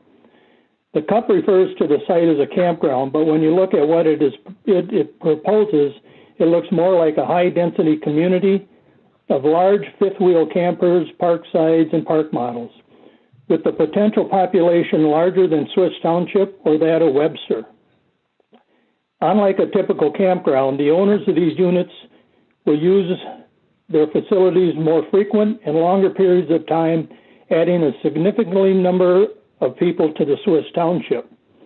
There has always been a concern if there are enough first responders for the area, especially since our Danbury ambulance was taken away a few years ago. There have been a couple of incidents which prove the case. It took an ambulance longer than 40 minutes to respond to a call here in the local area, of which there was a tragic outcome because of it showing up so late. And also, we've had experience where it's been 40 minutes for the sheriff's deputy to show up to a theft in the area. Given the taxpayers of Swiss Township rely on these services, is it prudent to establish a community of 700 people north of Danbury? One of Mr. Austin's main items in the letter of December 29th was there was a convenient access to the ATV trail from the community.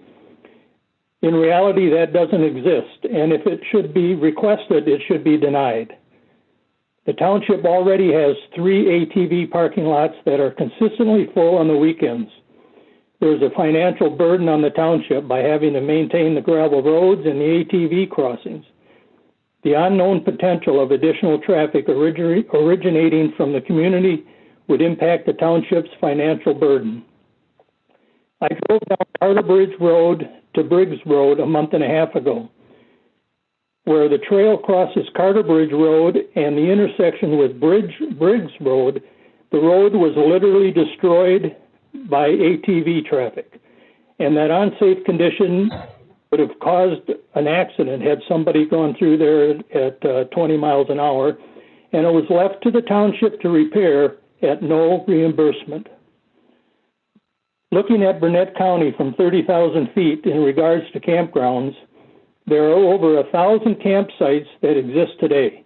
If the ones requested today are approved, there will be over 1,210 campsites in the county with a potential of over 4,800 visitors. The taxpayers, both residents and cabinets. Next, we have Terry Nelson. Are you on the line, Terry? Terry Nelson, are you on the line? He's on. Are you on the line, Terry?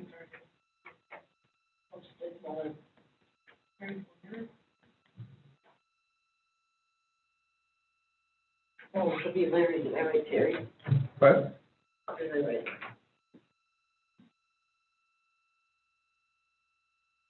Okay.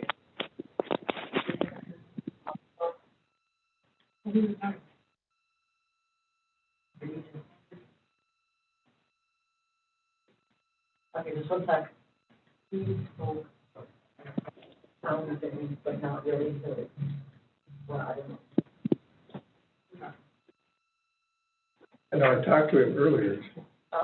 Right, but then he wasn't part of reading the, Okay. you know, he didn't say his spiel because he wasn't part of the town letter, so he actually gets his 3 minutes. He's on now. Terry, are you on? Terry Nelson. Yes. Go ahead, Terry. Hi. Well, I would, you've heard so much from so many different people today that I don't need to repeat it all. One of my biggest concerns is the pots, that many pots or sewer systems on that concentrated area, small concentrated area. I don't believe that there anywhere else in Burnett County that has that kind of a level. That, I mean, even Danbury has a city water and sewer now. The nitrates from that are going to be quite high eventually. One of the other points is campground / manufactured home park. Which is it? You know, there's a lot of difference in definition there. If you're going to make a manufactured home park, you're going to have a whole different game out there. His lack of information to you up front is terrible. I don't know how you could make an informed decision on the information that he's gave you about all the infrastructure. And then one of his other things is lot cleaning mandate in his rules and regulations. Is he going to provide an on-site dump site for that, or is it going to be dumped out on county land like so much of it is already being done by our seasonal people? And I can show you on any logging road that's not gated, garbage that's dumped. Back in deer season, we found one spot where there's 3 camping trailers dumped on county land. And the last thing I'll talk about is tax revenue. To the town of Swiss, the tax revenue will be minimal that comes out of this, if any. The county and the school districts will gain far more out of it than we will because of our tax rate is so low. The amount of tax per dollar that comes back to the township is minimal. And if all these units are taxed as personal property, if somebody does not pay that personal property tax to the township automatically loses money because we still have to pay the county and the school district and the state. So, for infrastructure, there's no tax return to us. So I am opposed to the CUP, and I think you heard that from enough people today that I hope that's the decision that the committee makes. Thank you. Next, we have Larry Hoyer. Larry, are you on?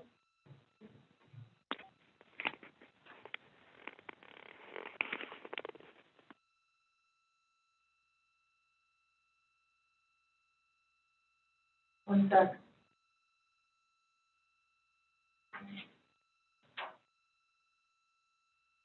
I kind of doubt Larry. attitude. Hello. Larry, could you start over, please? Go ahead, Larry. Start over. Larry Hoyer on Malin Court in the town of Swiss, in the Minerva chain. like Terry said, there's so much good information that is presented to you today. I hope. I'm kind of amazed at the cavalier attitude that the applicant has. Not too long ago, someone asked about and I forget where this was happening, if grading was started on this site, and the response was, oh no, we'd get all the permits before we started grading, and yet not over 2 hours ago, the applicant said that they were grading on another site and that they hadn't received the permit applications.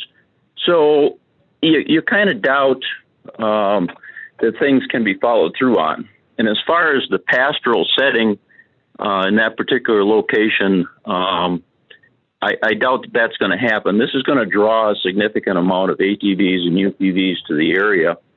And based on the problems that the town of Swiss has had this last fall with illegal riding, destroying gravel roads, riding on the Gandy,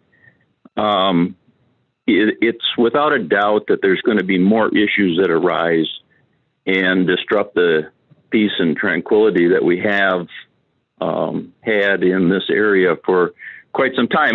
And granted, I've only lived here for 6 years, but I find this very tranquil. I'm a camper. I have nothing against campers. I own and operate ATVs. I have nothing against those devices either in the hands of the right people. But when you get a population that's proposed in this particular area, there's going to be issues, without a doubt. There are a lot of studies around the United States, and there's a couple local that show that how these high density areas have a negative impact on water quality, property values, the ability to get along with people. That in itself should be enough to turn this application down. I think I'm going to leave it there because there are, like I said, there's been so much good information. I have to applaud Mr. Austin for having the ability to draw the community together like he has in so many cases here the last year or so. It's a testimony to the community to delve into the situation and present the substantial evidence that they have had to do today. So I thank you for your service, and that's all. Thank you, Larry. Next, we have Pamela Willie. Pamela, you on? Hello. Go ahead. Yes, I am. Can you hear me? Go ahead. Hi, I'm Pam Willie. I'm representing my husband, Tom, too. Anyone can see the high-density campground proposed is not consistent with the agricultural, farming, residential neighborhood. This could potentially raise the population to 780 people. Our peaceful, wonderful neighborhood will be gone forever. Burnett County website posts 19 people per square mile. A large concern is our existing ambulance service. Taxpayers are assessed for these services. The inhabitants of the campground will not contribute. How much is this going to cost, and how much are the tax-paying residents going to suffer when the services are tied up with increased four-wheeler accidents and a larger population?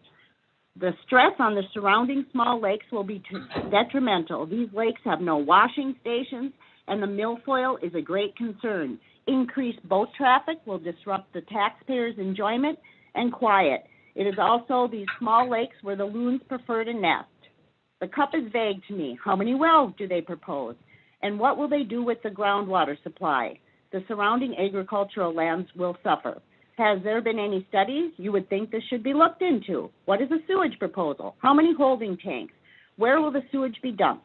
No one wants a cesspool in their backyard. The power grid as it stands is not built to handle the influx of a high-density campground. Residents depend on power for their medical devices.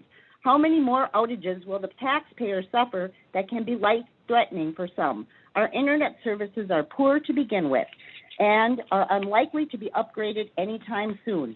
This campground is proposed as seasonal. All they propose is turning off the water. How do we know this won't become another year-round trailer park? What will happen to the sewage in the winter? Who will monitor that situation? Will they be dumping along the roadsides?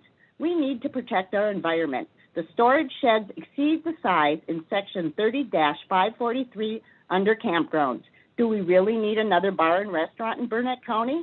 How much stress is this going to put on the law enforcement? That venue that they're offering, there's nothing to guide us on. Bass Lake has been my family's haven for 60 years. There were 4 cabins on Bass Lake when our family arrived. It has become apparent that Mr. Austin is dismissing the very taxpayer he is supposed to represent. It seems he is more interested in business adventure than the taxpayers he should represent. I hope the zoning board acts on behalf of the taxpayers of Burnett County and denies this cup. I have much more to say, but 3 minutes is not very long. You could please read my letter and everyone else's that were submitted. Thank you. I appreciate your time and your listening. Emma. Next, we have Kathleen Whitcomb. Are you on, Kathleen? Yes.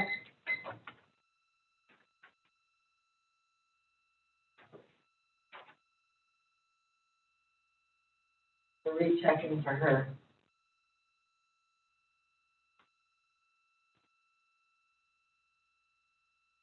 No, we don't have her either.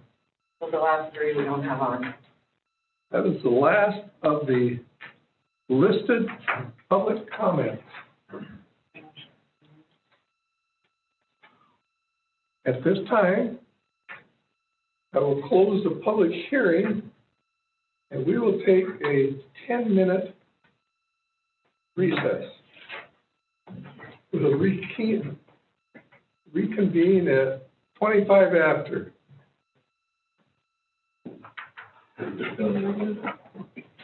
No, you have a wheelchair?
Land Use Committee will be back in session, and we have a request, and I will allow it.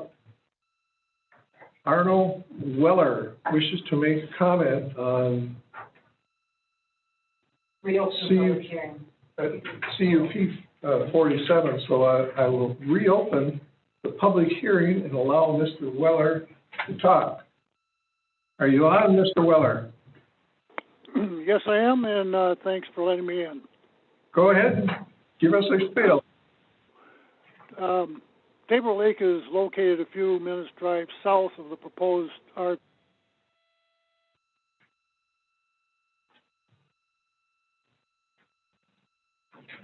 Go ahead. You? No, he's on. Go ahead, Mr. Weller. Awesome. Did he go in? He just dropped off.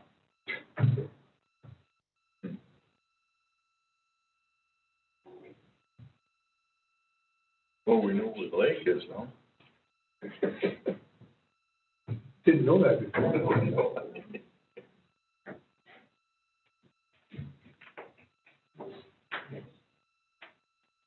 That's the only one that happened to. Hold on.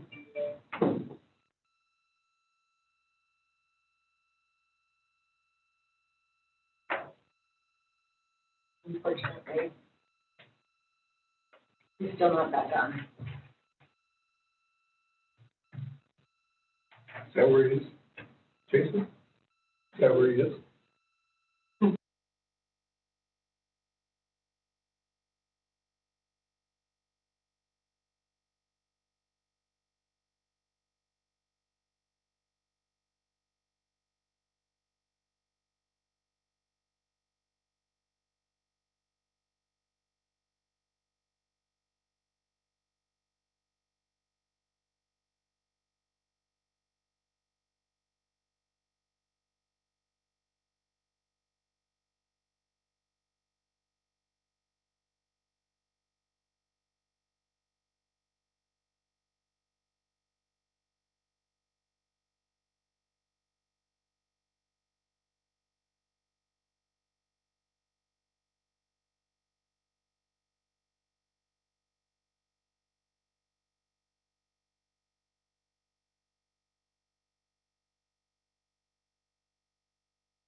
All right, now we're unmuted.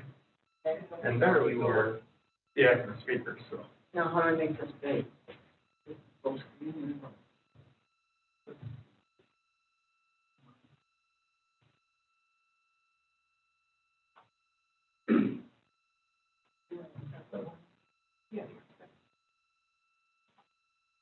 All right, Mr. Weller? Oh, yeah, Arno Weller is back. Mr. Weller, are you on? I'm here. We've had some technical difficulties. If you go ahead and talk now. Just a few. You guys have been at it for a long time. Not surprised.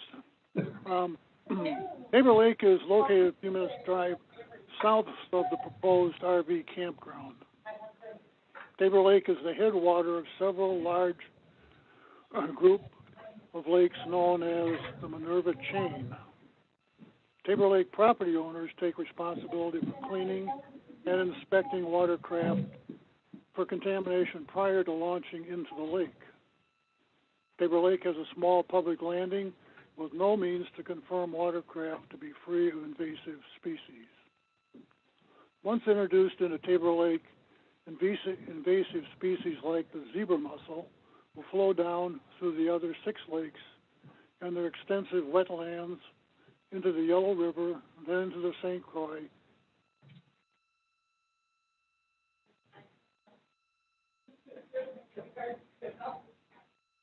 He's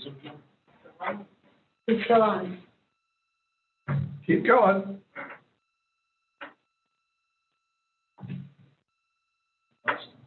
No, he's not lost. So, So thanks for letting me butt in at the end. Appreciate your hard work. Bye. Thank you very much, Mr. Weller. This time I will close the public hearing and we'll go into deliberation on CUP 47. Any comments from the committee members before I read conditions? Well, yeah, Supervisor Conroy, I have to say, before we read the conditions, I think we have to deliberate this in a form. First of all, there's two arguments about this project. One is, could this campground be built? And the other one is, should it be built? So, starting with the should it be built component, I am of the opinion that the town of Swiss, in its comprehensive plan, which is also mirrored in the Burnett County Comprehensive Plan, has put a pretty strong case for that this is not an appropriate place for this project. I was here when we did the 2003 start of the comprehensive plan under statute 66.1001, which basically was the 2010 deadline for actions done by local governments to be consistent with their comprehensive plan. That was the 1030 plan that we ultimately then adopted. We participated, the county, along with the town of Swiss, Jackson, virtually all the towns of Burnett County, developed comprehensive plans in conjunction with the towns, with the carrot on the stick being that henceforth our actions had to be consistent with those plans because the towns are participating and expecting us to be in unison, not at odds. So to my mind, this project cannot be approved unless the town's willing to amend its plan and we're willing to rezone to accommodate it. Town of Swiss made it pretty clear it's not rezoning anything for anything. The proposed clubhouse, bar, grill, whatever, isn't able to be permitted in A2. That's been the case all along. It would have to be RR3 or some other district, but it's not going to happen with the town of Swiss right now. Nor is any change going to be made to the A district zoning out there. It's the town's map, the zoning map, along with the future land use plans. We haven't talked a lot about comprehensive plans with our other hearings today because those are existing uses, modifications to existing uses in districts that were not very specific, generally rural residential, which is a pretty much anything you want district in a future land use map. It didn't really play today, but it does play on this one, plays very significantly on this one. So that may eliminate the need for you to even read the conditions if we are not going to go forward with approving it. I'd say that tongue in cheek, but that's my position to start. Mr. Supervisor sorry.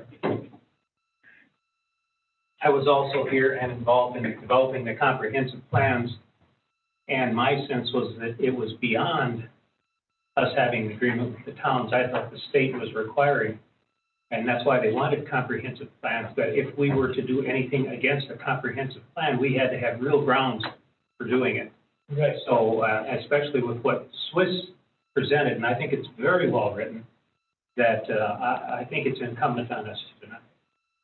I don't think we've got much choice unless we can prove that why we want to go against the town of Swiss and our own comprehensive plans.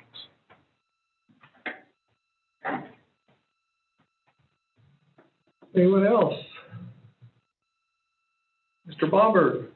And I agree with Supervisor Conroy and Supervisor that that's the situation, and for us to do otherwise, other than to deny this, would be not the way to go. Pearson. Based on the letter we received from Township covering in summary everything that we heard today from all the residents, I make a motion to deny this. I'll second. I have a motion. Would you, by Mr. Supervisor Pearson, would you like to elaborate on why the further denial? And I would read into the record simply the letter from the township summarizing well all the facts for the reason they denied this. It's substantial evidence that couldn't be recovered. Okay. We have a motion by Supervisor Pearson. Is there a second? Second by Supervisor to deny the request.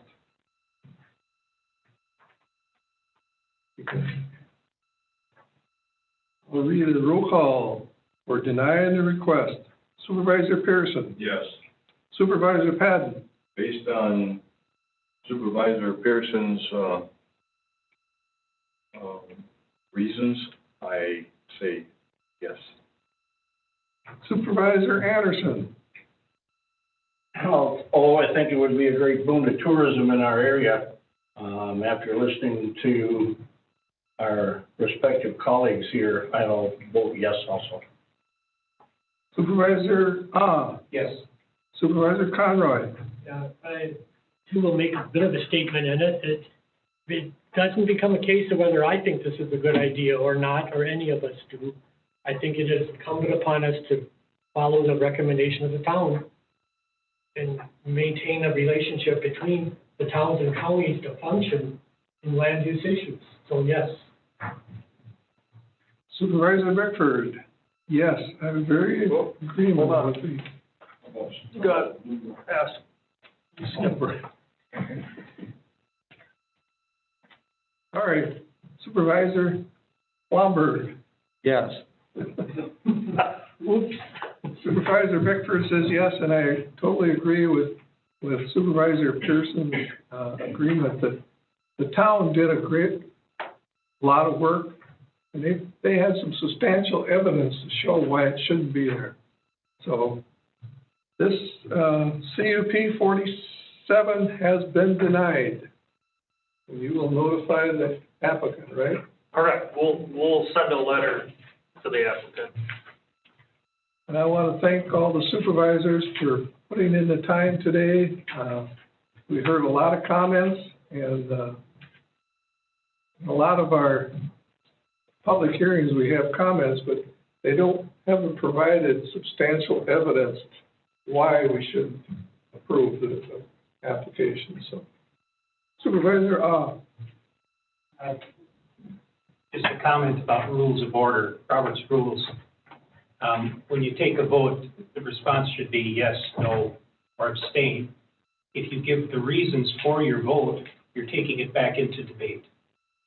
So it should always be just yes, no, or abstain, or pass, you can pass too.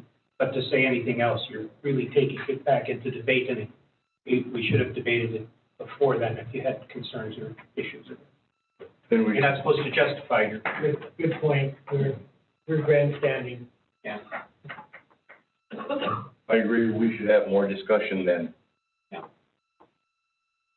So that we can express that. We have a lot of people here watching. We're getting better, I think. Pardon me? I think we're getting better at, I don't know Mr. Roberts anyway, so. Yeah. Yes, Supervisor Pearson. The county did a nice job putting this together with all the difficulties, and I make a motion to adjourn. Motion to adjourn, is there a second? Oh, we have future agenda items that we need to go through first. I know we addressed that last time. We addressed that yesterday. Yesterday? You were doing that on the 11th. The agenda, sorry. Something for future agenda items are gonna be brought up on the 11th. It's just that it was on this, and I just wanted to make sure that that was not being neglected. You want to second the motion to adjourn? Sure. Motion made and seconded. This meeting is adjourned at 2:47. Thank you all. Thanks to our staff. Yeah, thank you. Thank you guys, yes.